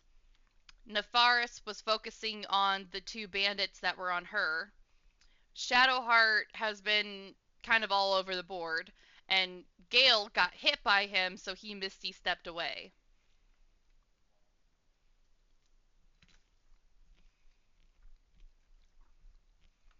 After, he threw Bandit 2 through a window. Okay. Trippy, you back yet? Okay, perfect. Go ahead and we'll have you take your turn now.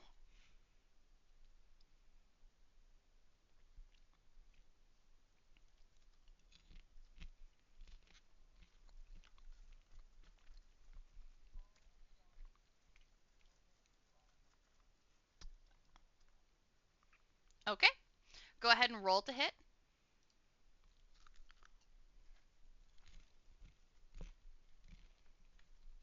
That just hits. Go ahead and roll damage first.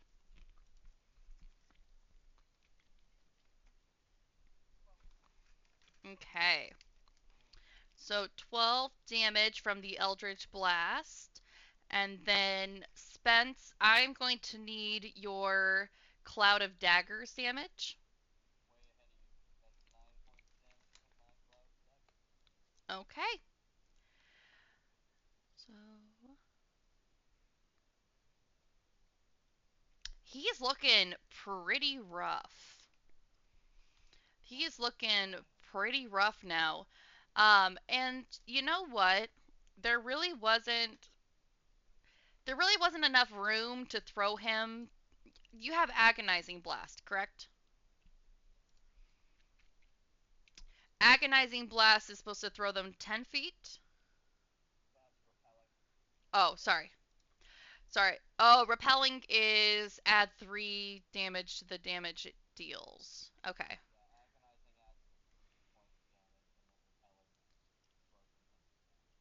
Oh, okay. So your Eldritch Blast doesn't throw him back then.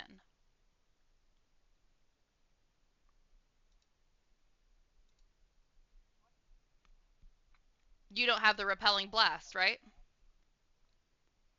Oh no, you do. You do.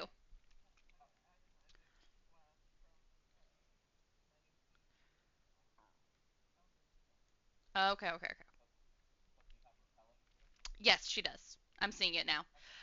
Uh, and then Trippy, you also have the Genie Afridi as your uh, patron, which means that when you hit with an attack roll, you deal an extra 2 fire damage on top of the other damage. So actually, we need to add an extra 2 damage to that.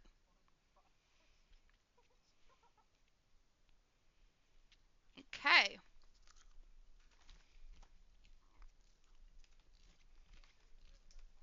Mhm. Mhm.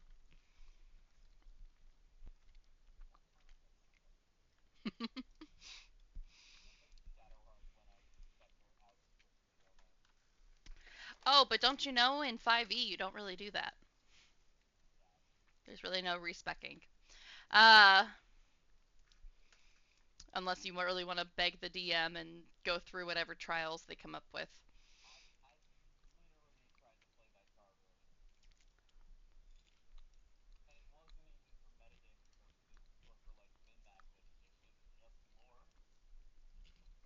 And I gave you my reasons on why I didn't want to do it. However, now you are in charge of Shadowheart, and we could potentially work something out. I am I have a lot in common with a warlock patron in that I am always willing to negotiate.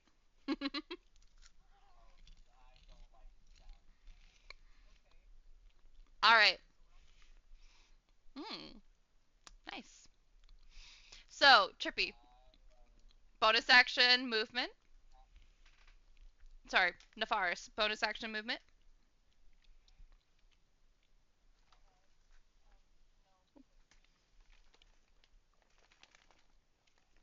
Okay. What would you like Kelpie to attack?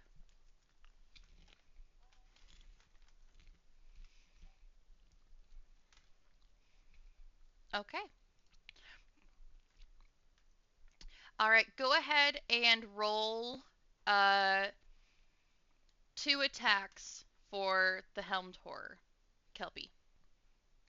So a d20, and then we're going to add 6 to that, plus 6, so that's 17.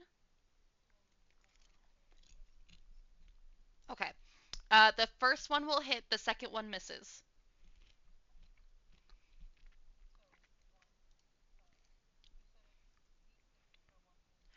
For one handed, it's going to be a d8 plus 4.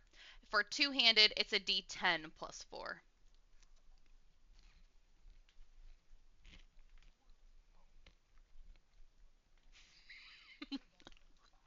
Okay.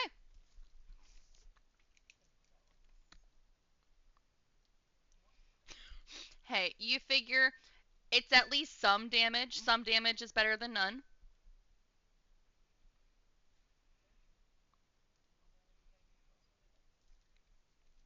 Okay. The assassin still looks pretty good, though.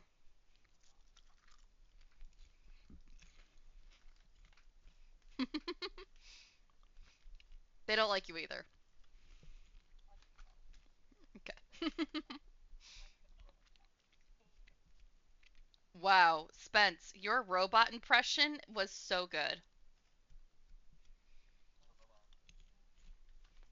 A robot. Mm.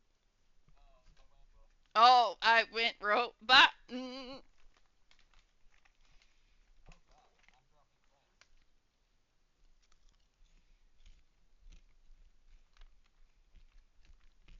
Okay. Uh, yes, you're back. Welcome back. Trippy. Oh.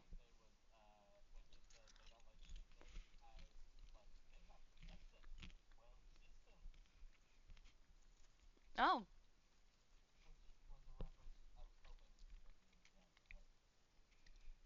No worries.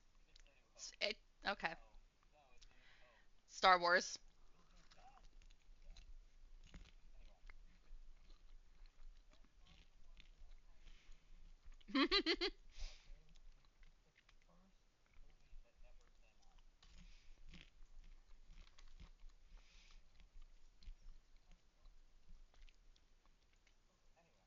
All right. Uh, any movement for Nefaris? No movement for Nefaris? Okay. Then it's Gale's turn.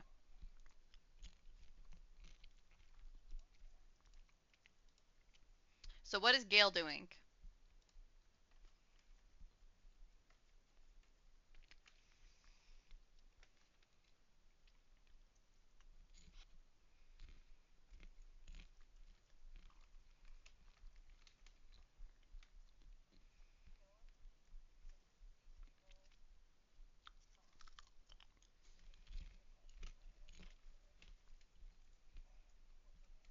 Mm-hmm.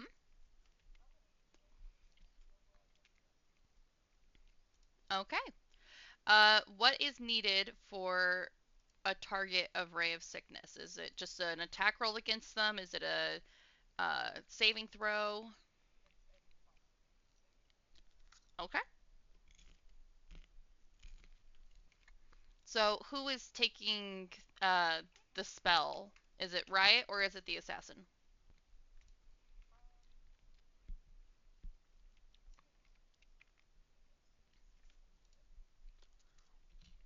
Okay. So Riot has a +2 to his Constitution save. That is a 10 total. I'm gonna guess that does not save. Okay. So what happens to Riot?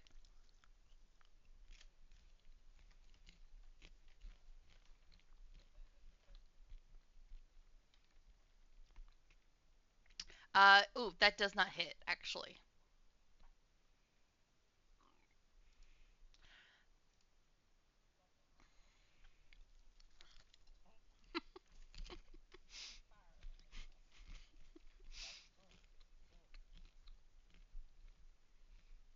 Okay.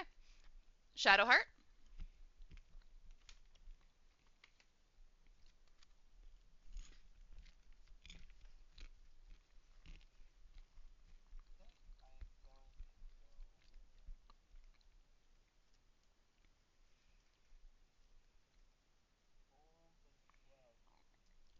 Mm-hmm.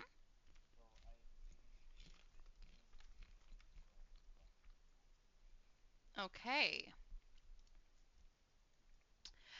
Uh, Riot does not have a bonus to his Wisdom saving throw, so let's see what he rolls. That is a 2.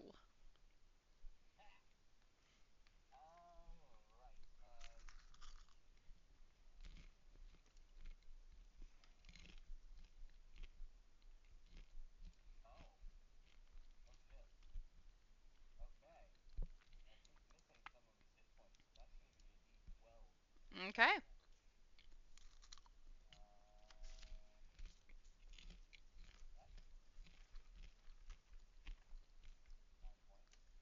Okay.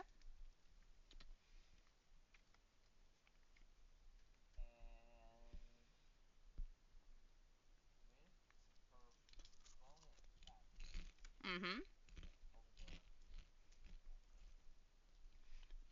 And I will remind you, she has that spiritual weapon that's right next to him, that white X.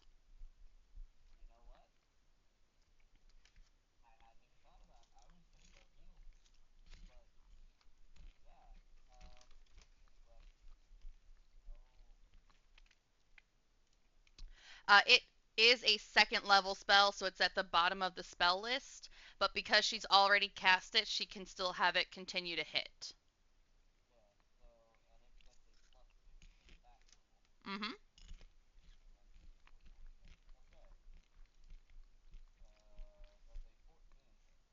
It does not.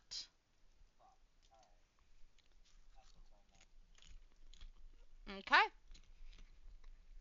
Back up at the top of the order with Pakaris.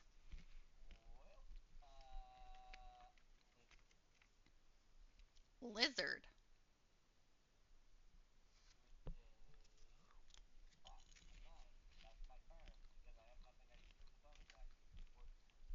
Okay.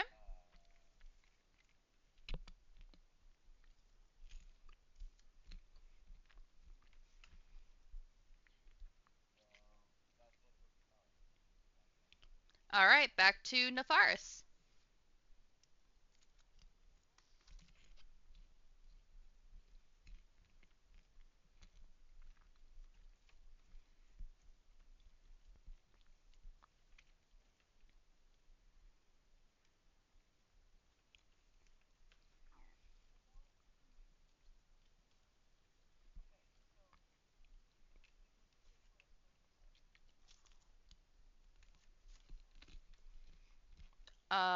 Let me look at your sheet.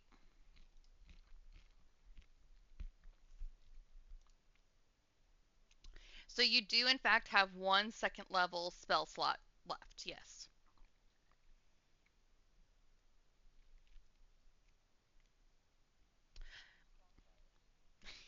Okay. Where are you putting your cloud of daggers? Okay.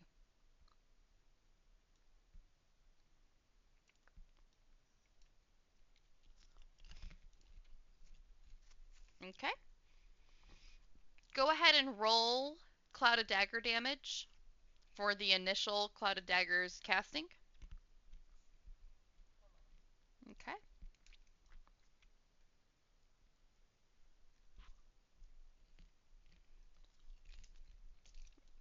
All right. She's looking she's looking a little hurt.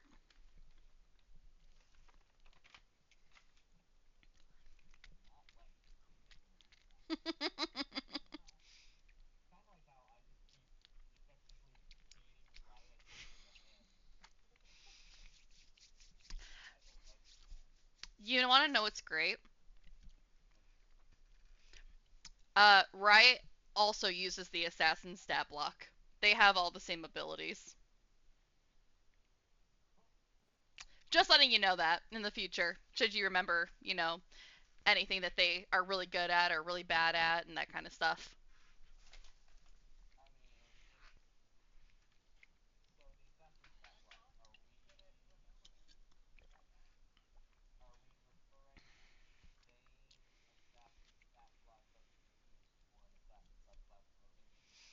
No, that's separate.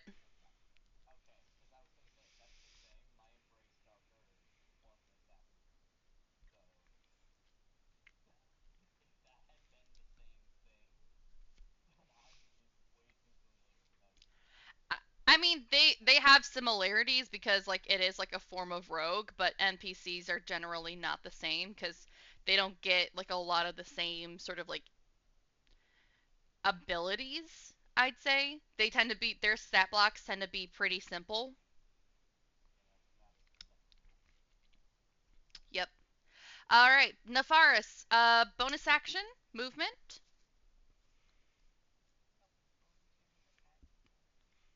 Okay. Go ahead and roll to hit with Kelpie twice. And again,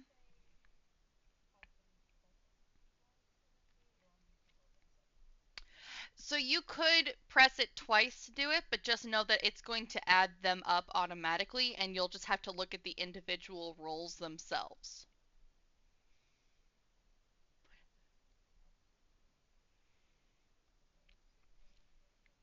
Okay, that is going to hit even without the modifier. That one will hit with the modifier. So go ahead and roll two damage attack or two damage rolls.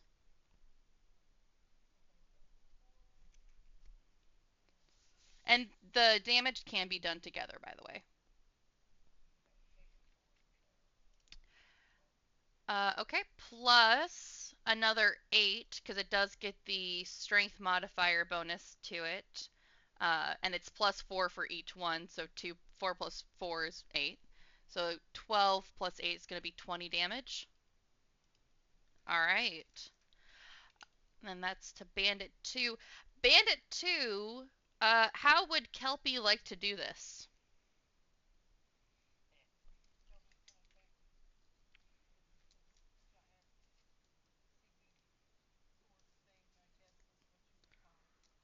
Mm-hmm.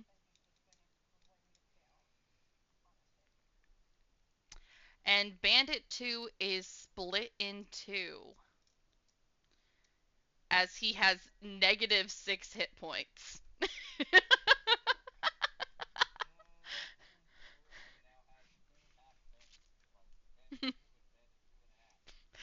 All right. Nope, Bandit 2 is out for the count. He's dead. All right. Any movement for Nefaris?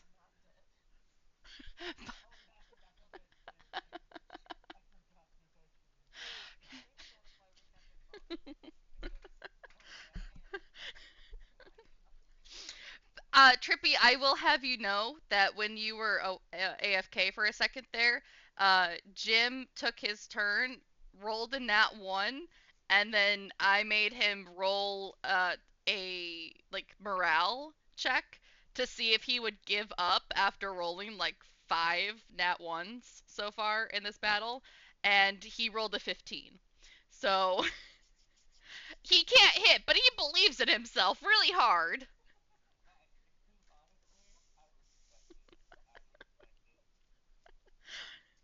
Uh, okay. All right. Uh, as this is an NPC round, I'm gonna say Taurus finally finds his voice, and he's gonna tell John Jacob Jingleheimer Schmidt to get up and to protect Hera. So the four of them are gonna form a meat shield,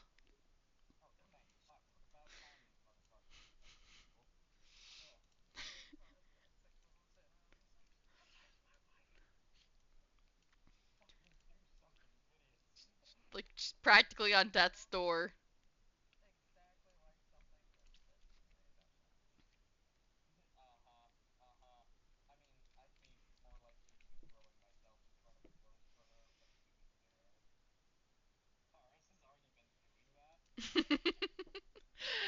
um. All right, enemy pirate Jim is gonna try for Taurus again. I don't know. Okay, it's not a 1, but it's a 3, and I'm just like, God damn. All right, morale check again. He missed. Morale check. It's a 7. What's his wisdom? His wisdom is a +1. This is a sub 10 roll. I'm gonna say he's given up. He's giving up. He's gonna walk away.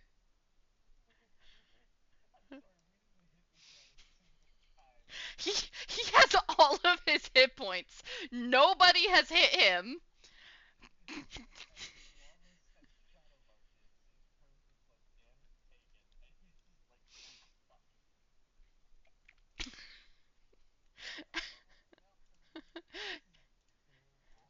As he's walking away, enemy pirate Jim says, "You know what? My mom, she works at the bank. I'm gonna go get a job with her," and he leaves. He's gonna go work at the bank.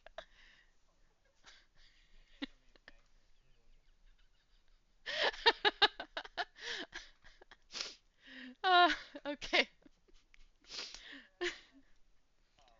All right, buddy. Riot. Riot is gonna go next. So can I please have some Cloud of Daggers damage?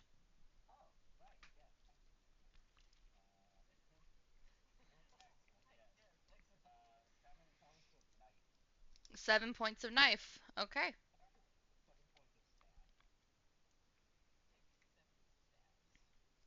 He is bloodied and rough, but still standing. And so he's going to.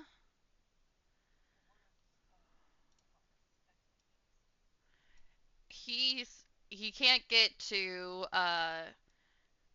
Hera anymore, and John Jacob Jingleheimer Schmidt aren't gonna take attacks on him because their whole job right now is to be meat shields. So he's gonna come over to Gale, and he's gonna take some swings on Gale. He is. All right, three attacks on Gale. First attack is a nat 1. Wildly swings and misses. Second attack is a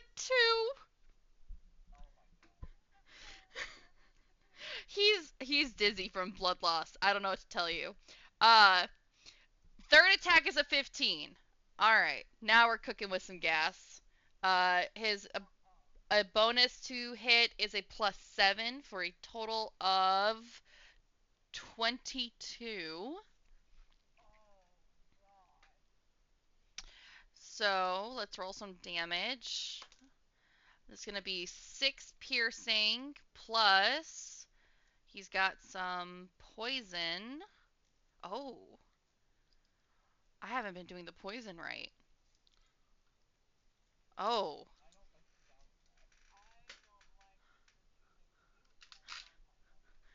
oh. Hold on, I need to grab another dice. 1, 2, 3, 4. Okay.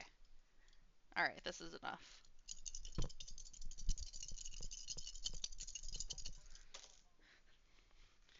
Okay, so we've got that,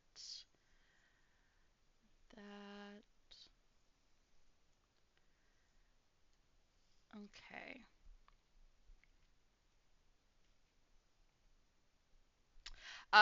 Gale is going to take, in addition to the however much piercing damage I said he was going to take, he's going to take 21 points of poison. Oh, I didn't say? Okay, I'll just roll it again. Oh, I rolled a 1 on the die, so that's going to be 5 points of piercing damage, but 21 points of poison damage. Is he dead or downed? Okay.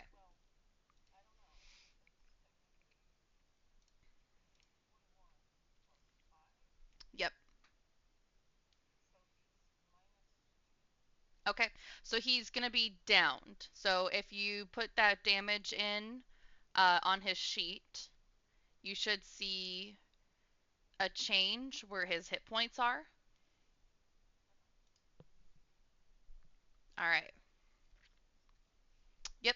So he's going to start rolling death saves, death saving throws, um, of which so traditionally, death saving throws are simply the number on the die. However, I've seen it also be done where the constitution modifier is also used. Because, like, your constitution is like your health, you know? How healthy you are, how in shape you are. And so I really like the idea of adding your constitution modifier to your death saving throws. So on his next turn, he's going to roll a death saving throw unless he is healed before then. Um, any attacks against him right now are going to be considered like critical hits, uh, or at least have advantage if they're melee. Any because he's lying on the ground. Yep. So, you know what? Critical is the best one for that. Thank you. So that means max damage on those. Like they're all nat 20s. Um, and each one of those is going to count as a failure as well. So any hits that he takes will count as failures. If he gets 3 failed death saving throws, he is dead, dead, dead. Hmm.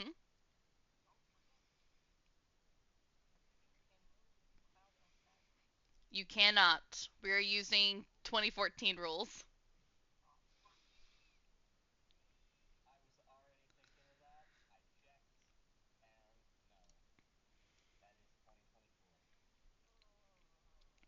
However, spiritual weapon can move, and spiritual weapon is only 10 feet away from Riot,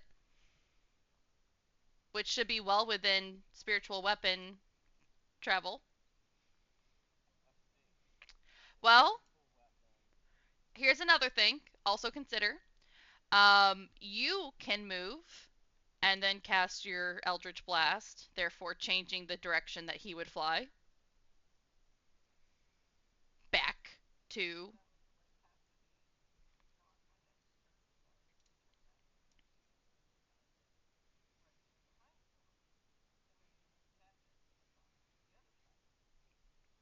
So what I would say is, and obviously, we're not on your turn right now, but on your turn, you could make some sort of athletics check or something to leap from the side of the bar that you're currently on over here.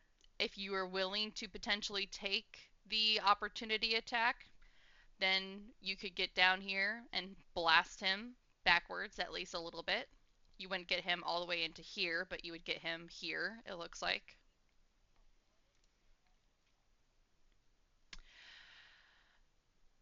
I would let you decide on that. But that's for when it's your turn. For now, it is the bandit captain who is going to try to hit Shadowheart because it's still enemies' turns. Riot just went. Yep. Because enemy pirate Jim gave up, said he was going to go work at the bank. uh,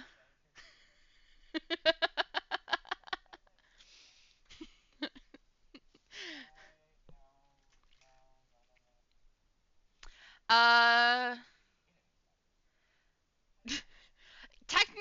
technically, he did hit Taurus and gave his beard a two-hair trim. Yeah, yeah, he groomed. It was literally only two hairs because he rolled so poorly on his damage that it made it funnier. I got a 13 to hit Shadowheart from Pirate Captain. I'm guessing that doesn't hit. All right, then we'll try for the second attack, and that will be a dirty 20 to hit. Okay, so this is actually her second hit, but much like her first hit, a 1 on the damage die plus 3. So 4 damage.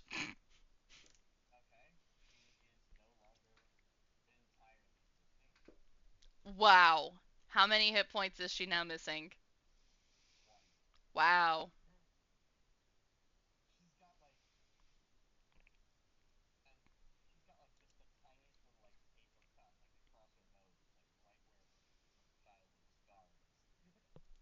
Wow. All right. Bandit 1 is going to go next. He's also going to attempt to hit Shadowheart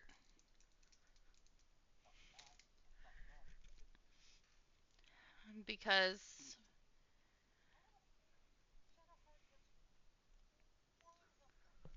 All right. That is going to be an 18 to hit.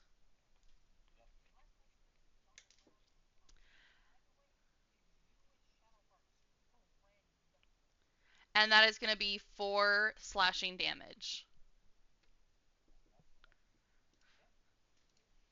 Yeah. Okay. Assassin is going to go next. Uh, Nafaris, can I please have Cloud of Daggers damage? You got really excited for that. 9. All right.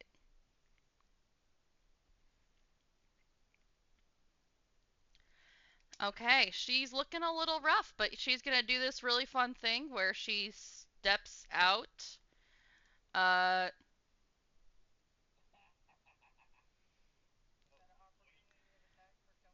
nope, because she's still in Kelpie's threatened area. She's still within 5 feet. But she will take. You know what? She's not dumb. She sees that you're giving him instructions. One of her attacks is going to go on you. She's going to grab her light crossbow. That's a that is a 16 to hit. Okay.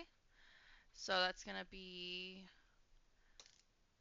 7 damage. And oh, I forgot about poison. So let's do poison. She's an assassin, buddy. Huh?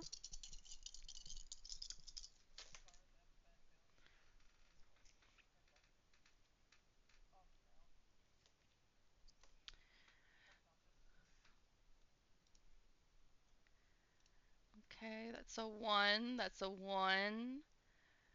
That's a 2. That's a 3. Okay. This isn't great. Uh, okay.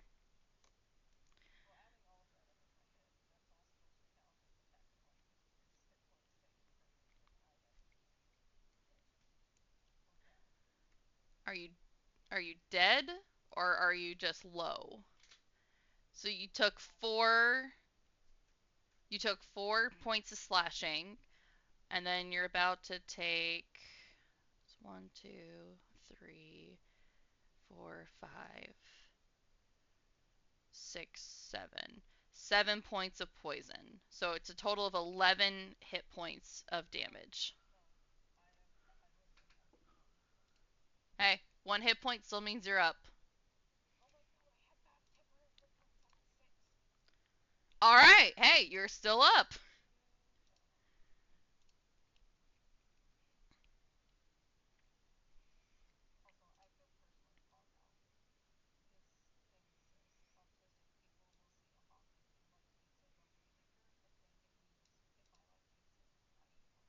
Is that not what it means?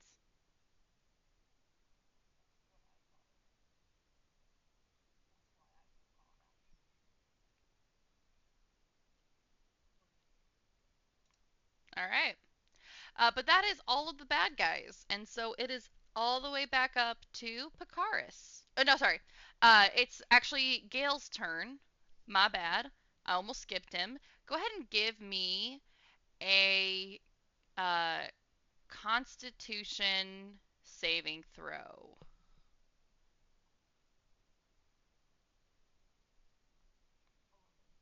Okay, that saves. So you can mark him down for one saved death saving throw. So if it's a 10 or higher, it's a success. If it's a 9 or lower, it's a failure. If it is a 1, it counts as two failures. And if it is a 20, he can pop up automatically with 1 hit point. All right. Uh, Shadowheart. It is her turn.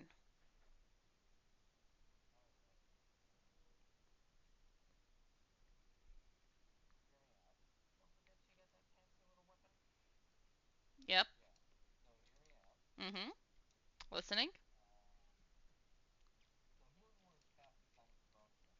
Yep.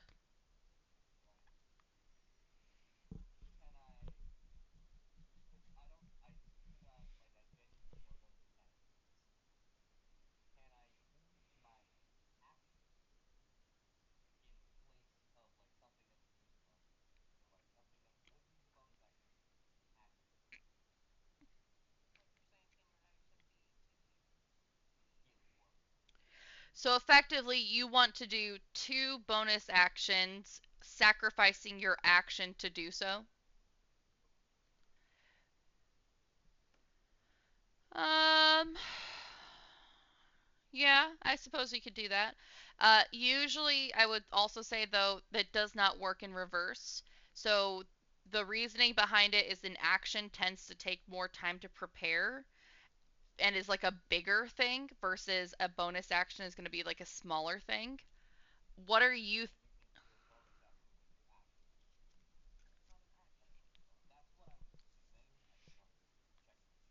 now? If you're planning on doing a healing thing, don't forget she also has Cure Wounds, which, while it is a range of touch, will give more health.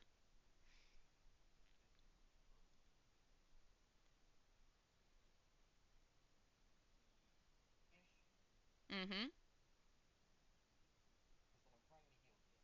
Mhm.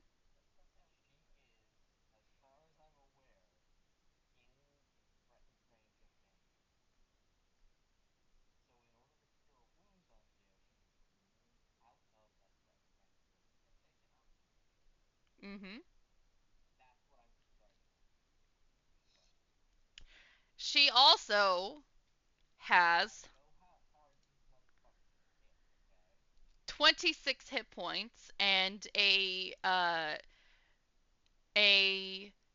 reaction hit, an opportunity attack, would not have the same advantage on her as their regular attacks do because flanking does not grant that same bonus to opportunity attacks.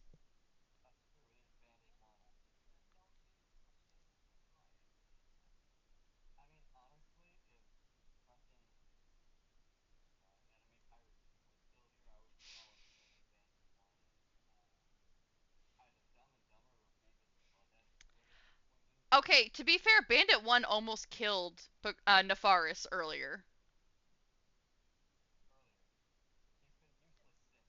Well, he is trying to get Shadowheart, and she has a high AC.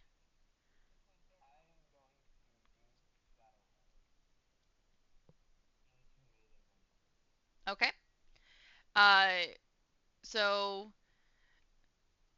if you put her here, then there's no opportunity attack from Riot. If you put her here, technically she gets into his range of opportunity because she's on the bar comes down or on the bar comes down unless she comes all the way over here and down, which doesn't really matter. Um, technically, she's still within his range of opportunity there. Uh, so if she comes over here, there is an opportunity attack there, but simply here, she does have the opportunity attack from Bandit 1 and Bandit Captain. So let's do those real quick. Bandit Captain rolls. That's a 3 on the die plus 5 for an 8. Let's pick a different d20 for this. Bandit 1 rolls a 12 on the die plus 3 for 15. All right, both of them miss.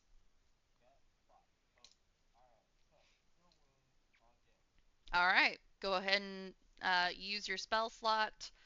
Get that healing up. How much does Trippy need to heal Gale? All right.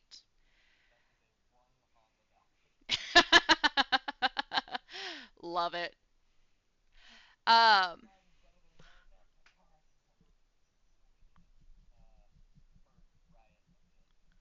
All right. It is Pakaris. Oh wait, did Shadowheart want to use the other bonus action?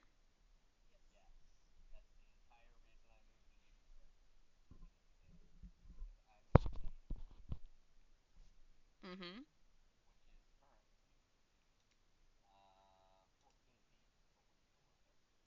14. Oh, I guess you're measuring to the middle of Riot. Yeah, I just measured to like just outside of him, but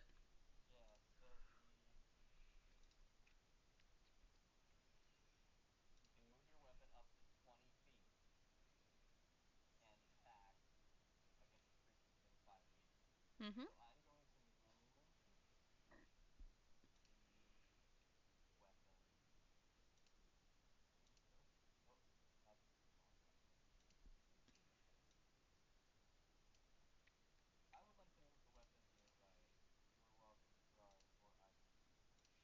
It does not matter to me. You also have all the abilities to draw.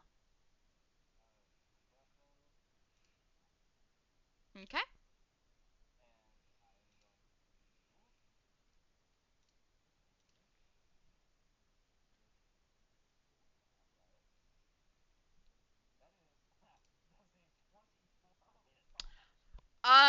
Yeah, I'd say a 24 hits.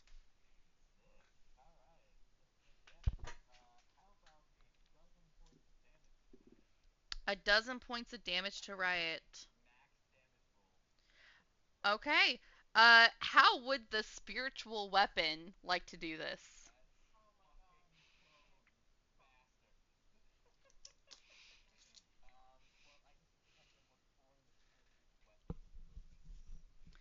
I did not define the spiritual weapon before. I just simply drew an X to mark the spot of where it was. I'll let you go ahead and declare that for us as you describe the death.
Okay.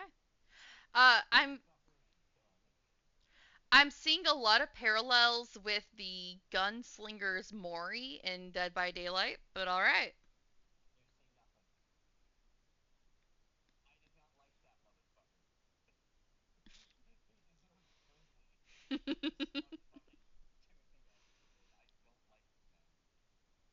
What? You don't just love him? Hmm. All right.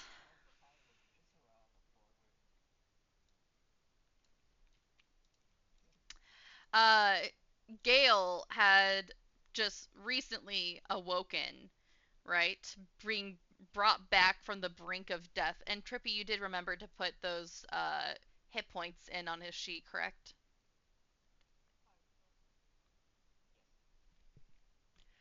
So he's up with 5 hit points, and as he sits up, he is then blasted in the face with these powerful spurts of blood that is coming from this man's body as you are literally ripping out his vital organs directly next to him with the spear.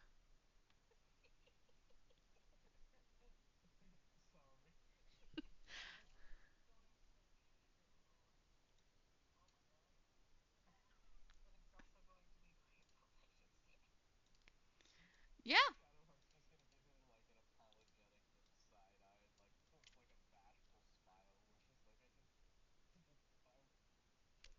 I'm sorry. All right. Anything else for Shadowheart? She's done some movement. She's done 2 bonus actions in lieu of an action and bonus action. I think that's it for her, correct? All right, we're back up at the top of the order with Picarius. Mm-hmm. Mm-hmm.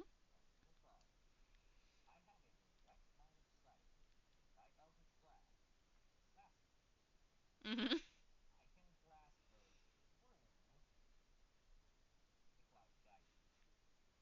Uh-huh. Uh-huh. Uh-huh. Okay.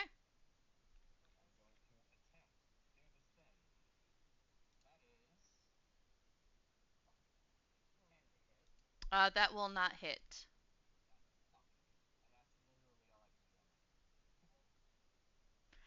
You do have movement, so you can move if you would like.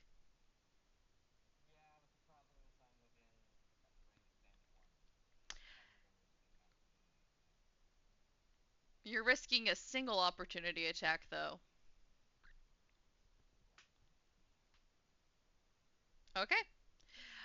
All right. In that case, Nefaris, your turn.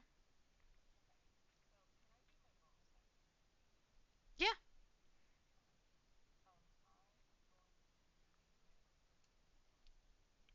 Okay. So Kelpie will not be taking an attack action this round.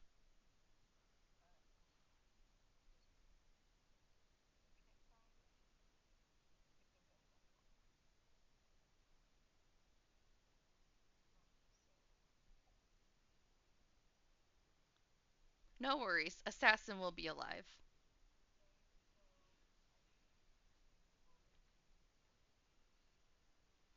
Are you using your full action or your bonus action? Okay, then you're gonna roll for it, and let me pull up the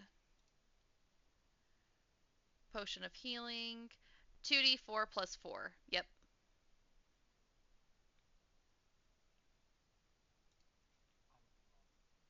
Hmm.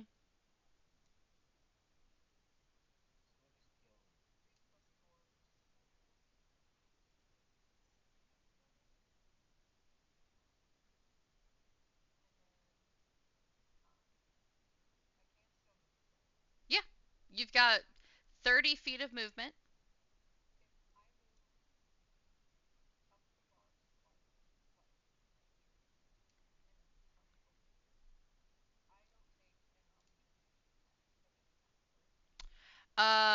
So right now you're down here. You are not within 5 feet of any enemies. Therefore, there is no one who can take an attack of opportunity on you.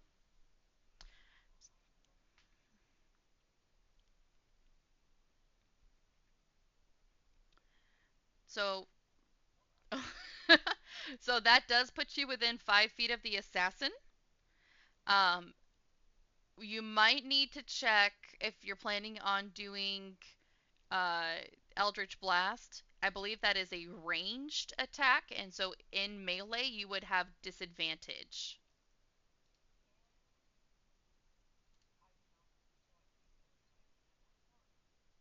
So, something that is frequently a thing with teammates and allies is you can pass through your ally's spot, you just can't stop there. So, you can, yes, you'd have to go up to this spot here because she's technically in this one, but you can come right here. Now, watch because you are now sandwiched between the bandit captain and bandit 1. So, they would have advantage on hitting you unless you move out of that spot before the end of your turn.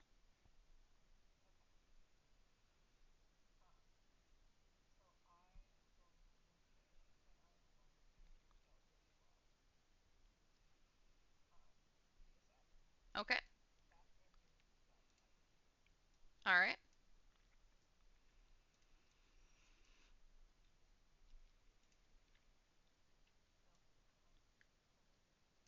Okay.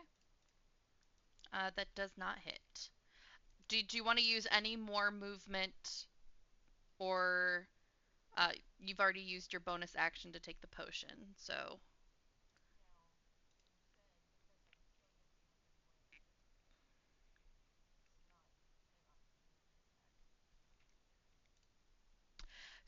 you would take an opportunity attack from the bandit captain, but not bandit 1,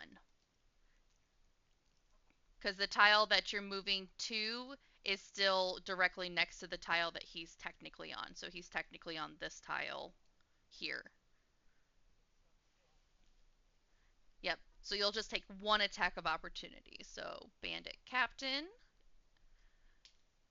is rolling like shit. That is an 11 to hit. Okay, he misses. All right. Anything else from Nefaris? Okay. And then it is the enemy's turns. So I have three enemies left, and their boss was just brutally murdered in front of them. So I think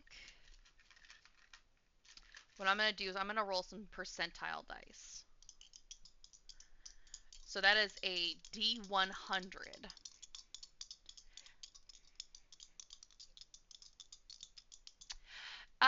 So they are used for different things. So sometimes they're used if there's like a D100 like wild magic table or just a D100 table of different things in general. Uh, Sometimes they're used to see what the chances of something happening are. And in this case, I'm using them to see what the chances that each individual uh, enemy is going to continue fighting in the face of one, their leader being murdered in front of them, and two, them being vastly outnumbered now that the other pirates are starting to like actually stand up for their leaders. So it's a 35. It's a 58. It's a 46. Okay. So overall average is pretty low. So I'm going to say that these guys, Bandit Captain, Bandit Number 1, and Assassin, are going to. They're not dumb people, right? They're enemies, but they're not dumb necessarily. They're going to lay down their weapons and they're going to raise up their hands and get on their knees and surrender.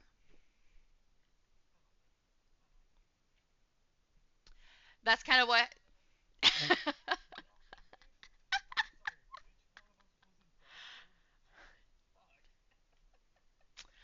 uh,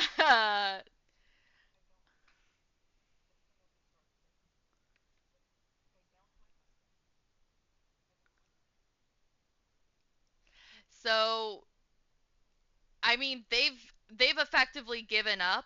Um, if you wanted to murder them in cold blood, we're no longer in initiative. The fight is over. You could do that. Otherwise, we'll say that the bartender, who's been in a state of shock just watching everything so far, is going to run and go get the watch, and they'll be arrested.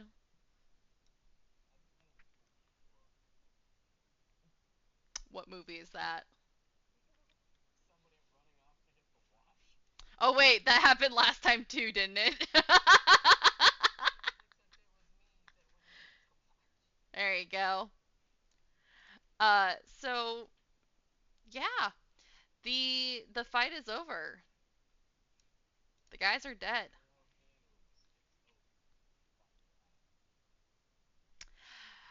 I will say, Kelpie will come over to where you are, and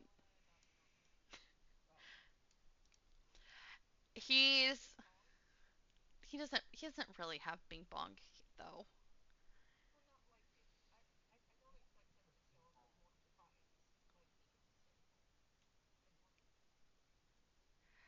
Uh, you give Kelpie your guys' tower address and water deep, and he hears water deep, and he goes out to the ocean.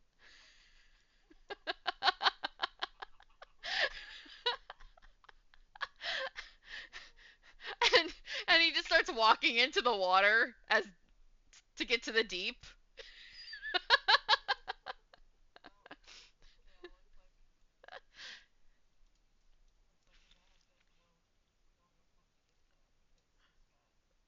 He's got Tara. She's still around. Uh, you'll see Kelpie again. Don't worry. Uh, I do think we should edit the item in your inventory though, because it no longer has kelp in it.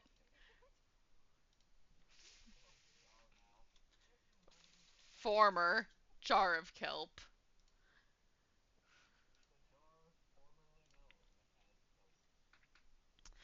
Um. All right. Does Shadowheart still have a first level spell on her?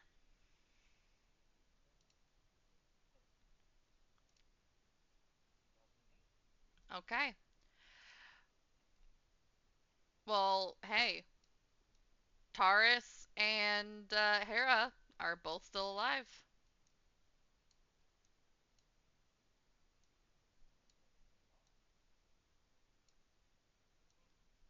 The wedding's still on.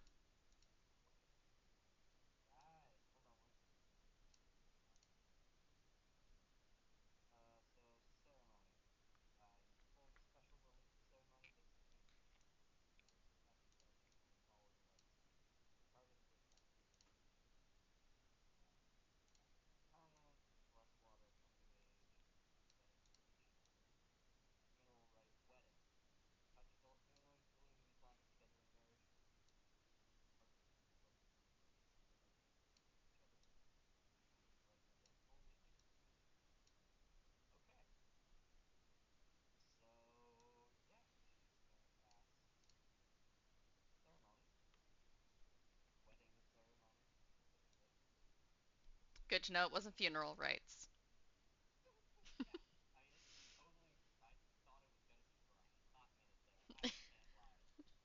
It was getting pretty rough.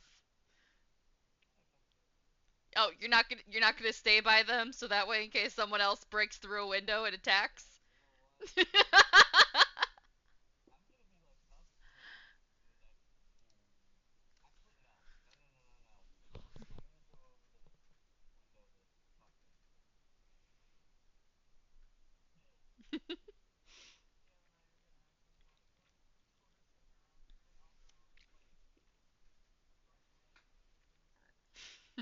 Nice.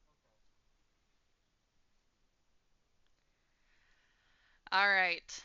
And a beautiful ceremony is held.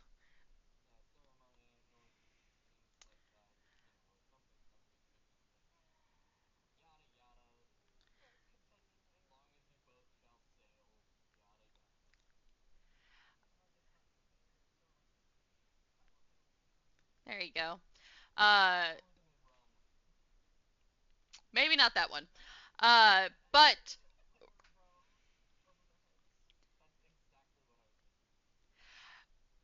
drinks are had, merriment is enjoyed, discussions of how they're going to split all the future plunder is, you know, somewhat had, but mostly it's all about the joy that people are having. Hera, for her own, honestly, admittance, says, thank you so much for uh, taking care of all of that. It was pretty rough there for a minute. I was really hoping I wasn't going to have to fight at my wedding or die at my wedding. Glad that neither one of those happened. Um, she will show you over to the goodies table where you will both get a hip flask. It's a silver hip flask that is engraved with their little new symbol of the tiger leaping through the tidal wave, and it's going to be worth 20 silver pieces. So I will put those in your inventories, um, as well as maybe we'll find some other things too in just a little bit to give you, because I like to give weird loot.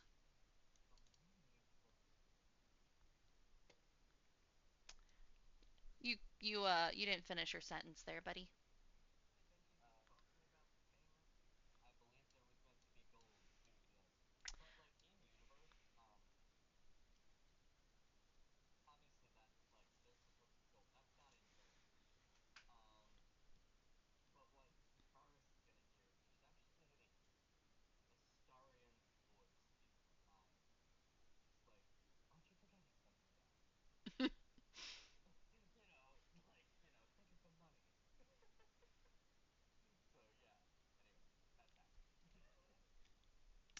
All right.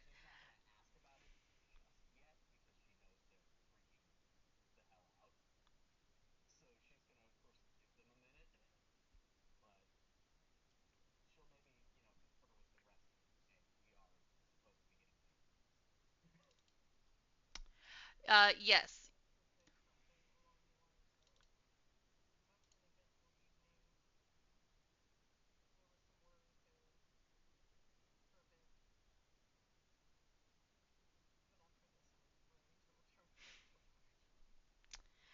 Yes.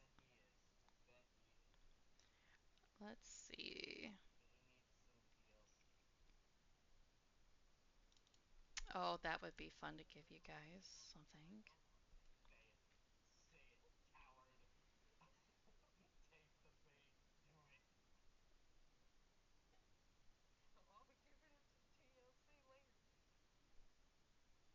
Wild.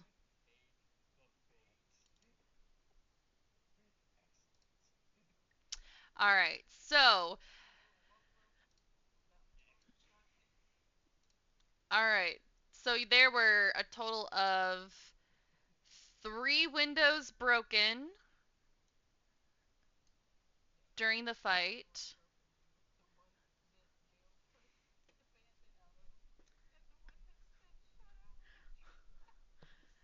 All right.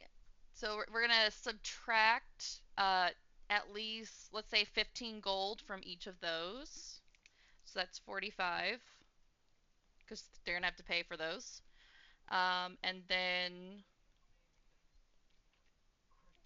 she got pretty roughly injured. So we'll take off. She says we're gonna take off another 100 for that.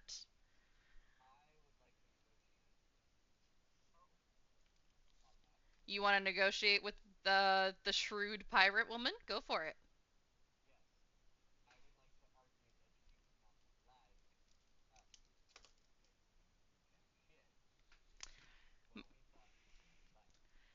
And she'll come back and say, "My crew did exactly what I told them to do, which was to not fight.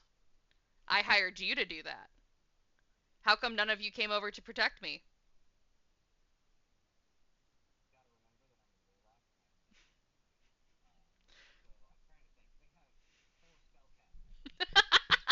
Not my fault. You guys both played Vorlocks.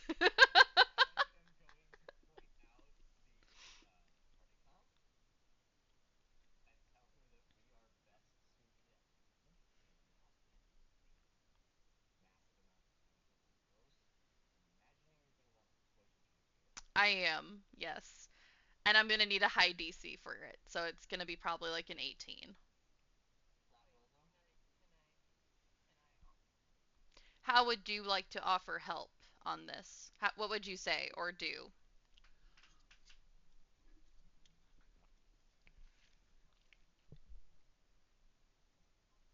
I don't know. I just asked you. I got her to say it.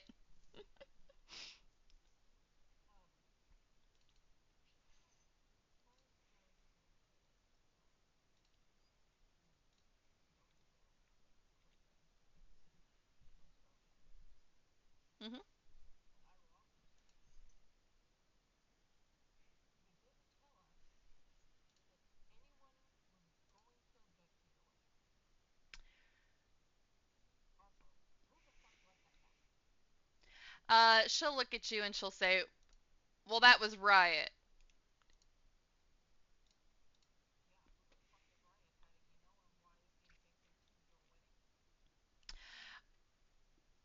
He likes to think that he's this big bad pirate lord. He's a little bitter that we're combining our crews and we both individually have defeated him. I guess he probably figured that this was his last shot at taking us down.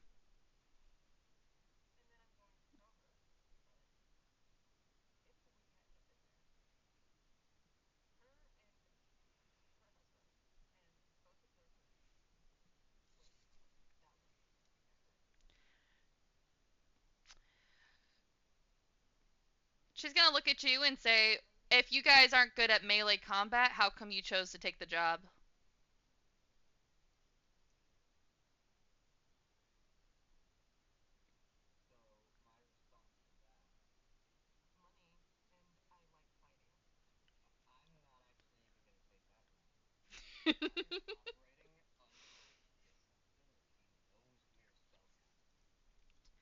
She heard about your crew because of the deeds that you recently did with Kaz.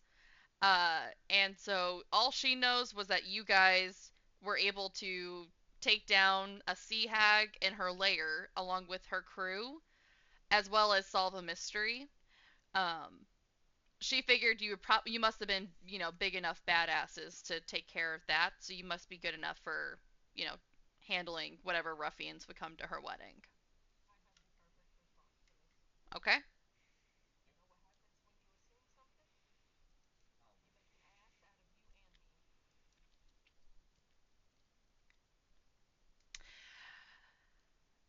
She's gonna look at the two of you and say, "All right, I'm prepared to give you 355 gold pieces right now.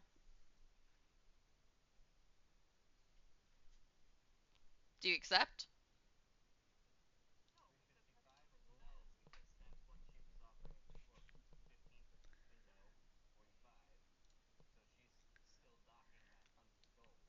Yeah, I haven't seen a persuasion check from either one of you. So, Okay. All right. I will let the two of you together either make separate persuasion checks or one make two persuasion checks for the advantage.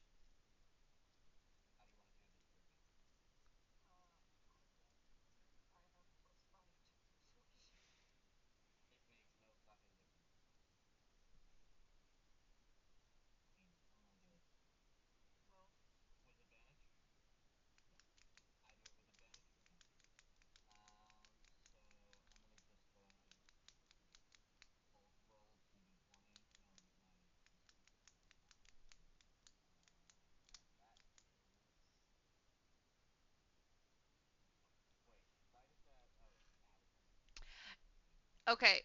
You probably want to select your persuasion and just roll that twice individually, because then it'll also add the modifiers. Yeah.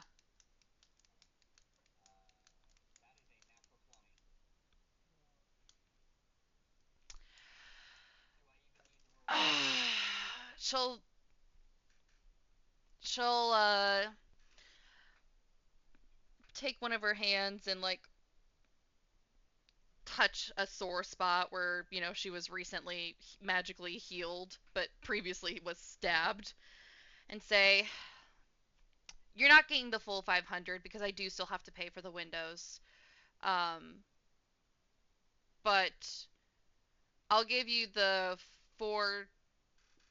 What would that have been? Four. 455.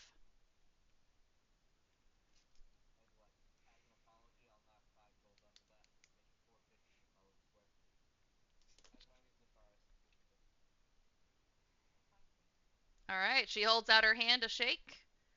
It's a deal. We have an accord.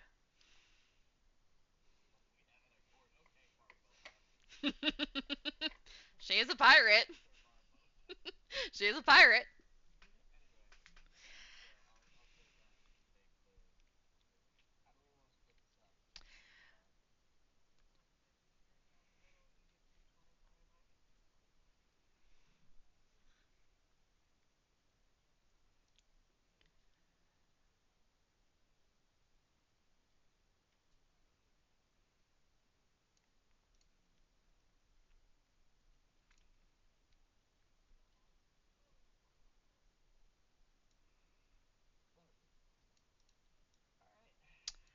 Oh, that's right. I forgot to give you guys your hip flasks. Yeah.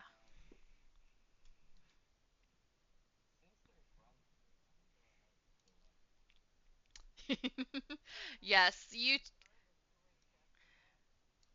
two are more than welcome to go enjoy the bar.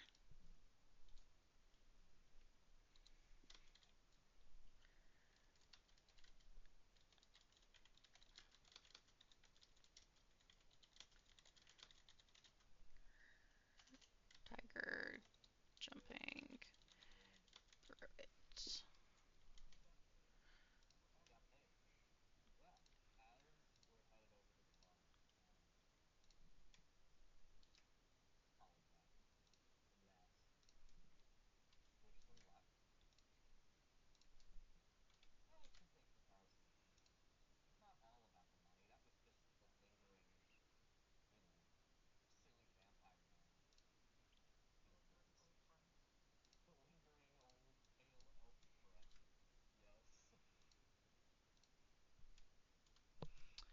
Okay.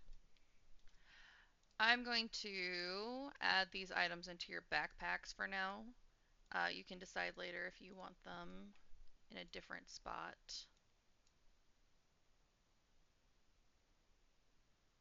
Did I add yours? It won't let me. What's what fuck?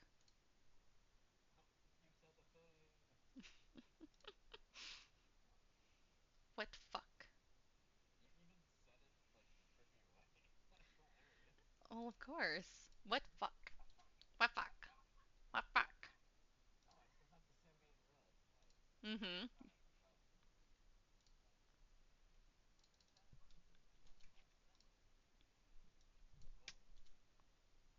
Jesus.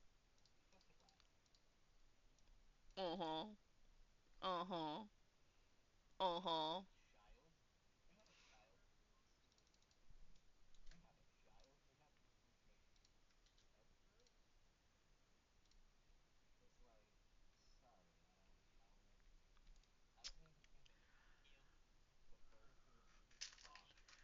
Buddy, that's a demon you're talking about. He knows. Um, let's see. No.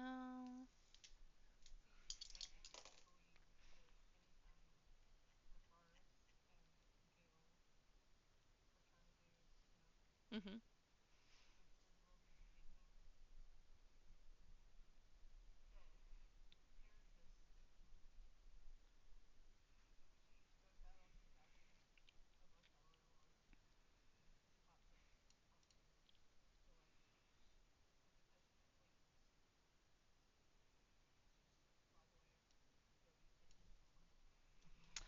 Uh, before you guys head out, um, Dean and Sam will each approach one of you and hand you an item. They're gonna put it in your palm, and they're gonna tell you to take good care of it.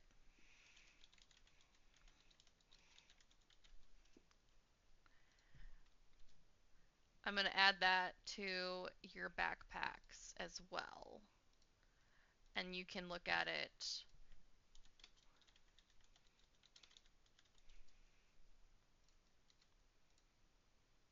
All right, those are in your backpacks if you want to take a look.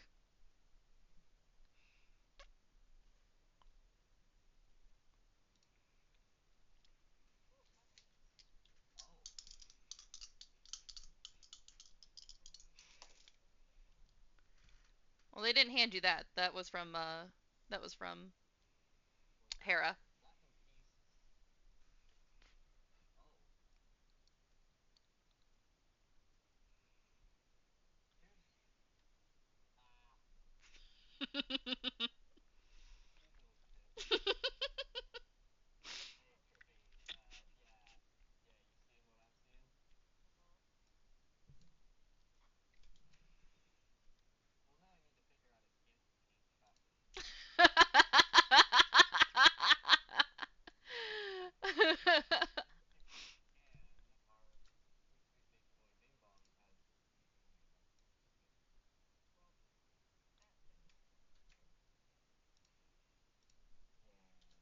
You might have to eat it yourself. Uh.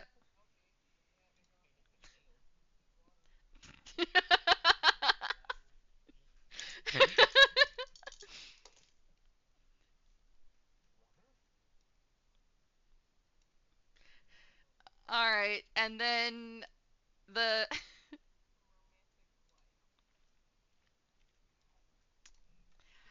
and then additionally, you guys both get one magic item that you find on some of the people who surrendered. So I'm just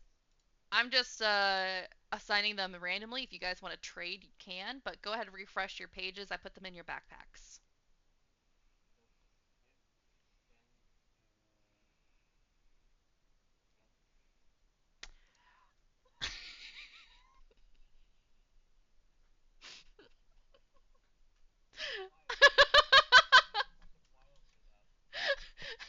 What do you mean? What do you mean?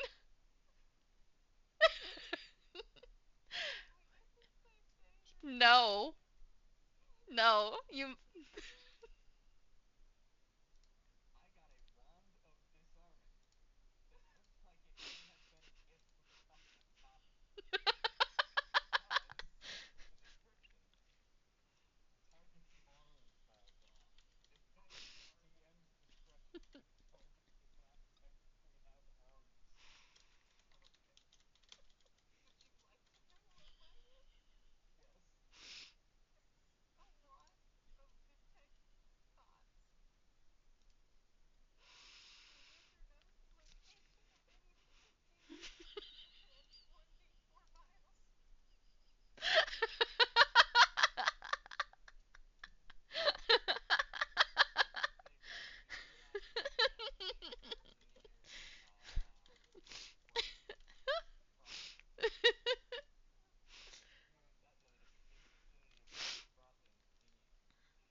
I've got this D100 list called D100 pun wands, and so like it could be it could be anything. The other options for wand of disarming was causes target to drop all weapons, but I happened to roll a 69, which was the target's arms fall off.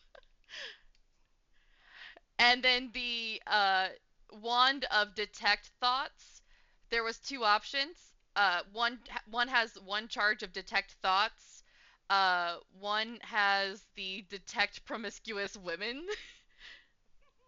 Actually, there was a third option. Wand of detest thoughts. Target has a -1 intelligence for 1d4 hours and resents smarter characters.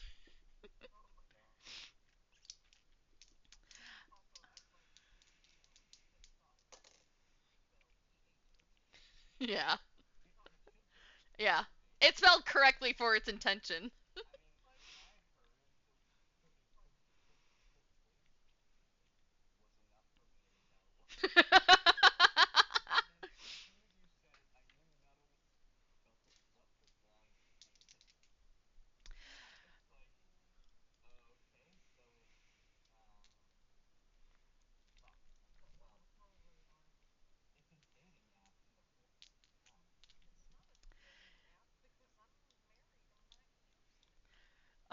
There is the very first, the first like four of these descriptions of pun wands is wand of disguise self has one charge of disguise self. Wand of disguise elf disguises the nearest elf as the wielder.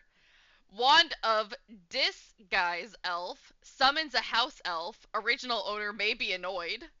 Wand of Disguise Elf summons an elf that criticizes all male characters for 1d4 hours.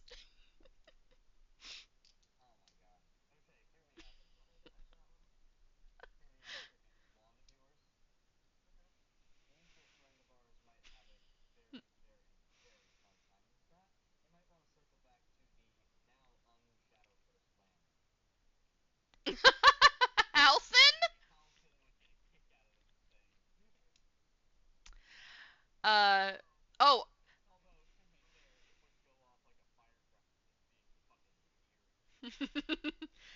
he is not a promiscuous woman though, so it would not go off. It specifically states promiscuous women.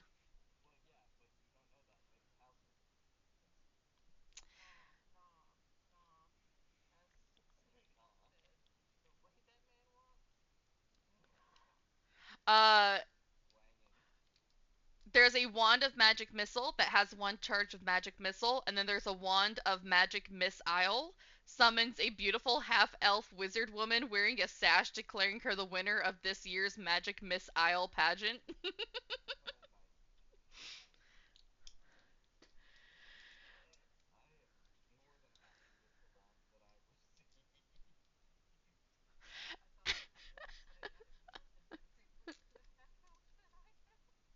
Oh, Wand of Guise allows the wearer to assume the illusory guise of a creature they've seen in the last 4 hours for 1 hour, as opposed to Wand of Guise, which summons 1d4 guys. They are confused about how they got there.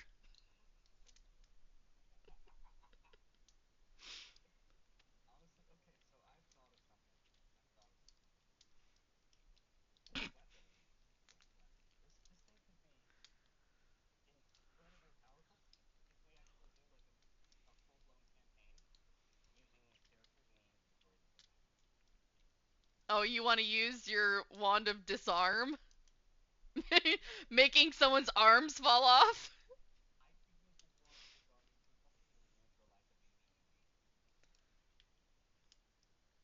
Assuming they have arms.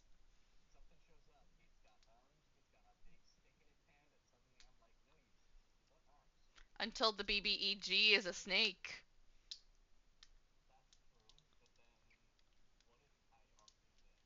All worms. Nope. If anything, it's a leg.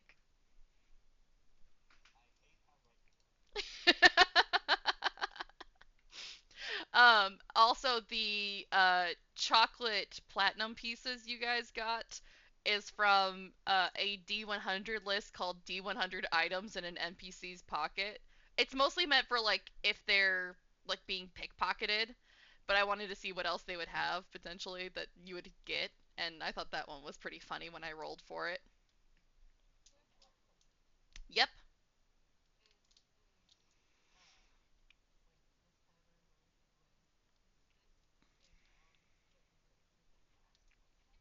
No.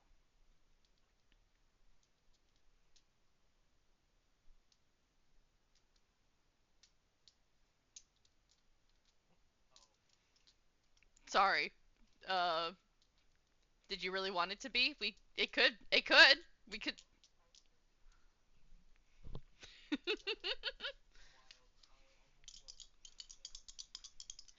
uh,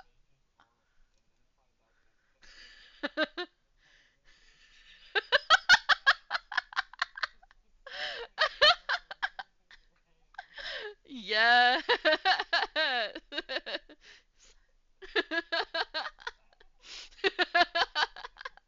Yeah. Yes.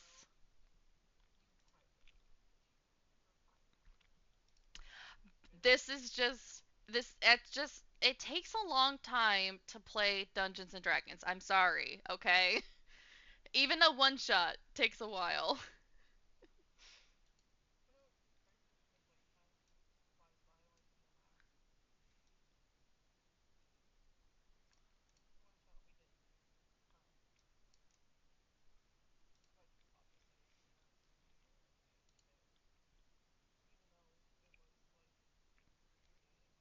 Mhm.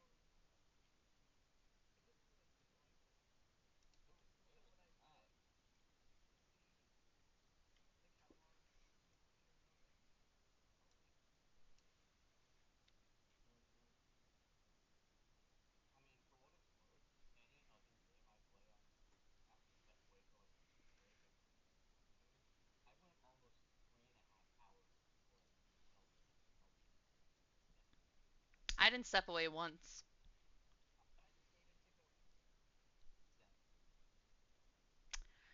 Oh, I could have given you a key ring of tools if I gotten this roll. The description is this savvy farmer had a wizard shrink each one of his farming tools, shovel, hoe, scythe, axe, plow, pitchfork, and rake, to the size of keys for easy transportation. Whenever he needed them, he simply popped them off the magical ring. So they would effectively the ring is what makes them small. So every time that he needs one of his tools, he just takes it off the ring, it expands back to its normal size, and when he's done, he pops it back on and it shrinks back again. That'd be fun.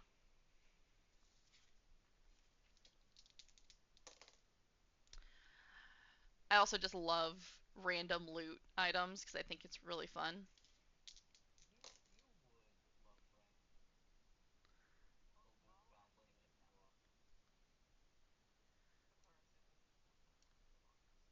Yes, the two of you are able to head to the hotel that you had planned to stay in for the night and take a lovely, lovely, lovely long rest.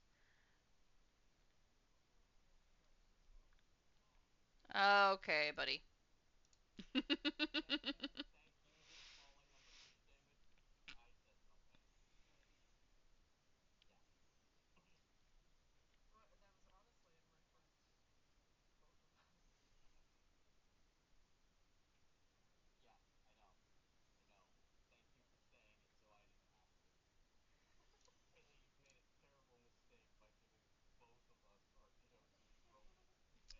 Don't worry, I plan on killing them next time.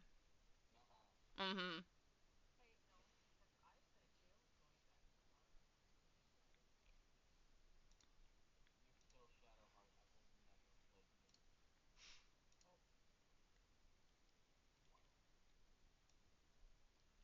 Here, I found you guys an inn. You can stay the night in here. It's got two levels. There's a little place for horsies, and there's outhouses, and there's a place for you guys to sleep, and there's bedrooms up here.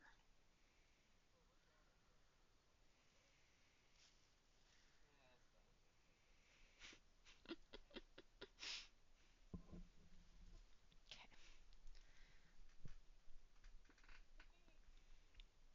All right. Go ahead, mark those long rests on your sheets. That way you get all your spell slots and all of your hit points back.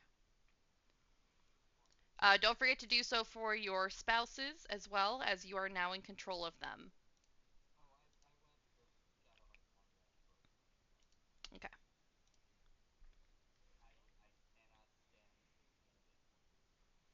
And they should both also now have those hip flasks as well. I didn't give them any of like the funny like joke items just because they don't really matter like in the long run, the joke items, but the hip flasks were specifically supposed to be given as part of the loot for this adventure, so I wanted to make sure that they had those too.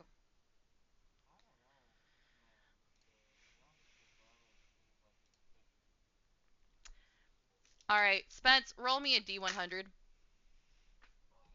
Roll me a D100.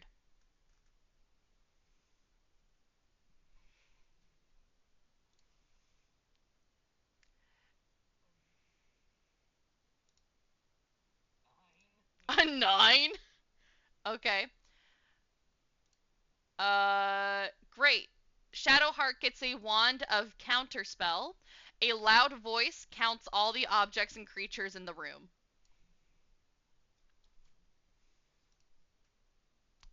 She gets a joke wand. Trippy, I'm also going to have you give me a D100.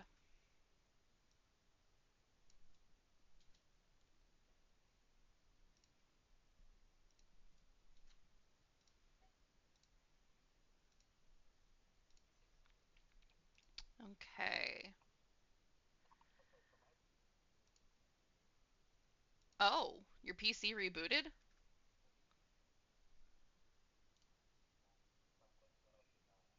Oh.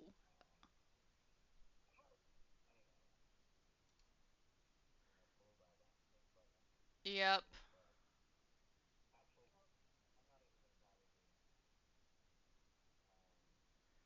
Yeah, we're pretty much done. So if you don't want to worry about popping back on, you don't have to. We're just kind of doing a little bit of fun little jokey stuff afterwards. This is kind of what the post game type stuff tends to be, anyways. Is just laughing, gaffing. All right. Um, Gale gets a wand of portable ram, which causes a portable battering ram to be conjured.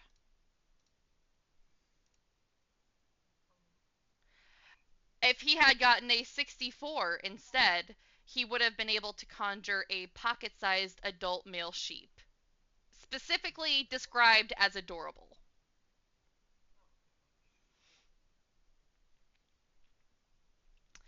Alrighty, though. I think that's going to be it for now. I hope you guys had fun.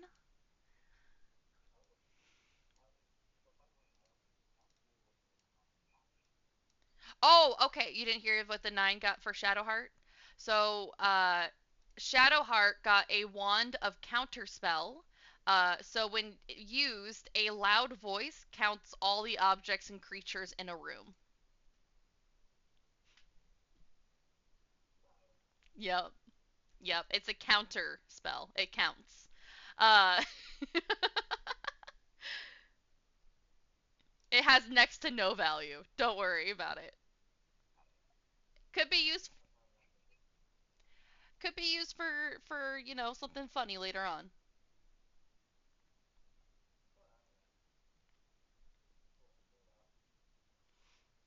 Alrighty. I think that's gonna be it for me though for tonight. It's late. Oh, it's very early. You two have a good rest of your night. If anyone is still watching any streams, have a good night as well. Um, and I'll talk to you guys tomorrow.